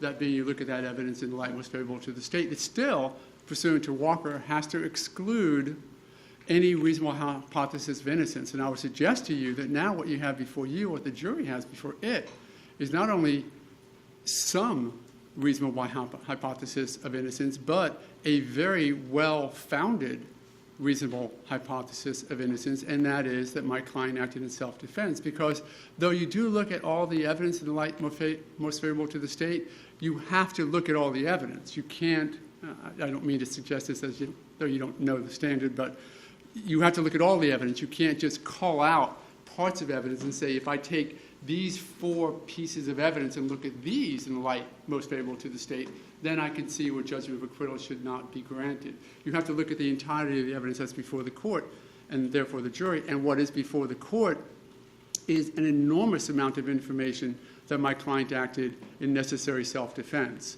We will not know yet, and you don't know yet, who was screaming.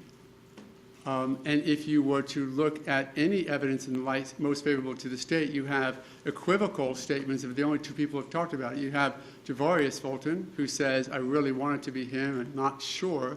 And then, of course, quite honestly, you have Miss Fulton, who, though she did testify, that is her son's voice, you have to take it in context.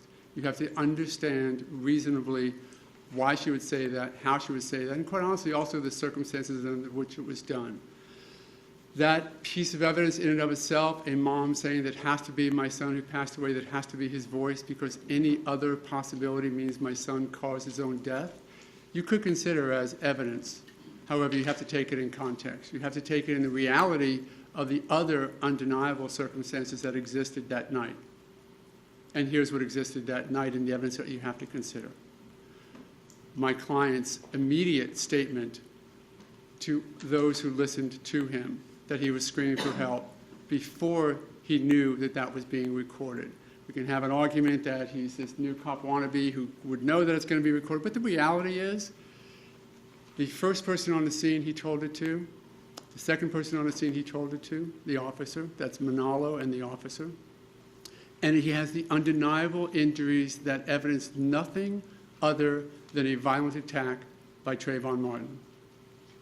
There is no other reasonable hypothesis that could come from that undisputed evidence other than my client was attacked by Trayvon Martin. Some form or fashion. Is it determined quite yet how, in what precise moment? Maybe not. I would suggest that there is absolutely no evidence to contraindicate what my client now has before you and before the jury, which is that he was at the T intersection when he was attacked, approached, and then attacked by Trayvon Martin. So there's no evidence to contraindicate that. And that he was hit in the face, and there's no evidence to contraindicate that. And that it did what we all know now it did to his nose. That violent act, in and of itself, I would suggest to you, is sufficient for immediate response with deadly force. But he didn't. What we have is 40 seconds of somebody screaming. Of course, you know, my client, through his statement, said it was him screaming. 40 seconds, and in receiving additional injuries consistent with, And even the state's own experts said it was consistent with my client's head being bashed against concrete or hit, contacted, without using the emotional word of smashed, against concrete at least several times. That type of injury in and of itself, the way it was presented by my client, that injury and the ongoing nature of that injury supports the right of my client under 776 to reasonably believe that he is in fear of future bodily injury because it was ongoing. The state's own witness, Captain Carter, said one really good indication of future bodily injury is when you've already been injured and it's still ongoing. You can presume that it's going to continue to occur. And that is, in effect, why my client acted in self-defense. And there is nothing, most importantly, under Walker, there is absolutely no interpretation of the state's evidence which excludes that as a reasonable hypothesis of innocence. And if you read Walker, the very words that I said, but the whole case is quite instructive. It allows for no other determination that since my client now has presented self-defense through the state's case, but it is now affirmative evidence of why he acted and the way he acted, that since the state cannot exclude a reasonable hypothesis of innocence based upon their circumstantial evidence, that the judgment of acquittal should be granted. That's under Walker. Walker also cites Woods, and it is the Woods case, which also cites another Supreme Court case, which is Barwick, B-A-R-W-I-C-K. Barwick case is 660 Southern 2nd, 685. In 1995, Florida Supreme Court case, it also sort of began the premise in Florida law that the judgment of acquittal is appropriate if, in fact, the state fails to present evidence from which the jury can exclude every reasonable hypothesis except that of guilt. You, as Barwick says, Barwick again is 660 Southern 2nd, 694. Barwick tells us that you at the outset have to determine whether or not there is competent evidence from which the jury can infer guilt to the exclusion of all other inferences. I would suggest to you that this would be a textbook case. It wouldn't make it to a textbook because it is so apparent from the evidence presented at this stage of the proceedings, judgment of acquittal after the close of the state's evidence, that the inference of non-guilt is much stronger than any suggested inference of guilt. Barwick, Woods, and Walker stand without question and unassailed for this proposition and should be considered by the court as to the circumstantial evidence issue. There are other cases that I would cite for you, and you have them in front of you. Sims is a 2013 case, 110 Southern 3rd, 113, talking about the state's obligation to eliminate any reasonable hypothesis of innocence, and upheld that the judgment of acquittal in Sims should have been granted, and in fact, again, was upheld. And in that case, it also cited to law, State versus Law, LAW 559, Southern 2nd, 187. And again, all of the cases that I'm citing to you, Your Honor, you have before you, although there are some of the cases, and I believe law is one of them, since it was cited in Sims fairly well. You don't have that actual case in front of you, but the cite is quite specific.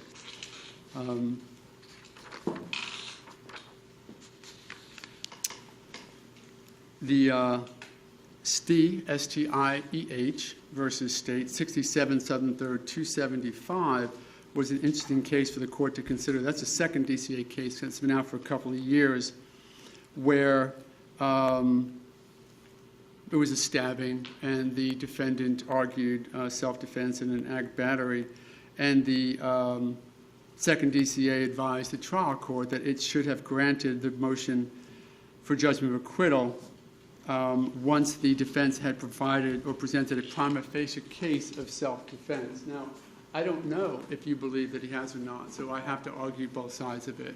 I believe that the court should consider and in fact should decide that my client, through his statements over the last week and a half as they were presented, not only his statements, but all the supportive or corroborative evidence, and those are all of the witnesses, that my client has in fact presented a prima facie case of self-defense. And I mentioned it a moment ago, but just to make sure that the foundation is properly laid, we have my client's, if we set aside for a moment, I'm going to ask you to, set aside for a moment that my client is just the most amazingly competent protector of his own murder. That, set that aside for a minute, that he didn't just decide as some snap decision to become a murderer and then was perfect in covering up everything. Because I would suggest to you that that is a fallacy of absurd proportions, that such could even be suggested by the state, certainly considered or actually endorsed by you. But if we set that aside for a moment, then what we have to look at is my client, it gets in the altercation with Mr. Martin. After following him to see where he went, as he agreed to with the officer, by not following him after he was told not to by dispatch, and to date, and the state's case is now done, to date, they have not presented any direct evidence, and I would suggest not even circumstantial evidence, that my client followed him after being told not to by the dispatch. They have no direct evidence, no circumstantial evidence that my client ever moved from the T intersection down the dog path until he was drugged or forced there by Trayvon Martin. There's not a scintilla of evidence to support that. There was, it seems, by Miss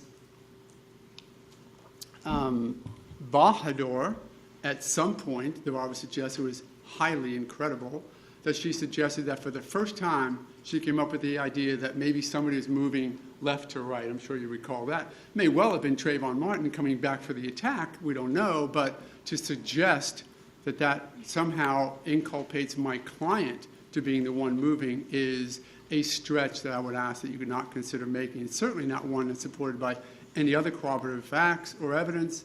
And of course, I think Ms. Bahadur sort of came across, well, let's just say she came across as she came across by the time we were done with her testimony. But aside from that, there was nothing to support that my client did anything to re-engage or to engage Mr. Martin whatsoever. So if we're going to set that foundation, that that is what he did and didn't do, and then see what the foundational evidence is to support that, we have Jenna Lauer. Jeremy Weinberg didn't testify. He was the woman, and so he was the fiancé with Jenna Lauer. But Jenna Lauer testified to something that, again, without my client's knowledge, completely supported what he said and how he said happened at the T intersection. Even Ms. Sudaika, who thought she saw something, and I think thought she heard something a lot different than she saw or heard, through an open window or a closed window, whatever, still supports my client's contention that the altercation began down by the T intersection. Of course, the Manalos also do that as well. So without having the benefit of any of that testimony, we know my client, of course, gave all that information to both Officers Singleton and Serino at a time when he had no information that any of that was available. Much more importantly, he had no information that any of that was controverted. Because had any of that been controverted, I'm sure that the state will well have brought that out to you before the end of their case. So we have Lauer, we have Sudaika, we have Manalo. We actually even have Mora, who documents my client's hypothesis of innocence or his prima facie case of self-defense. And that is, as she says, when she sort of wandered around the courtroom to look over the column to say that she saw my client on top of Trayvon Martin. A statement that he had already given to Singleton and Serino before he knew that this witness would be able to come out and say he or she saw anything. But he stated exactly what he did, that he moved the hands out. I think giving Dr. Bauer's testimony would certainly support the idea that even having moved the hands out, as Ms. Mora said, the feet still move. Dr. Bauer seemed to say at some point that maybe the body can move, maybe it can't, but nonetheless, this is the foundational evidence for which you have to make a determination. Did my client present to date a prima facie case of self-defense? one, and two, is that prima facie case of self-defense and its reasonable hypothesis of innocence, which is, of course, what it is, specifically contradicted by the state's case. And under Walker, Woods, Barwick, and now, as I've mentioned to you, Stieh, S-T-I-E-H, they have failed to do that. So if we look at Stieh, which is interesting, out of the second DCA, and I don't know that I quoted it, apologize if I have already, 67 Southern 3rd 275, stating that the JOA should have been granted once the defendant had presented a prima facie case of self-defense. And it goes through a pretty good analysis of 776. In that case, they were talking about defense of others, but of course the same standard applies as we have here today. Jenkins, I think, is one of the most instructive cases. That's cited at 942 Southern 2nd 910. The reason why is because Jenkins, a 2006 case, remember, as an aside, that there are not a lot of cases about judgments of acquittal in self-defense cases after 2006. The reason why is, of course, we now have self-defense immunity hearings as an alternative to judgment of acquittal arguments in a trial. We did not avail ourselves of that pretrial determination of immunity. So many other people in most of the other case law have. So you'll see a significant drop-off in the number of JOA arguments or JOA appellate case law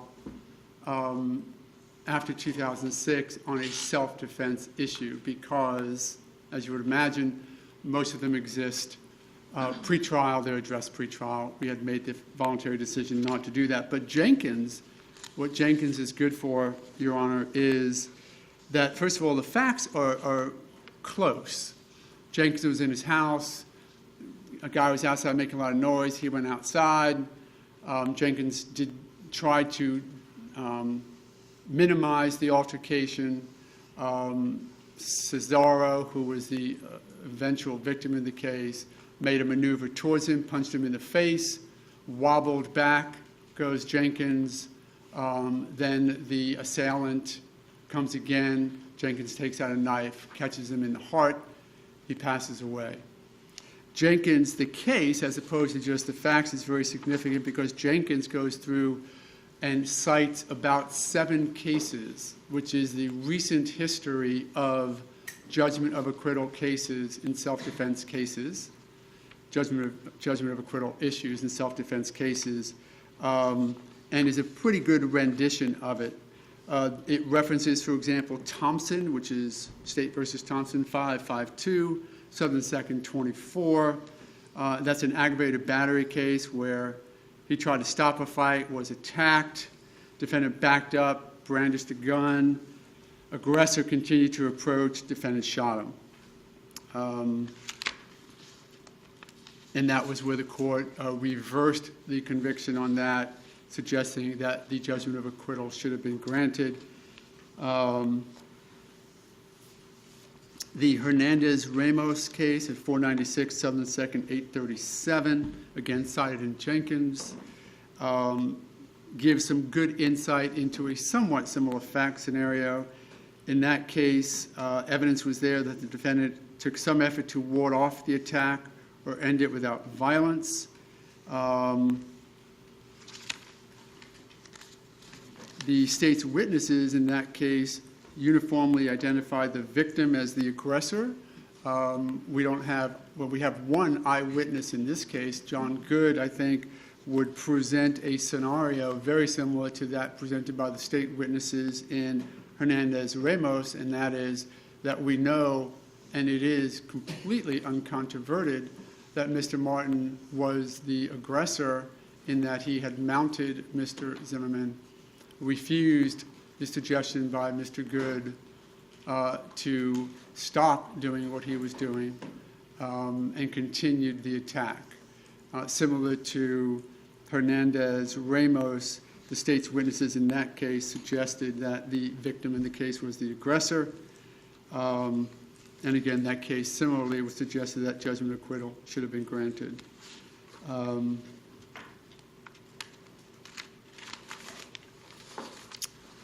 Now, that is looking at the issue of the circumstantial evidence and the direct evidence would exist and whether or not my client has presented a prima facie case of self-defense. I think that if you reach that alone, then the case should simply be dismissed presently at judgment of acquittal. As I said a moment ago, I can't say, Judge, can I stop and let you rule, and I'll start over if you don't. So I have to continue as though you're not following my first track, and I'll go to my second track. And the second track is whether or not, should the court not agree that a prima facie case of self-defense has been proven, and that to the extent that circumstantial evidence is being considered by this court as presented by the state, if you decide that that does in fact exclude any possibility of my client, any hypothesis of my client's innocence. If for some reason I've lost those two arguments, which I think the evidence supports that we should win. If we don't, then you have to look at whether or not this case should still move forward on a second-degree murder charge as to the issue of ill will and hatred. So let's talk for a moment about what ill will and hatred is and what it's not. In Light versus State, 841 Southern 2nd, 623, a second DCA case, that was a mosh pit case. Mr. Light didn't like the fact that the eventual victim fell back into him and may have hit him in a sensitive area of his body. So Mr. Light decided to pick him up in a wrestler move, hang him over his head, and smash him to the ground, crushing the left side of his head, I think it was, on the cement. He sort of got up, made it outside, and died. And the court ruled that that behavior, though extremely reckless behavior, to simply get upset at somebody, pick them up over your head, and smash them onto cement, is not ill will or hatred, and would not sustain a second-degree murder conviction because you can't infer any malice. I don't exactly know how you can infer malice from picking somebody up over their head and smashing them onto cement. But if we were to compare that law, which is now the law in Florida, to this case, I would suggest that there is absolutely no evidence to support the contention that Mrs. Zimmerman acted in ill will, spite, or hatred.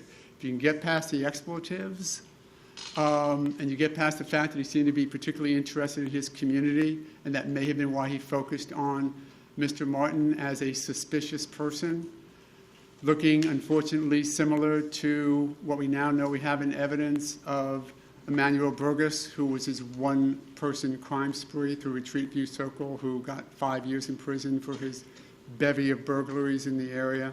The court may recall that you were the sentencing judge in that case when he came before you about 1.5 years ago. So yeah, an unfortunate circumstance, but that doesn't allow the outrageously over response by Mr. Martin. For sticking to the ill will and hatred argument, basically in the Light case, it was just not ill will because the courts looked to two other cases for the instruction on ill will, spite, and hatred. That being Williams versus State at 764 Southern 2nd, 177, another second DCA case, and McDaniel versus State, 620 Southern 2nd, 1308, a fourth DCA case, to begin the analysis that even extremely reckless behavior itself would be insufficient for you to infer any malice that would suggest second degree. I guess in this case, had Trayvon Martin pushed my client,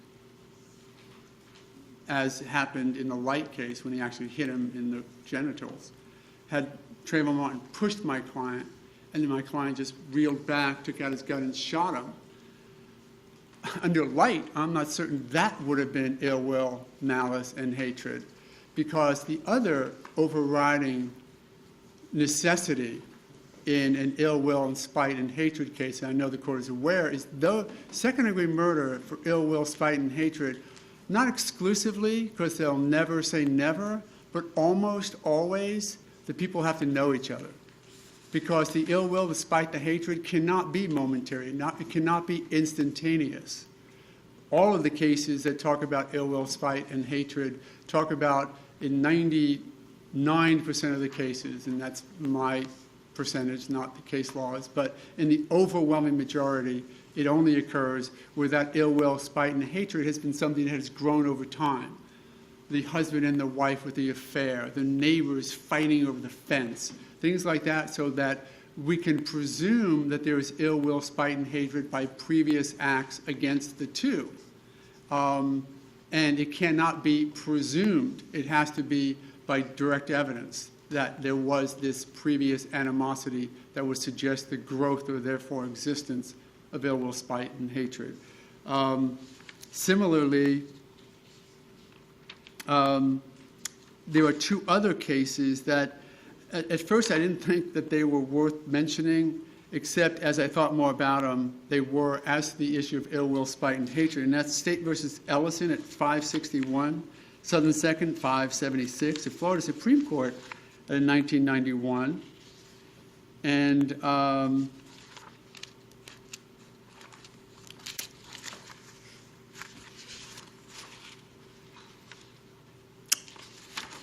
I'm sorry, Your Honor, and that's Sigler, S-I-G-L-E-R, 805, Southern 2nd, 32. I mentioned those two cases for this reason. Those were the high-speed chase cases.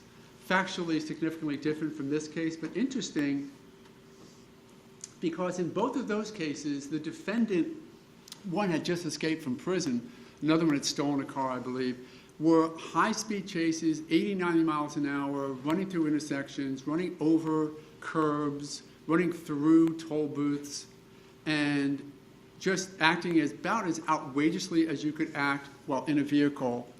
And in both of those cases, the courts said that even when you run into somebody and kill them, that's not ill will, spite, and hatred. There's no, in effect, transferred intent from when you act as outrageously negligent as you might act to steal a car and do 80 or 90 miles an hour through a crowded area, running people out of the way and finally killing somebody. That's not ill will, spite, or hatred. So I mentioned those for that purpose. Another case, State versus Ellison, E-L-L-I-S-O-N, 561 Southern 2nd, 576. I'm sorry, that was one of the two that I just mentioned to you, Your Honor. I apologize for that. But that was one of the two cases where, again, in that case, the high-speed chase was not suggested to be ill will, spite, or hatred. Dorsey versus State, 74 Southern 3rd, 521, a fourth DCA case, just a couple of years ago, 2011. In that case, the defendant had a gun. The facts support that he actually went and got the gun to arm himself after having an argument with two victims.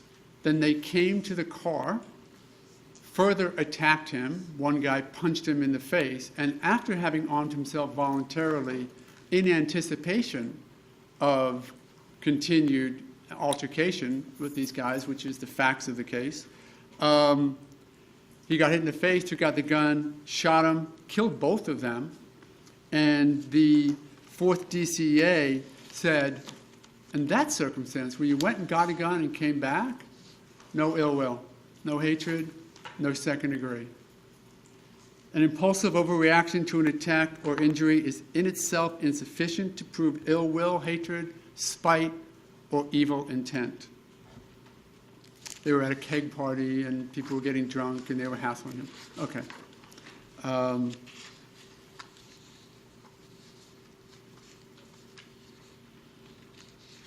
Bellamy is another case that I presented to the court, 977 Southern 2nd, 682, DCA, second DCA case out of 2008.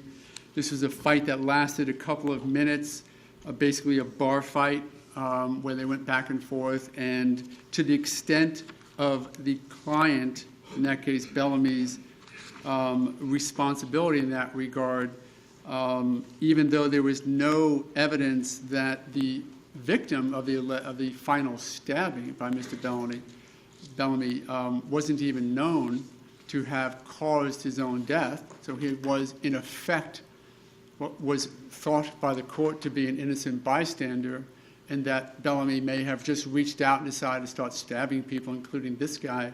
There was no ill will or hatred found in that case either.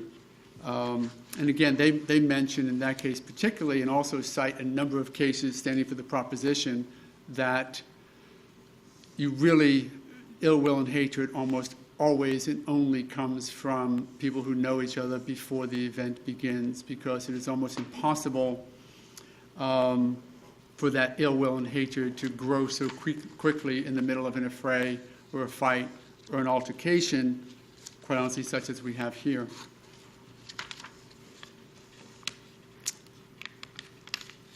Wiley versus States, 60 Southern 3rd, 588. Interesting case because in that case, there was a fight and Wiley decided to take out his gun and smack it against the eventual victim. So it was a deadly weapon, but he didn't use it as a gun, but he used it as a hammer. As it hit him, it went off and killed him. And again, in that case, even though he decided to arm himself with a deadly weapon, decided to do it the way he did, since the intent was not there and there was no ill will and hatred, presumably it would have been found if he stood 5 feet away and shot him. They said that the action and the way it occurred suggests a lack of ill will, hatred sufficient for second-degree murder. So it's a complicated case on judgment of acquittal, I think, in a number of ways, and that is that in a self-defense case, the case law, Walker and others, Woods and others, are quite clear that even at judgment of acquittal stage, the state has to be able to, in effect, disprove a reasonable hypothesis of self-defense. Even in the light most favorable to the state, all of those standards that the state has to present, all the factual scenarios have to convince this court that a judgment of acquittal should not be granted because they have presented evidence which negates every hypothesis of self-defense or hypothesis of innocence, which they're synonymous for these purposes, that my client acted in self-defense. Failing to do that, Walker is the law of this land and suggests that a judgment of acquittal should be granted. If it is not granted outright because they have simply failed to disprove self-defense, of course you know that to be the standard for the jury to consider anyway, then we shouldn't even need to present a defense. And if for some reason, as I mentioned a moment ago, you think that all of that is just has to be ruled in favor of the state, not giving my interpretation to Walker and its progeny any consideration whatsoever, then certainly the state has failed in convincing that second-degree murder charge, evidencing a depraved mind, has any basis moving forward to this jury, because they simply have not presented any evidence to suggest that there is not a reasonable hypothesis that my client did not act with ill will or hatred, and that they need to present, though they get the benefit of all the evidence being presented in their favor, that what they don't get is the benefit of you ignoring evidence that can't be interpreted any other way. You cannot look at that picture of my client's nose and say that he wasn't beat in the face. You can't look at the back of his head and say he wasn't beat in the back of the head. You cannot look at the autopsy of Mr. Martin and realize my client never attempted to, nor landed one blow upon Mr. Martin. All my client did was scream out for help.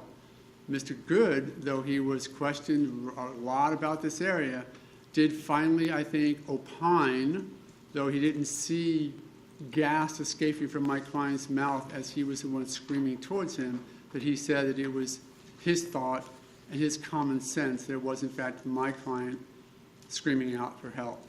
And The reality is, had it been Mr. Martin, who we now know, and it's undisputed, was on top screaming for help, well, he had his chance. He had Mr. Good 17 feet away, asking him to stop, telling Mr. Martin he was going to call 911, and Mr. Martin continued to ignore him and continued to batter my client in whatever form or fashion, or however number of times he did, that ended up with the injuries that my client had. They can't ignore that evidence to a jury, and they really should not be able to ignore it to you on a judgment of acquittal argument. On behalf of the state, Mr. Bedtime. Thank you. Respectfully, Mr. O'Mara gets the arguments backwards for starters. Because justifiable use of deadly force is a defense for which the defendant actually bears the initial burden, and I'm not arguing necessarily that he didn't meet it, but because it is a defense, the first inquiry that has to be undertaken is the elements of the crime itself of second-degree murder. Only then do we move to the issue of whether or not there is sufficient evidence to dispute the defense of justifiable use of deadly force. So the first thing that should be addressed is the elements of the actual crime that the state bears the burden of proving.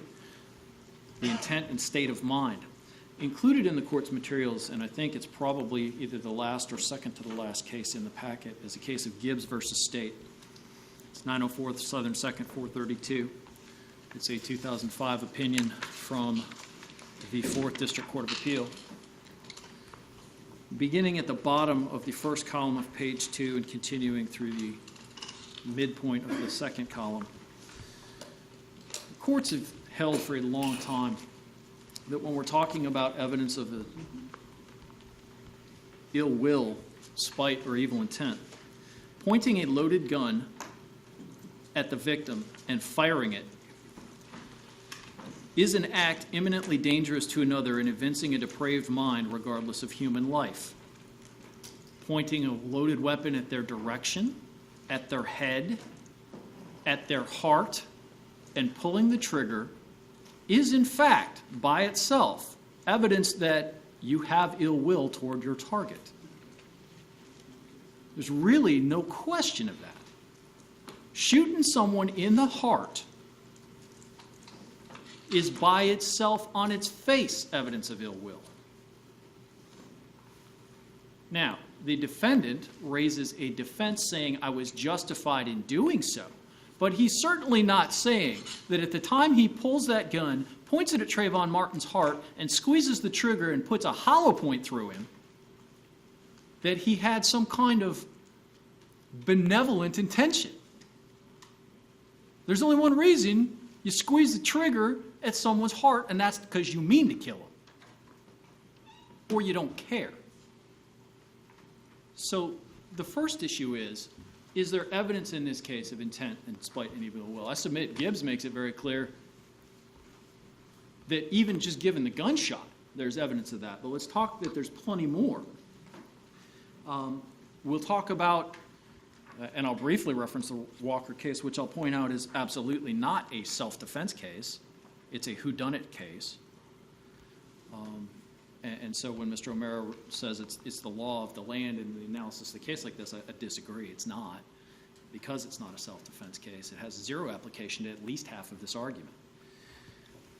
But for starters, the court said this is not a purely circumstantial evidence case. Neither is this one. Evidence of this defendant's ill will towards Trayvon Martin in particular, Mr. O'Mara cast it as it's usually people who know each other. Well, the problem is this defendant thought he knew. He thought he knew. He thought he knew Trayvon Martin as one of these assholes who get away.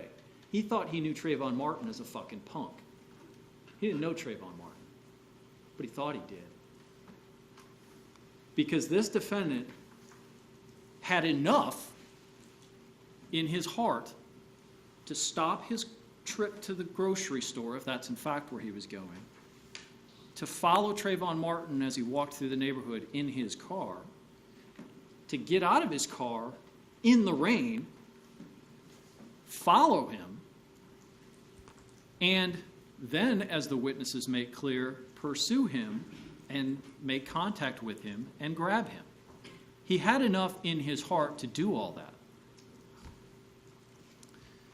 So we'll talk about first the direct evidence. The direct evidence, and even the Walker case supports this, the defendant's confession, a defendant's statement, is direct evidence of his state of mind. This defendant's statements go a long way towards telling us what that was. I've already mentioned his conversation to Mr. Nofke in the non-emergency call. But we go further than that. What other things has he said about this? And I'll ask the clerk in advance if I could have State's Exhibit 210, please. He talks about the first description is he thinks he's on drugs and he's suspicious because he's walking in the neighborhood. He also says that he would do nothing differently, and this is all part of God's plan.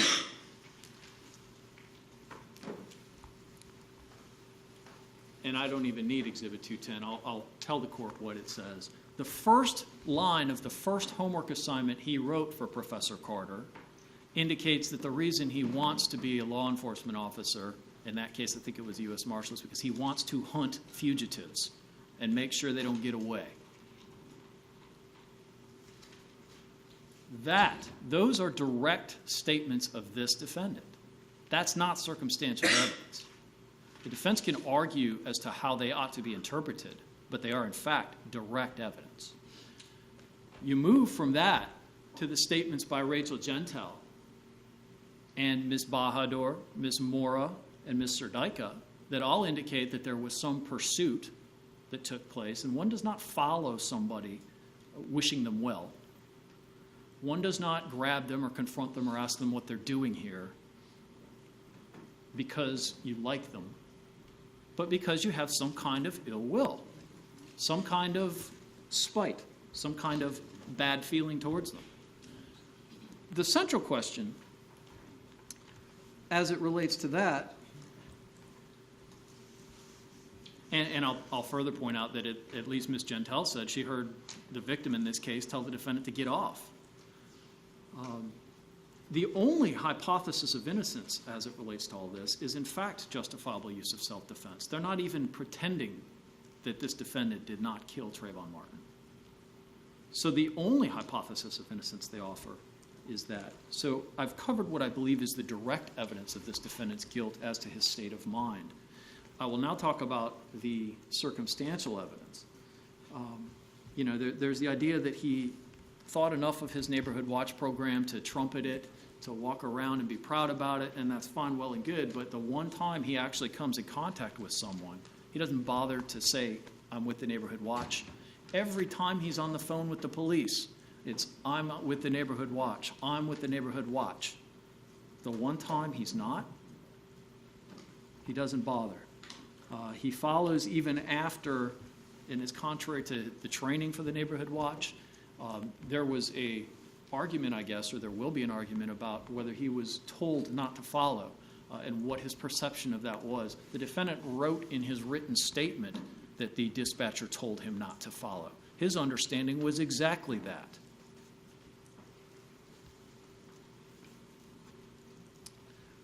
We'll talk about some of his claims in brief, but he lies about kind of his whereabouts.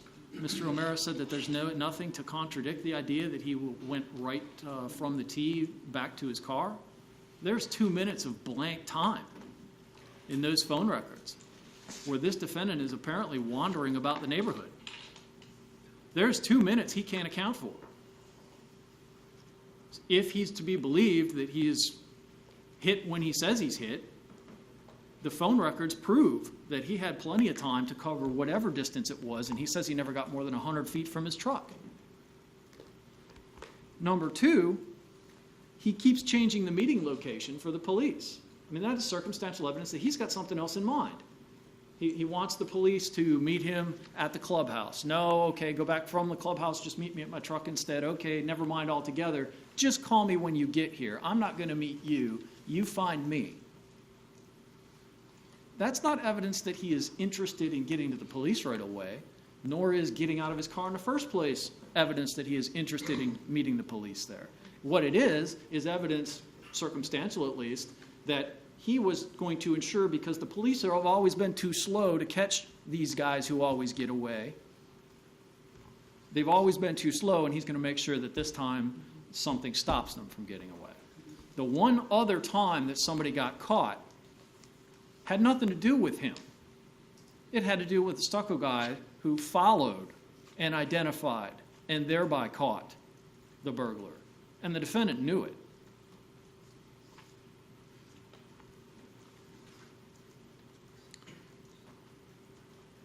The inconsistencies in the defendant's own statements are hardly minor. I think viewed in favor of the state, which the court is required to do, and construed in the light most favorable to the state, they're evidence of somebody who can't figure out which lie he's already told, so he tells a new one. He jumped out of the bushes. No, he didn't jump out of the bushes. He was right there where you are standing in the video walkthrough. No, he's not right there where you are standing. He actually, after I hung up the phone and turned around to walk back to my truck, he was walking toward me. He says all three of those things. They can't all possibly be true. I'll submit probably none of them are true, but the bottom line is he keeps contradicting himself, and not just in some minor fashion. He claims that he knows all of his neighbors, but I don't know yet of a neighbor who testified that they actually knew who he was before the shooting. And despite the fact that he's been the neighborhood watch chairperson, that he's lived there for years, that he claims to know all his neighbors and goes about parking enforcement, he doesn't know the name of the 3 streets in his neighborhood. He doesn't know that as he's doing his video walkthrough, over his shoulder is the address that he claims he couldn't see. Those are not minor things. Those are evidence of someone who is intentionally obfuscating. And let me put it this way. There are 2 people involved here. One of them's dead and one of them's a liar. That is a circumstance that this court ought to consider, and it's a reason that the jury ought to consider. So between the direct evidence and the circumstantial evidence of his ill will, Your Honor, I will now go towards what the cases have to say about that. The only hypothesis of innocence, as I've said, is that the defendant was engaging in self-defense. Included in the packets that I've given, Your Honor, the second case I believe in order is Melehan, M-E-L-E-H-A-N, which is the 4th District Court of Appeal decision from June 6th of last year. And essentially and I believe it's on page 11 of the court's copy, the court sets out the law as it relates to this sort of motion. Moving for a judgment of acquittal, the defendant admits the facts and evidence and every conclusion favorable to the adverse party that may be fairly and reasonably inferred from the evidence. Even if this were a circumstantial evidence case, which, again, the state argues it's not. There are circumstances, but it is not a purely circumstantial case, and therefore the special burden, as it were, doesn't apply. But even in a circumstantial evidence case, the state must present evidence that conflicts with the defendant's hypothesis of innocence, but the state is not required to completely disprove it.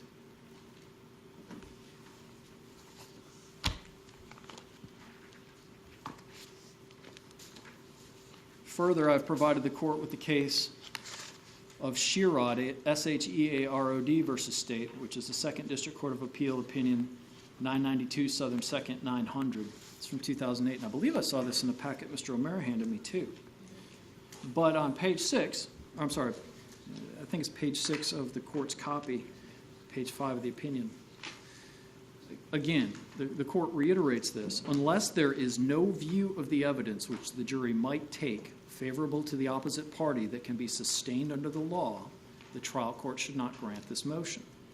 The existence of contradictory, conflicting testimony or evidence does not warrant a judgment of acquittal, because the weight of the evidence and the witness's credibility are questions solely for the jury.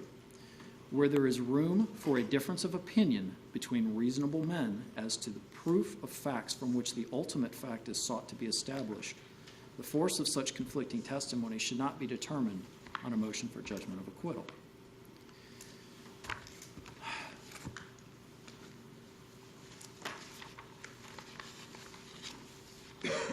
And finally, Your Honor, I've also provided the case of Thompson versus State, 944 Southern 2nd, 546, another 4th District Court of Appeal case, this one from 2006. And beginning on page 5 of this copy, again,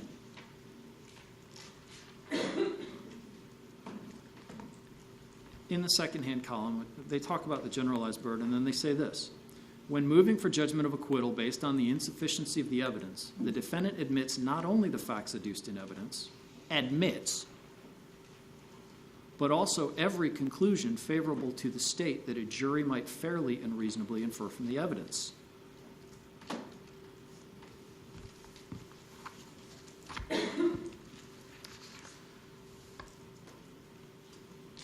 So, Your Honor, as to whether the state has met its burden at this stage regarding the defendant's intent and state of mind, I submit that both through direct and circumstantial evidence that has certainly been done. In fact, the only hypothesis of innocence put forward is the notion of justifiable use of deadly force, and so I'm going to move to that. I think the facts testified to by the eyewitnesses who saw the defendant and the victim struggling together, upright, and at one point a pursuit involved, coupled with the inconsistencies and the expressions about the defendant's own attitude, more than create a substantial question for the jury in that regard. As to self-defense, whether or not the use of force, particularly in this case, the use of deadly force, is justified, the state has a burden to discuss here, and I'm going to refer the court to two cases in particular in this regard. And the first is Leisure versus State. That's Leasure,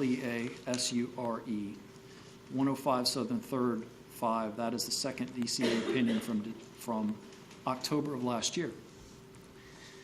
Beginning on page 10, I believe, of the court's copy, under head note 3, or outline column 3, where they discuss the motion for judgment of acquittal as to self-defense.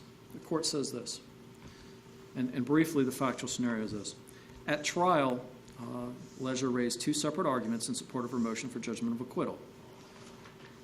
She asserted both of those that the defendant is asserting here, that the state failed to prove that she acted with the requisite intent, and also that the state failed to overcome her allegation of self-defense. When a defendant claims self-defense, the court said, she bears the initial burden of presenting a prima facie case of self-defense. Again, I'm going to assume for purposes of this argument that the court is satisfied the defense has done so, because if they haven't, school is out as to this already. I believe that it is a fair inference from the evidence in this case that the defendant started this, or at a very minimum that Trayvon Martin had as much right to defend himself as this defendant claims he did. But I'll get back to that notion in a minute. But where a defendant claims self-defense, the state has to rebut it, but the state has to do so in the following manner. State may present such evidence through rebuttal witnesses or by inference in its case in chief. Moving across to the next column, Leisure argued that the state failed to meet its burden because there were no eyewitnesses to contradict Leisure's testimony, and the medical evidence did not contradict her testimony. She argues that her inconsistent statements to the police were nothing more than the use of extremely poor judgment after she panicked. This is sounding exceedingly familiar. However, even when there are no other witnesses to the events besides the defendant, and in this case there weren't, even Mr. Good was long gone before the shot took place, a jury is not required to accept the defendant's testimony in support of her self-defense theory as true. Instead, it must consider the probability or improbability of the defendant's credibility in light of the circumstances established by other evidence. Numerous inconsistent statements to the 911 operator and then to the detectives cast significant doubt on her assertions that she had a reasonable fear of death or great bodily harm.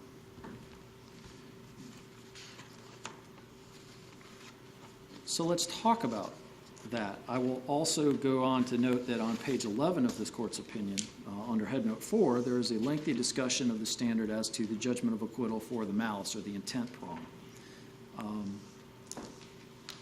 And the law appears to be virtually identical, but I want to draw back to one thing. The bottom of that page, and moving on to the next page, circumstantial evidence standard does not require the jury to believe the defendant's version of the facts if the state produces conflicting testimony. Even when a defendant's theory of events is not clearly contradicted by direct evidence, a judgment of acquittal is not required. A common sense view of the circumstantial evidence might lead the jury to disbelieve the defendant's theory. They go on to cite some other cases of the same nature.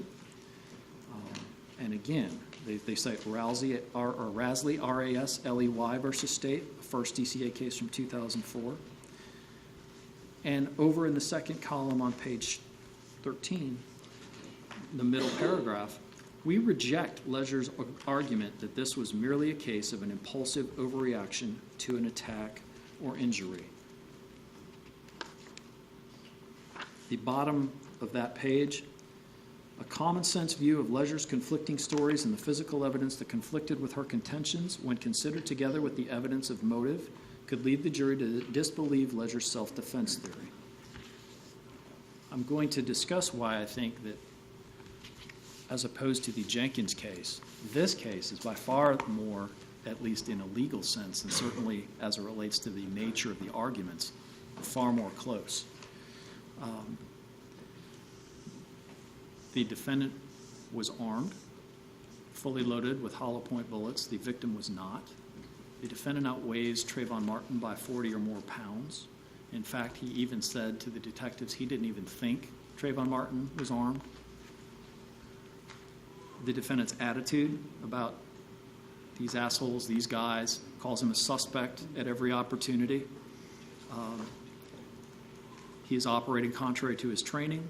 He's operating contrary to the direct suggestions of the police. According to the testimony of at least some of the witnesses, the defendant initiated that confrontation. There was running.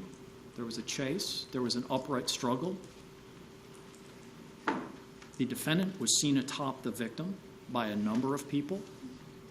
John Good saw the victim on top of the defendant.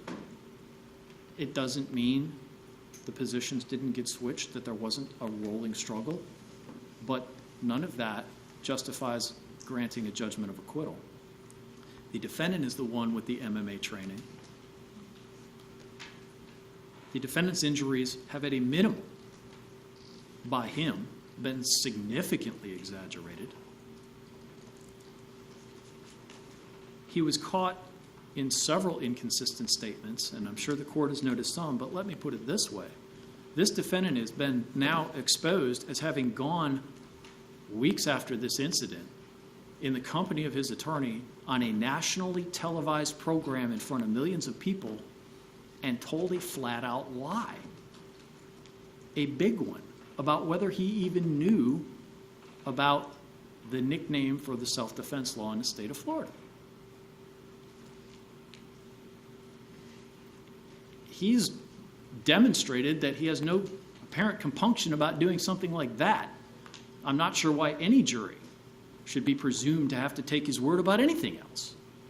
And the only person who offers any evidence that the victim in this case, who ended up with the bullet in his heart, was the initial aggressor in any way, shape, form, or fashion, is the guy who went on Sean Hannity and lied.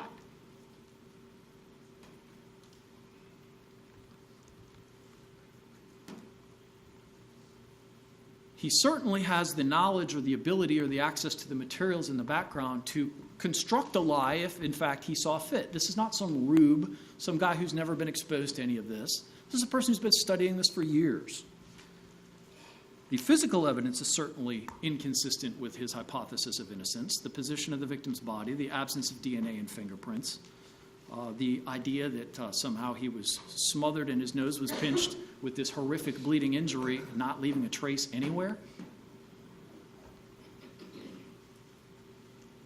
There is, of course, the matter of who was screaming.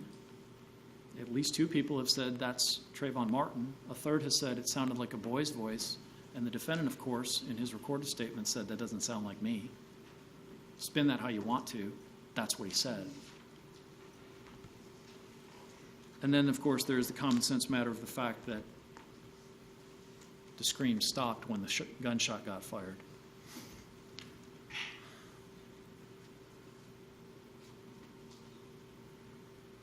The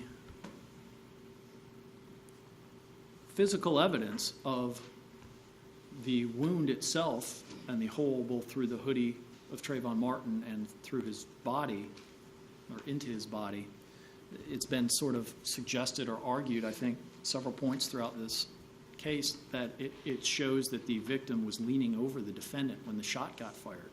And I guess he would have everybody believe that that is a possibility. That is equally consistent with the idea that Trayvon Martin was pulling away at the time the shot got fired, and that it wasn't some Arizona iced tea can dragging his hoodie out, but it was his body pulling it back.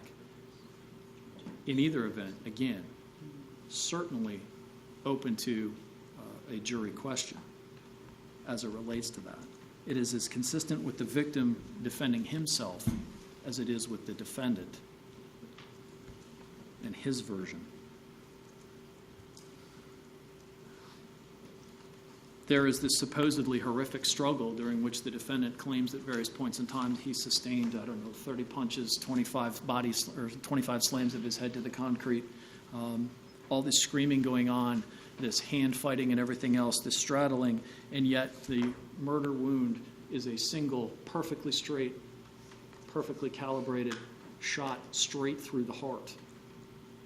The defendant is either the luckiest, most level-headed, cool marksman in the world, or something else is going on here.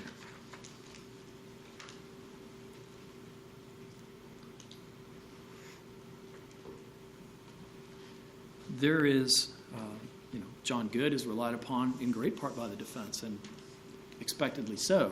But even he says, I never actually saw or even heard any blows really land. Nobody heard 50 screams.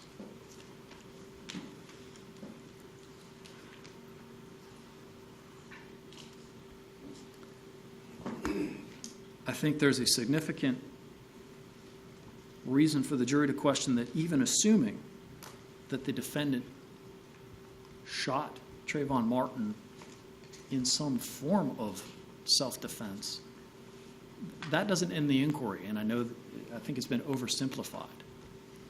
Professor Carter alluded to this. No, the standard is whether it was reasonable that he feared imminent death or great bodily harm. Now, the defense has an argument that they have advanced that says that's it, but that's certainly not the only argument. It's not the law. It's not the instruction. The instruction is, was his action reasonable? And given what we now know about the defendant's version and how much credibility he has, the defendant's attitude and history and what he felt and thought, and the actual extent of the injuries, which again, the law, it is true that the law says you don't actually have to have injuries, but why exaggerate them? Why make them to something that they really aren't? So the question is whether he was reasonable in using that level of force, particularly if you believe the defense's theory that, well, he knew the police were going to be right there. So the one final inconsistency I'll point out as to whether or not this was self-defense is as it relates to the defendant's account to his best friend. When you think about it, the defendant swore that he was attempting to scoot or move or somehow get off the sidewalk at the time that he claims Trayvon Martin was above him with his knees to the defendant's armpits. And yet at that same time, according to the defendant, Trayvon Martin noticed the defendant's firearm and went for it. And the defendant, nonetheless, was able to grab it, pull it out, and as he demonstrated, fire it into his heart. I think that's a pretty big physical impossibility. I think everybody with common sense already realizes that. So the central question, Your Honor, is really which one of these individuals was most defending themselves. That is a question the jury should answer. I want to say something about the Jenkins case because Mr. O'Mara characterized that as, quote, one of the most instructive cases, and, quote, the facts are close. Here are the facts. Witnesses described Mr. Cerezo, that's the victim, as furious and a wild man. Mr. Jenkins testified that Mr. Cerezo was acting like a lunatic. Mr. Cerezo claimed that he was a gang member and that he would come back to the mobile home park with 20 guns and silencers and kill everybody. One of the witnesses testified he heard Mr. Cerezo yelling, "I'm going to kill you, you're a dead man." Another witness heard Mr. Cerezo threaten to burn down Mr. Jenkins' trailer. Mr. Cerezo claimed that he had a Glock, with which Cerezo then clenched his fist and charged at Mr. Jenkins again.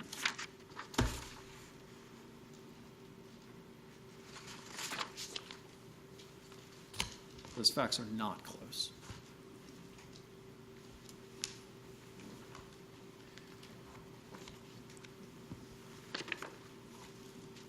One of the final cases I cited to Your Honor is the case of Hoffman versus State, and I think I even saw this in the defendant's packet as well.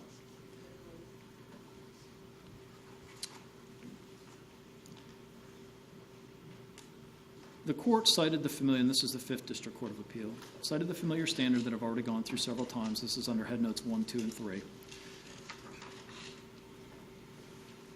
A motion for judgment of acquittal must be denied unless there is no legally sufficient evidence on which a trier of fact could base a verdict of guilt. In considering the motion, all facts introduced in evidence are considered admitted, and all inferences and conclusions must be drawn in favor of the state. Then we get to Head Note 4. A jury question is presented when the evidence is reasonably susceptible of two views, either that the defendant's action in shooting was justifiable self-defense, or that such action evinced a depraved mind without proper regard for the life of the victim.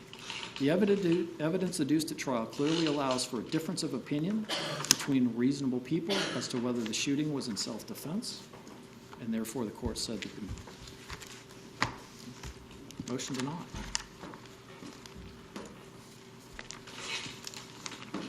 So I go back to the fact that one first has to consider whether or not the state has satisfied the standard at this stage of trial as it relates to the defendant's state of mind. We believe we have, both through direct and circumstantial evidence, even if the circumstantial evidence were considered alone. Secondly, assuming that, the only hypothesis of innocence advanced or suggested is that the defendant acted with justifiable use of deadly force. That is certainly open to question, as is everything pretty much that the defendant himself has said. So the state believes the motion should be denied. I will close by saying that even if the court felt compelled to grant at this stage a motion as to second-degree murder, there remains the necessarily lesser-included offense of manslaughter, as to which there is no requirement of showing ill will or anything like that.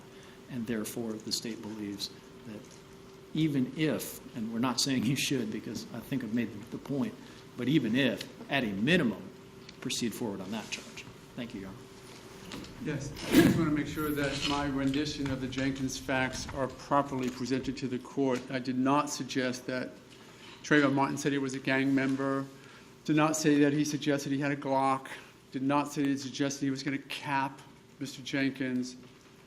And actually, these facts are more serious than what that victim did in the Jenkins case.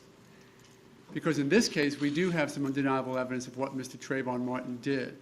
See, Cerveza, the victim in Jenkins, hit him one time and threatened a bunch. In this case, we know that the facts are so much more serious than that. Because in this case, they start out similar. Trayvon Martin sucker punched my client, and there's nothing to contradict that. And we have the injuries that suggest nothing else but what my client said right after the fact, before he knew there was an eyewitness to or not to it. But what Cerveza didn't do in the Jenkins case that Trayvon Martin did in this case was continue the attack and continue the attack and continue the attack, because Jenkins didn't allow that to happen. Jenkins stabbed him to death with the second blow.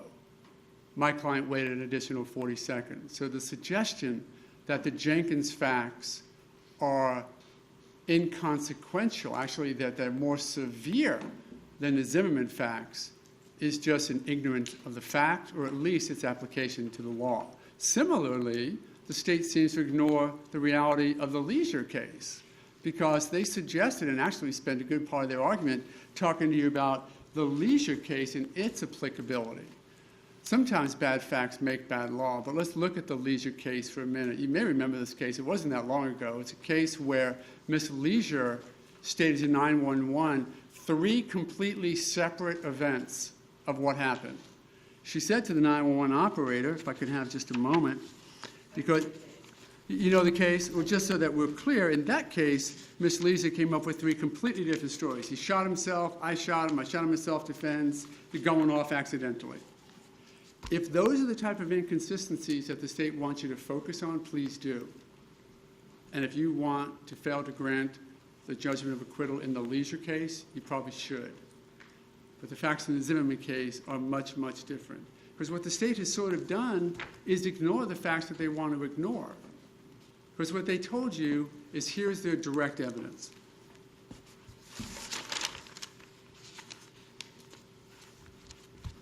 What he said on the non-emergency call.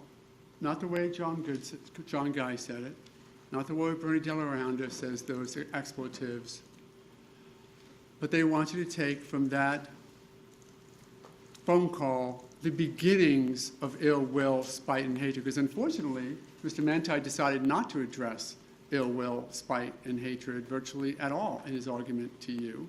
In an offhand way at the end, he said, well, if you're going to get rid of second degree, at least don't get rid of manslaughter. But where is the state's case that even in the light most favorable to them, looking at all of the evidence, not just that which they wish to focus you on, but all of the evidence, how they get to ill will, spite, and hatred?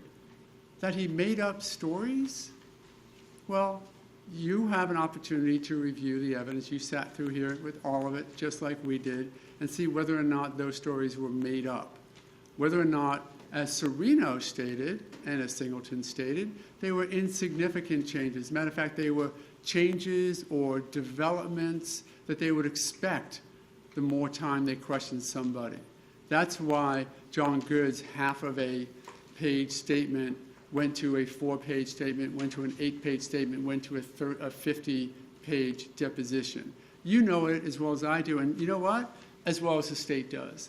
That's why they can't come here and say to you, he said he shot him in self-defense, he said they're going off by itself. There is none of that. Those inconsistencies are merely what happens when you tell a story 2 or 3 or 4 times to different officers after you've been through 2 traumatic events. Getting the hell beat out of you by Your Honor, getting beat up by somebody the way he did, and then the trauma of having to shoot somebody to defend your life. Now, we can minimize the trauma that George Zimmerman has gone through, but we really can't when we're going to compare what happened in his statements, because if you want to look at what is in the light most favorable to the state and say to them, you know what, I'm going to rule that one in your favor, as we've said many times in this room, you can't do it in a vacuum. You can't look at it and say, this little fact I'll put in your favor, goes on your side. This little fact I put in your favor. You have to look at the totality of the circumstances and see whether or not the direct evidence that they say they have convinces you. One piece of direct evidence that they've shown to you, and I'm presuming that they've shown you all of their direct evidence already, and that Mr. Manti just took an opportunity to present to you all of that direct evidence which supports ill will, hatred, spite. And they said, we have Nofke.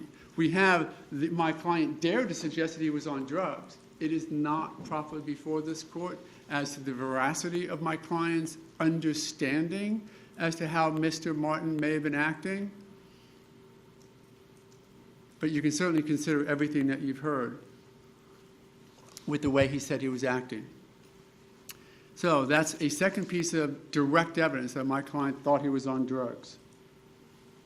And then he said he wouldn't have done anything differently. He didn't do anything wrong. He contends that to the police officers in every statement he gave. He didn't do anything wrong. He contended that to Sean Hannity. I wouldn't have changed anything.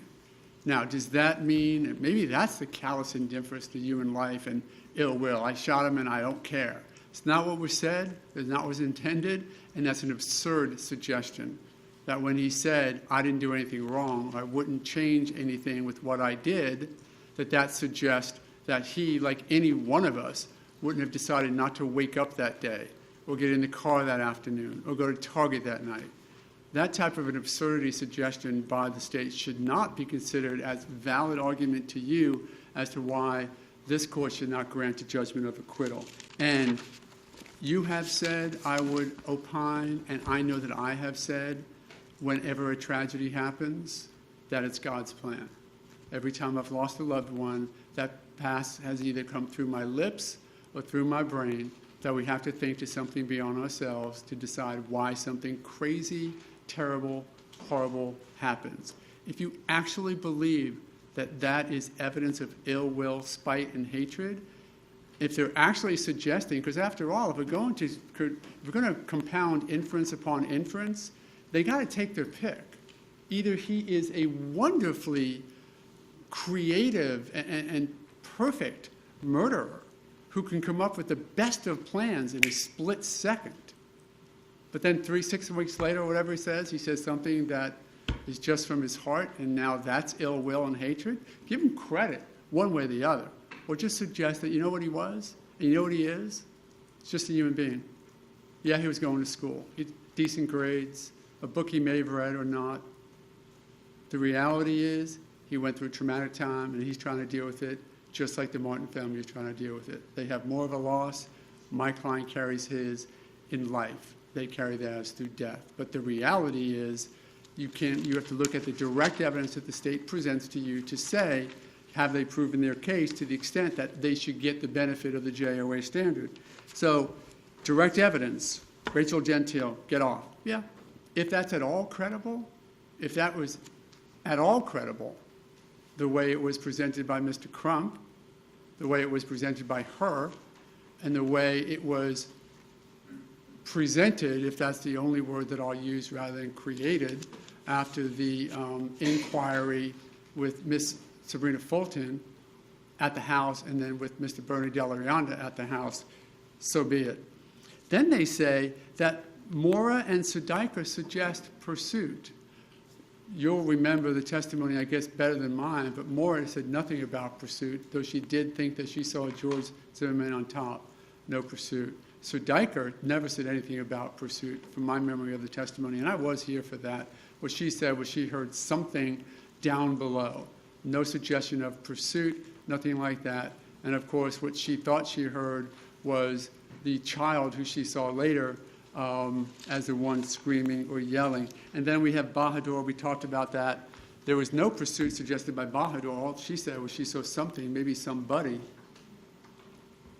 went from left to right. And I realize at this stage the state gets the benefit of those inaccuracies, but they can't just make believe that if they're going to support that as direct evidence, that's all they've got. That's all they said. Now they talk about circumstantial evidence. The fact that he's with Neighborhood Watch, calls up Neighborhood Watch and says, I'm with Neighborhood Watch, and doesn't say that to Trayvon Martin. You know why? He never got the chance to. He got hit first. Because the evidence is uncontradicted and therefore cannot be denied. When my client's statements that are before this court uncontradicted to say exactly what happened, those have to be given weight by this court. And since it's now on the level of circumstantial evidence that the state is now trying to convince you, they did not address specifically the standard of what happens with circumstantial evidence, but I will remind the court that, in fact, it does have to exclude any reasonable hypothesis of innocence. And of course there's only one, as though it's minimal, as though it's minor. Well, the only hypothesis of innocence is self-defense. Of course it is. There wouldn't be any other one. there doesn't need to be anyone. This isn't a quantification, it's a qualification analysis. He was acting in self-defense. Show me how you have proven that there is no reasonable hypothesis of innocence, innocence being equated to self-defense. And he was told not to follow circumstantial evidence, except they have no evidence to support that he did. Now, I don't want to just sentence for sentence go over what Mr. Manti said, but when we talk about circumstantial evidence, we have to do it with the filter of excluding the reasonable hypothesis. So now all of a sudden, George's decision, you heard the tape half a dozen times, some sinister decision, I guess is what the state wants you to believe, that George is on the phone. Where should I meet you? Should I have him meet you at the clubhouse? Yes. Or maybe in my car? Yes. And I guess it was at that precise moment in time that he became the mastermind murderer that the state wants you to believe he is. And I'm not saying this for effect. I'm saying this because if this is their circumstantial evidence that they want you to consider, it has to exclude a reasonable hypothesis of innocence. So they now want you to think it was precisely at that moment that Mr. Zimmerman became the mastermind murderer who said, you know what? I'm going hunting. I'm going after him. I'll call you when I'm done. There's no evidence to support that. No evidence to support that. Not in the tone of his voice. Not in, by the way, if in fact he was going hunting, probably would have had his gun out. Probably wouldn't have had the broken nose. Probably wouldn't have had his head bashed several times. So they just want to throw this inference out and say, well, look at that in a vacuum and say that that is a circumstantial evidence piece that you can say doesn't exclude or excludes every reasonable hypothesis of innocence. Even in a judgment of acquittal argument, Your Honor, though you look at the evidence in totality and say, do I look at it in the light most favorable to the state, you do not in that analysis ignore common sense. That's not the purpose of the judgment of acquittal standard. Judgment of acquittal standard is to say, if I take every little thing and look at it in the state's favor, do they win? Not do I have to bend over backwards, do I have to ignore common sense to let this case go to a jury?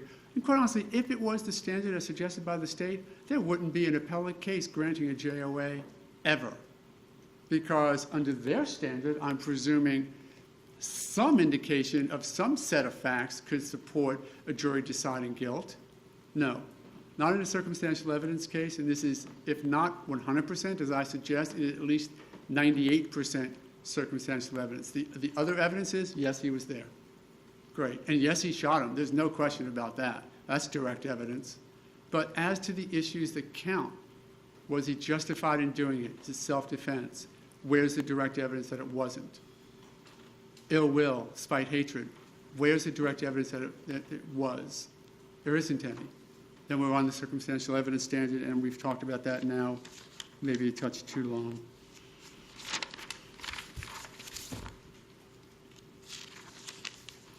I'm glad that Mr. Manti, while mentioning the injuries, suggested as well that injuries are not necessary. You know that. We all know that. Witnesses may or may not know that. It is only Mr. Zimmerman's fear of great bodily injury that allows him to act in self-defense. And if, in fact, there is an evidence, a presentation that has come before this court to support that reasonable hypothesis of innocence, that George Zimmerman reasonably believed he had to act in self-defense, then the judgment of acquittal should be granted. The reason why is there is absolutely no evidence which could be taken in the light most favorable to the state that at the time he shot, there's been no evidence whatsoever to suggest that under the law that he was the initial aggressor. They want to say that, but they know they have absolutely no evidence to say that. They want to, and they will, at closing, I presume, should we get to that, but there's absolutely no evidence to support that. So if that's not true, and we also know, even if it was true, screaming for help would have done away with that. But the real focus is, at the time he got that gun and shot, was his fear of great bodily injury reasonable? I defer to Captain Carter again, and I defer to your common sense. Those injuries were not stopping. Every one of those individually could be great bodily injury. Did he survive the attack without great bodily injury? Yeah, I think he probably did. I wasn't kidding when I asked Dr. Rao, what about the next one? That wasn't just some sneaky little question to have. That's really the question of the case. It's not the question of what he survived. It's a question of it wasn't going to stop. Yeah, if Tim Smith had been 30 seconds, 45 seconds, a minute and a half earlier, it wouldn't have happened. But he didn't know that. All he knew was that Trayvon Martin wasn't stopping the attack after 40 seconds of George Zimmerman screaming. And in fact, if that is, the state has absolutely nothing to deny that reasonable hypothesis of innocence. And if it's true, then the case law says, even at JOA, it has to be granted. Now, the other part about common sense is I can't say to you, and therefore the state can't say to you, here's a possibility. We know we have this argument here, and he gets shot. We know we have that. Here's another one, not supported by any evidence whatsoever. Nothing to support that. But let's just say that George was holding on to his arm. With one hand, he had the shirt. And Trayvon Martin was trying to pull back. He was, at that precise moment, which is the state's position, he was receding from the attack, pulling away. And George just decided not, Mrs. Zimmerman just decided not to let him go with one arm, and with the other arm decided, are you kidding? Is that actually the state's case that they want you to buy into and say that denies a reasonable hypothesis of innocence? That's what he must have done? Give me one shred of evidence to support that. It doesn't exist anywhere. What they're doing is grasping for straws in a case that none of the evidence supports ill will, hatred. None of it. And none of it contraindicates a reasonable hypothesis that George Zimmerman had to act in self-defense.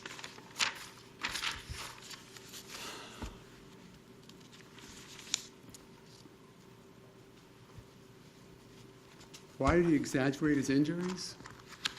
Is that a reason not to grant judgment of acquittal? Because George said, I thought I got hit 50 times.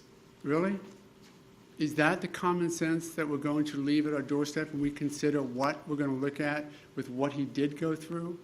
I don't know if it was 50. It looks like 12. Rao says it was, Dr. Rao says it was as little as 4, maybe as many as 12. Good Lord. Let's be realistic. We know who had the injuries. We know who didn't. It was a sad and tragic affair, but Trayvon Martin did, in fact, cause his own death, and this man should not face a jury any longer than he has already. Thank you both very much for your arguments. I have reviewed all of the case law. I listened very closely to your arguments.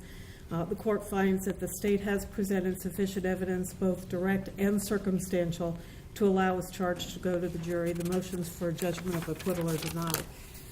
You have a witness that's ready?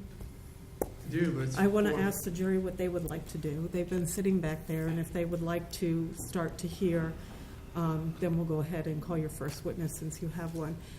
When the jury comes back in, the state needs to rest on the record. Okay, are we ready to bring the jury in? Pardon? I think we formally have to do that in front of the jury, the two exhibits. That would just take a second, obviously. 193, I think it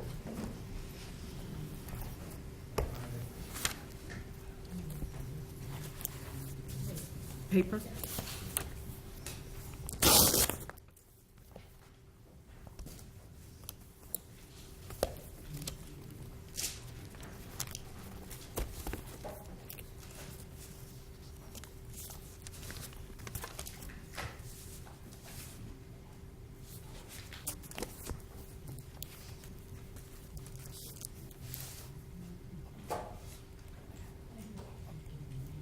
Ready? Okay, let's go ahead and bring the jury in.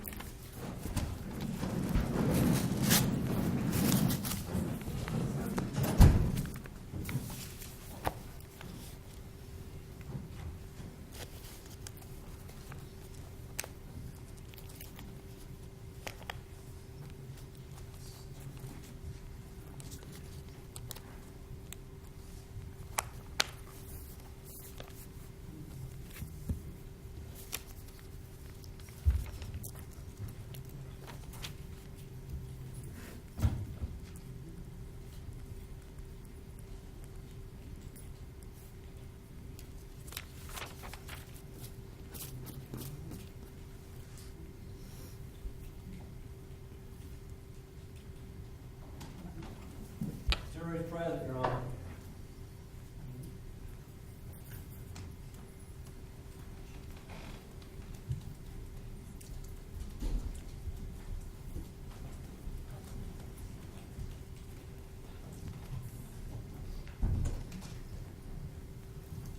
Please be seated. Ladies and gentlemen, I know you've been sitting back there a long time, but I wanted to assure you that we have been working diligently here in the courtroom while you have been sitting there, and we appreciate your patience. Mr. De La Rianda. Your Honor, the state would introduce into evidence State's Exhibit 213, which is a weather report. Judicial notice has been taken. And then also State's Exhibit 193, which is a timeline of the pertinent phone calls and the gunshot and the Officer Smith arriving at RTL by car. Okay, and based upon the court's prior rulings, they will be admitted into evidence. The state will then announce that we will rest our case. Okay, defense ready with, let me ask the jury. I know you've been sitting back there, and we do have a witness that is ready to go. I'm going to leave it up to you. Do you want to hear the witness, or do you want to go home for the evening? No. They want to go on for the, you want to continue on? Okay. Yeah, call your first witness. May I have a couple minutes outside the courtroom? Yes.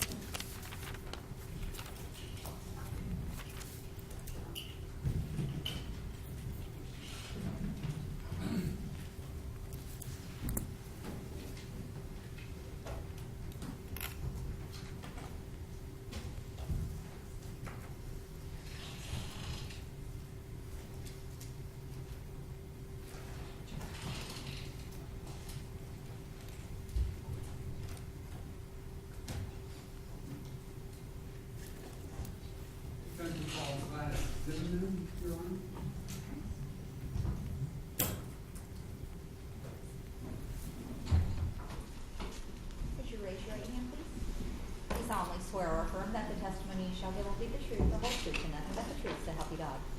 Yes, I do, so help me God.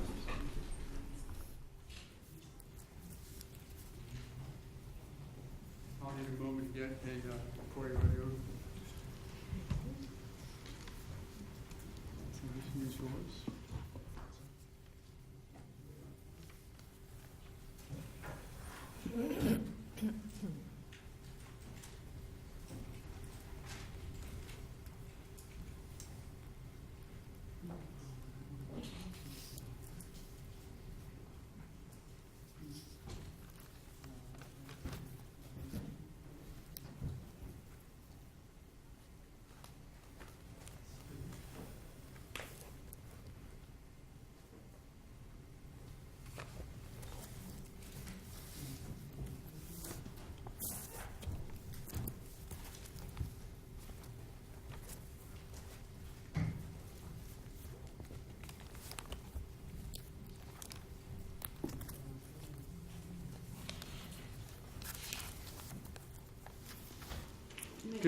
Thank you, Your Honor. Good afternoon, ma'am.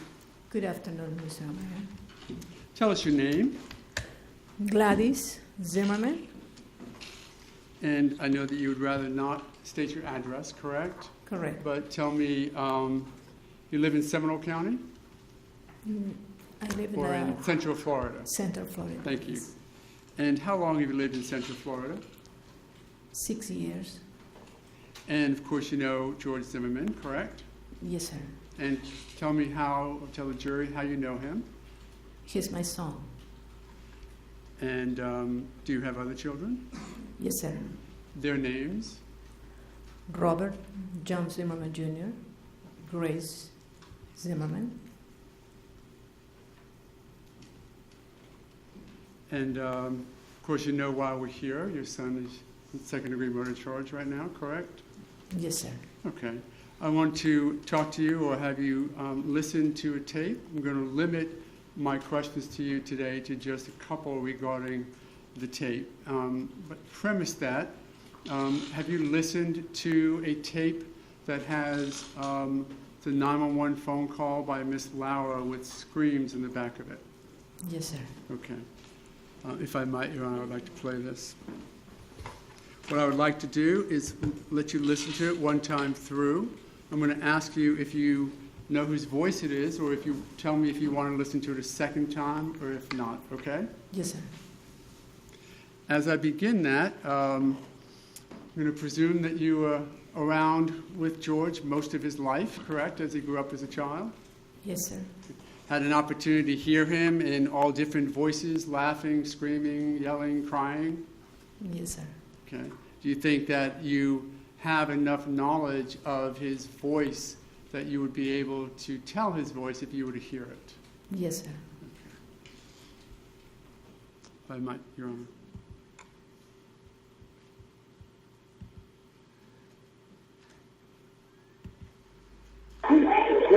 Do you need police, fire, medical? Maybe both. I'm not sure. There's just someone screaming outside. Okay, what's the address that they're near? 1211 Twin Trees Lane. Twin Trees Lane? Is this in the Twin Lakes Homes in Sanford? Yes. Okay. And is it a male or female? It sounds like a male. And you don't know why? I don't know why. I think they're yelling help, but I don't know. Just send someone pictures. Okay. Does he look hurt to you? I can't see him. I don't want to go out there. I don't know what's going on. They're sending him. So you think he's yelling help? Yes. All right, what is your number? Were you able to hear that voice? Yes, sir. In the background? Yes. You heard, of course, a woman's voice in the foreground, correct? Yes, sir. Do you know whose voice that was screaming in the background? Yes, sir. And whose voice was that? My son, George. And are you certain of that? Because he's my son.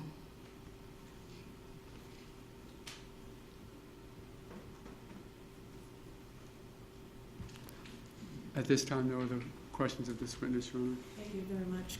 Cross? Good afternoon, ma'am. Good afternoon, Mr. De La Rionda. Ms. Zimmerman, you have heard him yelling out for help or crying, or have you heard him just laughing and screaming? All the above. All.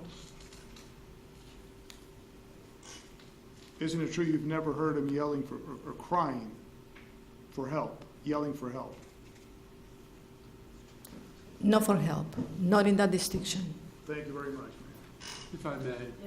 You've never heard him screaming for his life before, have you? Correct. But regarding, I'll rephrase it, Thank you. have you ever heard him screaming for his life before this call?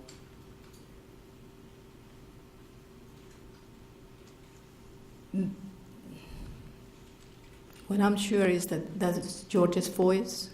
Okay. So The scream is I haven't heard him like that before, but the anguish that scream, that he's, the way that he's screaming, it describes to me anguish, fear. I would say terror. And is that the anguish, fear, and terror without question of your son's voice? Yes, sir. May Mrs. Zimmerman be Yes. excused? I'm sorry. Were you finished with your answer? Yes, yes, ma'am. May Mrs. Zimmerman be excused? Yes, for now. That is subject to being recalled. Okay. Yes, we will maintain our discipline. Okay, Mrs. Zimmerman, you're excused from the courtroom, but you may be recalled back. Okay, thank you. Call your next witness, please. Jorge Meza, M-E-Z-A.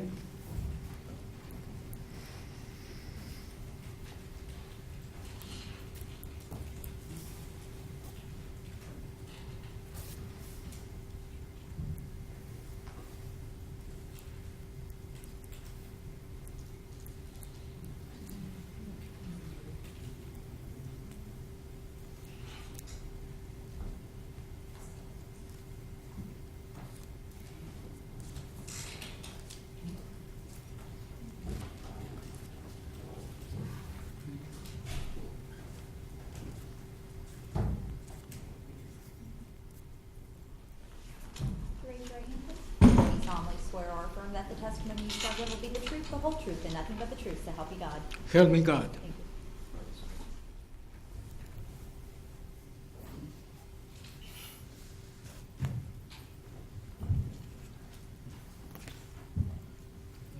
Afternoon. You may proceed. Thank you, Your Honor.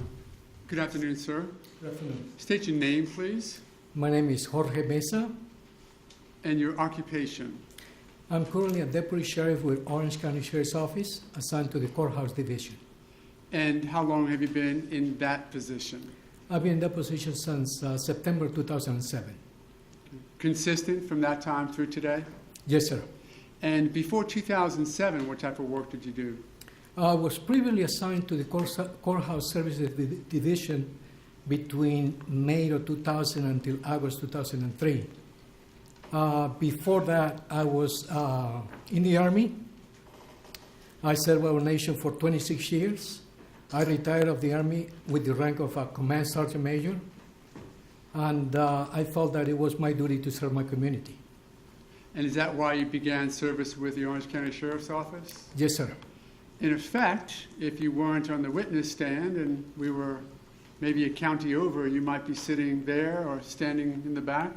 That is correct. That would be my duty. That's the type of work that you do? Yes, sir. So I presume that you've sat through more trials than probably anybody else in the courtroom, or except for these two individuals, correct? I have had my share. Okay.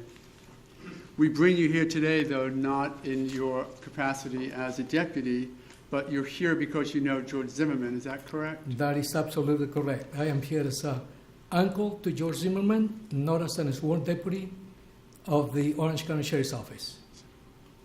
And then how long have you known George Zimmerman? I have known George Zimmerman since October the 5th, 1983, the day he was born. Okay. Were you still back in the Army then, correct? Yes, sir. I was stationed, at that time I was stationed in Puerto Rico, and with a temporary duty assignment in Atlanta, Georgia, when the news arrived that my sister was actually having labor pains, and I was in transit, and when I was checking into the hotel in Atlanta, Georgia, is when I got the news that my nephew has been born. And I was going to ask the connection, but I think you just told us in your story, and that is that are you Gladys Zimmerman's brother? Yes, I am. And how many other siblings do you and she have? She has her older son, Robert Jr., and then she has my niece, Christina. And do you and she have any siblings? You and Gladys have any siblings? My brother, Luis Miguel. You are here today because I want to ask you if you've ever had an opportunity to listen to a 911 call that had certain voices in the foreground and then a screaming voice in the background. Yes, sir, I did. What I'd like you to do, if you would, is to tell the jury the first time and the circumstances that you had heard that call. The exact date, I don't remember. It was sometime in March of 2012. I am sitting in my computer at home, involved, to be exact, I cannot recall, but I was in the computer, and all of a sudden, the TV in my house is located right behind. If I could, I show you, this is my desk, and right behind me is my television. When I'm actually working the computer, my wife is watching the news. All what I did hear was the scream, a scream that it came immediately. Not only I just heard the scream, I felt the scream, like my nephew screaming for his life. It was a moment that I actually lived with me every moment that I heard the portion of that. Because it was the feeling of saying, oh, I heard Georgie. It was George screaming for his life. And I turned to my wife and I says, what are you watching? And she says, I'm watching the news. I says, but what is the news about? She says, they're playing the record of the 9/11 call pertaining to the person screaming. I said, that is George. And I stood up and looked at the TV. And I just didn't see anything else, but it was just the recording playing at that time. This wasn't a situation where somebody played it for you to ask you to identify the voice? No, sir, it was not. Was this just coincidental that it happened to come on TV? No, sir, it was not even coincidental. Like I said, I was just working on the computer doing exactly, I cannot really tell you what I was doing, but I was in the computer. And that voice just came and hit me. It hit me in a way that I heard that, but more than heard that, I felt it inside of my heart. I says, that is George. Did you even know that the TV was addressing your nephew's case? No, I did not. Did your wife tell you anything about the fact that it was on TV? Matter of fact, she did not. Then, and I think you mentioned it, what was the very first thing that brought your attention to the TV? His voice. His voice. The reason why I recognize his voice is very simple. I have had George play with my sons, my own sons. It is unique way that you recognize your family members when they laugh or when they cry. And this was the moment that I recognized George as screaming for help. It was George screaming for help. Have a moment, Your Honor.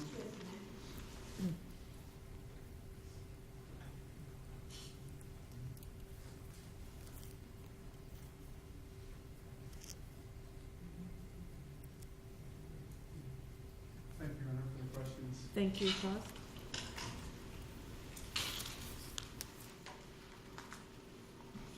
Good afternoon, sir. Good afternoon, sir. Just so the record is clear, you're not here speaking as a deputy sheriff, correct? No, sir, I am not. Okay. So the jury should just disregard when you were bringing about your qualifications, which are awesome. That has nothing to do with... Let me object, Your Honor, to a suggestion that the jury should disregard. I'm sorry? What's the legal basis for your objection? Improper questioning of the witness. I'd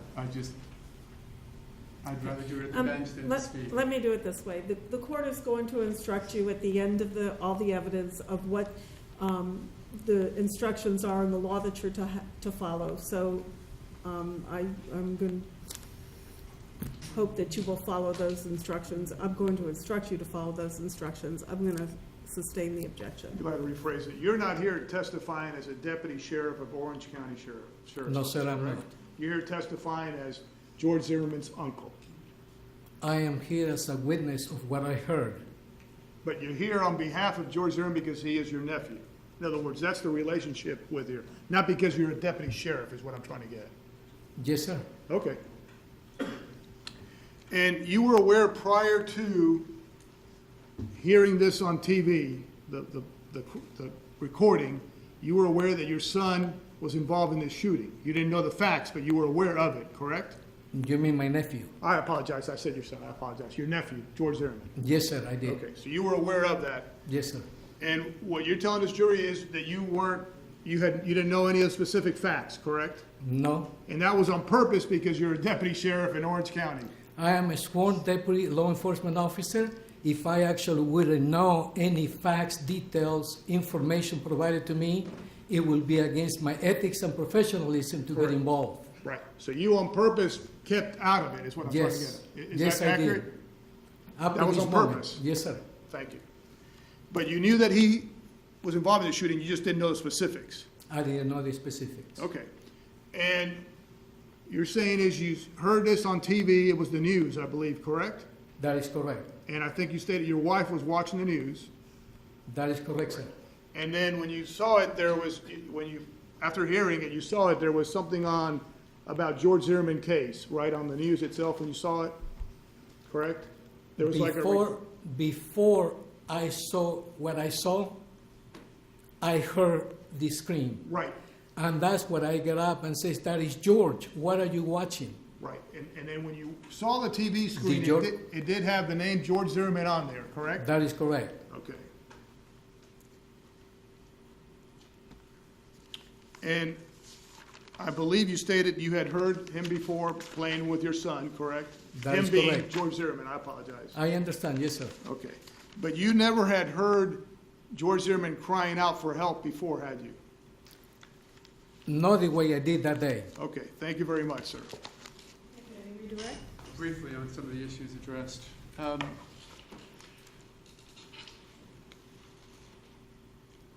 Obviously, you're not here as a deputy.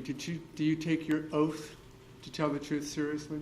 I took my oath on 31 May 2000. I am the class of the millennium, and up to this day, I stand for my oath to the law of the state of Florida. So, you would not color your testimony to favor your nephew, would you?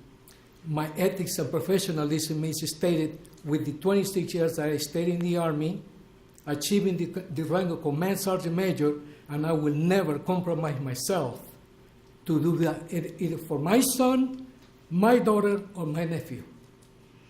So much so that you decided to maintain that oath to just keep away from the facts of the case, correct? That is correct. I'm sorry, what? Leading. Okay, I'll acknowledge it was leading, it's just that it had just been testified to, but I'll rephrase it. thank you. Why was it that you decided not to find out more about the facts of what your nephew was going through? As a law enforcement officer, you are sworn to actually tell the truth. I don't know when this moment was going to arrive that I was going to be sitting here, and I wanted to be able to look at everyone, members of the jurors, and tell them the truth.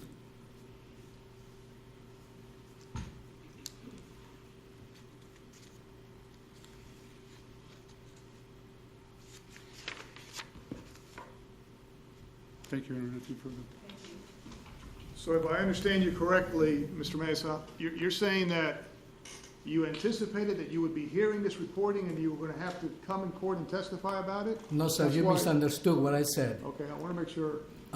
What I said is, as a law enforcement officer, the moment that I found out of this situation that arose, I disconnected myself totally from it. You disconnected yourself totally from the case, not wanting to, you didn't want to find I anything about it? didn't want to, no, sir, I didn't. Thank you very much, sir. Thank you. May Mr. Meza be excused?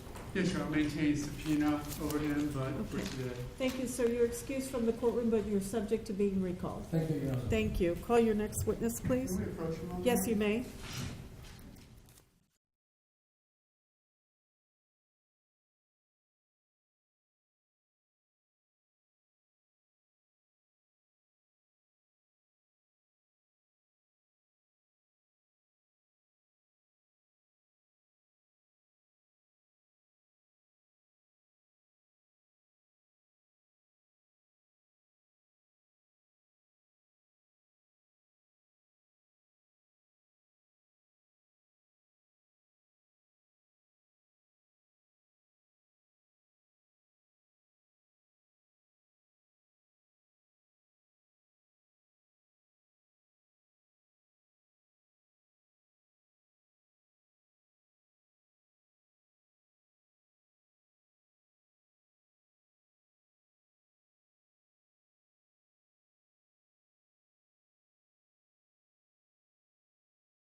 Gentlemen, this is a good breaking time for everybody.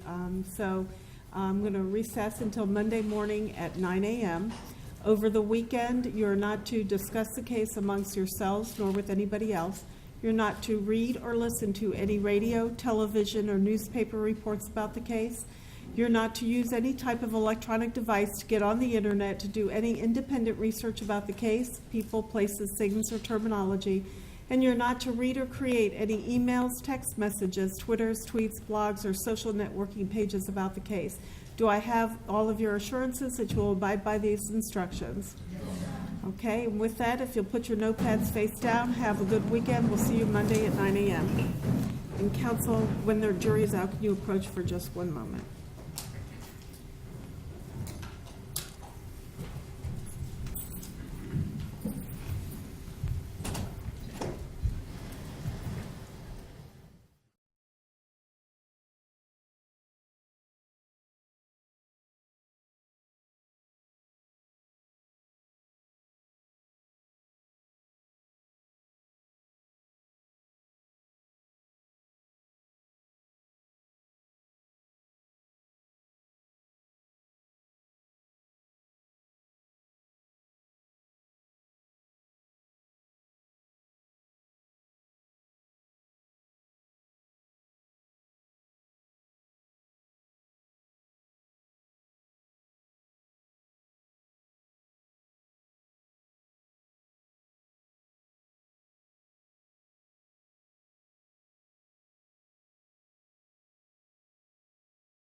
Okay, there's nothing else that council needs the court's attention for. We're going to recess until Monday morning at 9 a.m. Have a good weekend.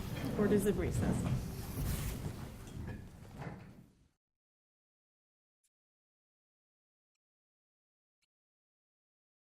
There's probably 8 questions. I'm not sure I have a prepared statement here, so.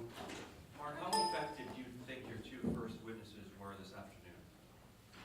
Well, you know, I want to get out the reality that everyone in the Zimmerman family knows that that was George Zimmerman screaming. There will be a lot of other witnesses who say that as well, but we'll just present the case. You know, we're just getting started. Was it a strategic move to have him go on the same day as the Martin family got on the stand and talked about those 911 calls? I wasn't sure how and when the state was going to end their case. I sort of had mine planned out a little bit. It's always, you know, somewhat fluid according to how things go and how the individual witnesses do. But, you know, I'm happy with the way it worked out.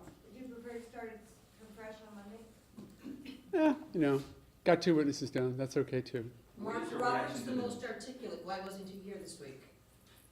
Why wasn't he here this week, or why wasn't he on the stand, or? Why wasn't he in court at all? Why wasn't he involved? He was extremely Oh, involved. we'll probably bring him in when the timing is right for him as a witness. What is your opinion on the judge's decision to deny the judgment for what? JOAs are a particular and unique animal, the way that they're handled, because you literally have to look at it and say, looking at everything that's out there and weighing it all towards the state side. They get every benefit of every doubt at this stage. I respect a ruling. It is what it is. This is what we do. How much weight do you believe that the jury will give both grieving mothers regarding their respective testimony that this was their son on the 911 audio? I think they will look at both and say that is certainly what that mom hopes happened. I think so. I mean, I'm sure that Miss Fulton has to live her reality with that being Trayvon Martin screaming. And I'm certain that Mrs. Zimmerman has to live her reality that was definitely George Zimmerman screaming. And we have to treat them as the grieving parents they are in different ways. And I'm not going to go behind why they said what they said. Mark, what do you make of the How long will your case go? This is a non-answer, but a few days. That, Wednesday, Thursday, it could go more according to some rulings that the court still has to make regarding admissibility of certain evidence. But I'm enjoying myself, so we'll go as long as we need to. So on Wednesday, you guys asked for more time to prepare. Are you prepared now, and why weren't you prepared then? Wednesday, we asked for more time to prepare. I think that was because of some depositions that still aren't done. There are 3 or 4 depositions we still have to take. So that's just time. It takes time. If we're here 9 hours a day, and I leave here and then go get ready for the next day, it doesn't give a lot of time for 2 or 3 or 4 hour depositions. I think that's why we had asked for the additional time. Are you done from yet? No, he's not done yet. What are your thoughts on Dr. Boa's argumentativeness, his combativeness on your defense counter? I think he is sort of a very literal person. I mean, if you ask him, is it a nice day out? I don't know if he'll want to give you his opinion. Nice is an interpretation. If you ask him if this is wood, he'll probably say yes. I'm okay with that's just his personality style. It's okay. We'll have other experts dealing with those issues, so we'll work through it. What do you make of the notes he had in front of him? That was obviously contentious. I don't think that English is his first language, so I think he wants to make sure that his presentation is good. I know that he's walking into a situation where we're litigators and he's a scientist. So I think that if I was going into surgery, I'd probably have a book of notes in front of me. Mark, I know you've fielded this question in the past more than a few times. Will the defendant take a stand? We haven't made that decision yet. I think I said I have to convince myself first that the state has proven their case beyond a reasonable doubt before I decide exactly how to handle that. So I'm still considering that. They seem to be done now. We are going to start presenting our witnesses, and we'll see if that includes George. Do you believe they have proven their case beyond a reasonable doubt? I don't think this is the process of the trial. I never thought that there was a proper case against George Zimmerman. So, they're putting on their case as prosecutors do. That's their job. And my job is to defend George, and then the jury's job is to decide who did the better, whether or not the state proved their case. We'll get there. Yes, certainly do. Yeah, a number of them. Mark, I think some people were surprised when you questioned Ms. Fulton. Can you just tell us the reasoning behind that? Some people maybe thought you were too tough. Some people didn't expect you to say anything to her and just say, thank you for your time. This is what I do. So every murder case I have, I've talked to the murdered person's mother or father or sister or brother. It's what we do. You learn to try and be sensitive to what they're going through, and that with the reality that, like I said earlier, they're looking at this case and they can only live their lives with the belief that what happened to their son, Mrs. Zimmerman or Miss Fulton, was somehow somebody else's responsibility or fault. And I'm not going to bear any burden against her for that. It's a sad situation, and every time I talk to someone like that, it's very difficult. However, having said that, I certainly had to question her about it and bring out the reality that I'm sure she walked into that room wanting to hear her son's voice. Judge Nelson decided to just continue, obviously, to let the case go on and deny. Do you think that her thinking behind that is how the jury is thinking? How worried are you that the fact that you didn't get a judgment of acquittal also means the jury is thinking that maybe the prosecution did a good job? Oh, they're completely different standards. In the judgment of acquittal standard, literally everything has to go in favor of the state. As we know, in a criminal trial for the jury's consideration, they have to be convinced beyond a reasonable doubt that a crime occurred, that my guy did it, that he did it in the way that they have to prove it, and they also have to prove that my client did not act in self-defense. So you have those. Were you surprised by anything that the state put on? No, I wasn't surprised by what they put on. I was probably more surprised by what they didn't put on. Well, there are other family members in the Martin family that I would have imagined that they would have called, so that was a bit of a surprise to me. A lot of the law enforcement officers who had heavy involvement in the case was a surprise to me that they sort of excised that out of their case. So again, they can call down the case to exactly what they want to do and only present what they want, but I thought it was quite abbreviated with law enforcement, family members, and yeah, probably those two areas. So what is your weekend looking like? You still have those working to what happened this weekend? I'm working. I think 2 or 3 are this weekend. So yeah, we'll be just getting ready. I mean, this is what we do. We get ready. We're in the middle of trial, so I'm very good with just getting ready. You seemed surprised when the judge, when you said that you felt sorry for her loss to Sabrina Fulton. You seemed a little taken aback that she wouldn't allow you to express that. You know, it's funny because I think in most, if not every one of my other cases where we deal with a decedent or someone who's been lost or just seriously injured, I don't think that it's pandering to say that I'm sorry for your loss. I'm not going to be not human, and if that happens to violate or somebody wants to object to me being slightly human to a mom who's lost a son, so be it. I'm not going to change my stripes because somebody else thinks that I'm pandering. Do you think it was strategic for the state in their questioning of Sabrina Fulton to limit their scope so as not to open the door into Trayvon Martin's character, so the cross would not be included with Trayvon Martin's marijuana use and his suspensions? Well, that was very well crafted. They're good prosecutors. Had they gone anywhere near certain other areas, then they would have opened the door for what you now know is an extraordinary amount of information that's out there to have countered any suggestions regarding Trayvon Martin. So, as I said in the beginning, however, we want to keep this case on the 6 or 7 minutes it happened that night. Their decision not to try and bring up, evidence of Trayvon good character, and I'll just use the evidence terms, then avoids the need for me to address those other issues that might otherwise be relevant. So that means that you're not. State now that the defense, now that you're putting on his case, how is that? I mean, is he more encouraged now? Is he? I think he's still very worried. He's very stressed because here's what's going on. The state is still trying to put him away for life in a situation where he thought that he was doing only what he had to do to protect his own life. So I think he will sigh a sigh of relief when the acquittal happens, and not a moment before. You said you want to keep this to the 6, 7 minutes in time that this happens, so that means you won't push any further to bring Trayvon Martin's past into this case? Or? Well, there are other issues that are out there that I think are relevant, and those include just sort of how these people got to where they got and why they reacted the way they did. For example, they brought in George Zimmerman's fact that he had gone to some legal studies classes, right? And that he had called on other men, other black men.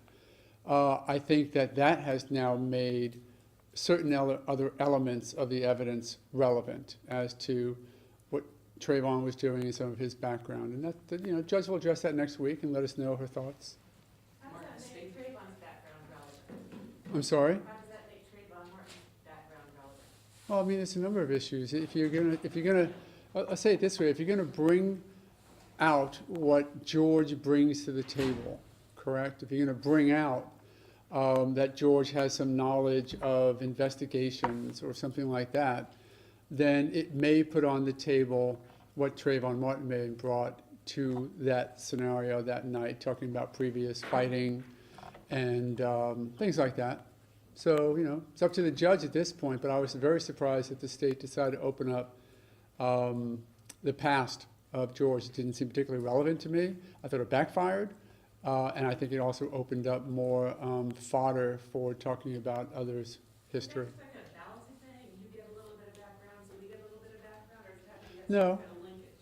No, it has to be linked. It's not just they get something and we get something, and it's not, but the more you open out the examination, concentric circles, then the wider that field covers, and that field would include that coverage on both parties. So that's the reason why I may open it. Mark, the state keeps bringing up, quoting George Zimmerman during his 911 call, including, he looks like he's on drugs. It comes out today that Trayvon Martin was on marijuana, but the jury doesn't know that. Does that bother you a little bit? Well, we're actually addressing that issue next week, so we'll have a final determination as to whether or not the toxicology evidence that the jury hasn't seen yet will get to see them. The judge seemed today to say from the bench, I've already ruled on that, or closing the toxicology results on marijuana. Has she already ruled on that? My understanding, and I looked at the motion in the order, that the motion suggested that it was kept out because there was going to be no evidence, no witness would suggest that it had any relevance. We now have one. We have Dr. Bao who said, oh, a matter of fact, you know what, it does have some effect. And of course, we'll have others. So I think the judge, I think her standard was, prove to me that there's a connection, there's a relevance to it before you tell the jury about it. And we'll try and do that, then it'll be her decision. What about George's past with the restraining orders and assault? The evidence code is fairly specific as to what can be gotten into and what can't be gotten into as far as that. I would almost welcome the idea that the guy was out helping out another friend of his. They charged him, then it was dropped to misdemeanor, then he was put into pretrial diversion, then it was dropped completely. I would be quite okay with that. Were they to do that, then it would really be gloves off and a lot of other information that I'm certain they don't want to go anywhere near. Not to mention, of course, the 40 or 37 witnesses the FBI interviewed, all of whom said George is a non-racist and non-violent and a great guy, and everything else you guys know about from the discovery. So I would imagine the state is not going to be sophomoric enough to get into that information. All right? Are you seeking to admit some of that evidence? That he's not a racist, all these witnesses that are... I'm not sure that I haven't, to tell you the truth, we haven't made that final decision yet. I think the state has pushed that door open with the suggestion they did in the reports, but we'll be working on this weekend, actually. All right, guys, enjoy the weekend.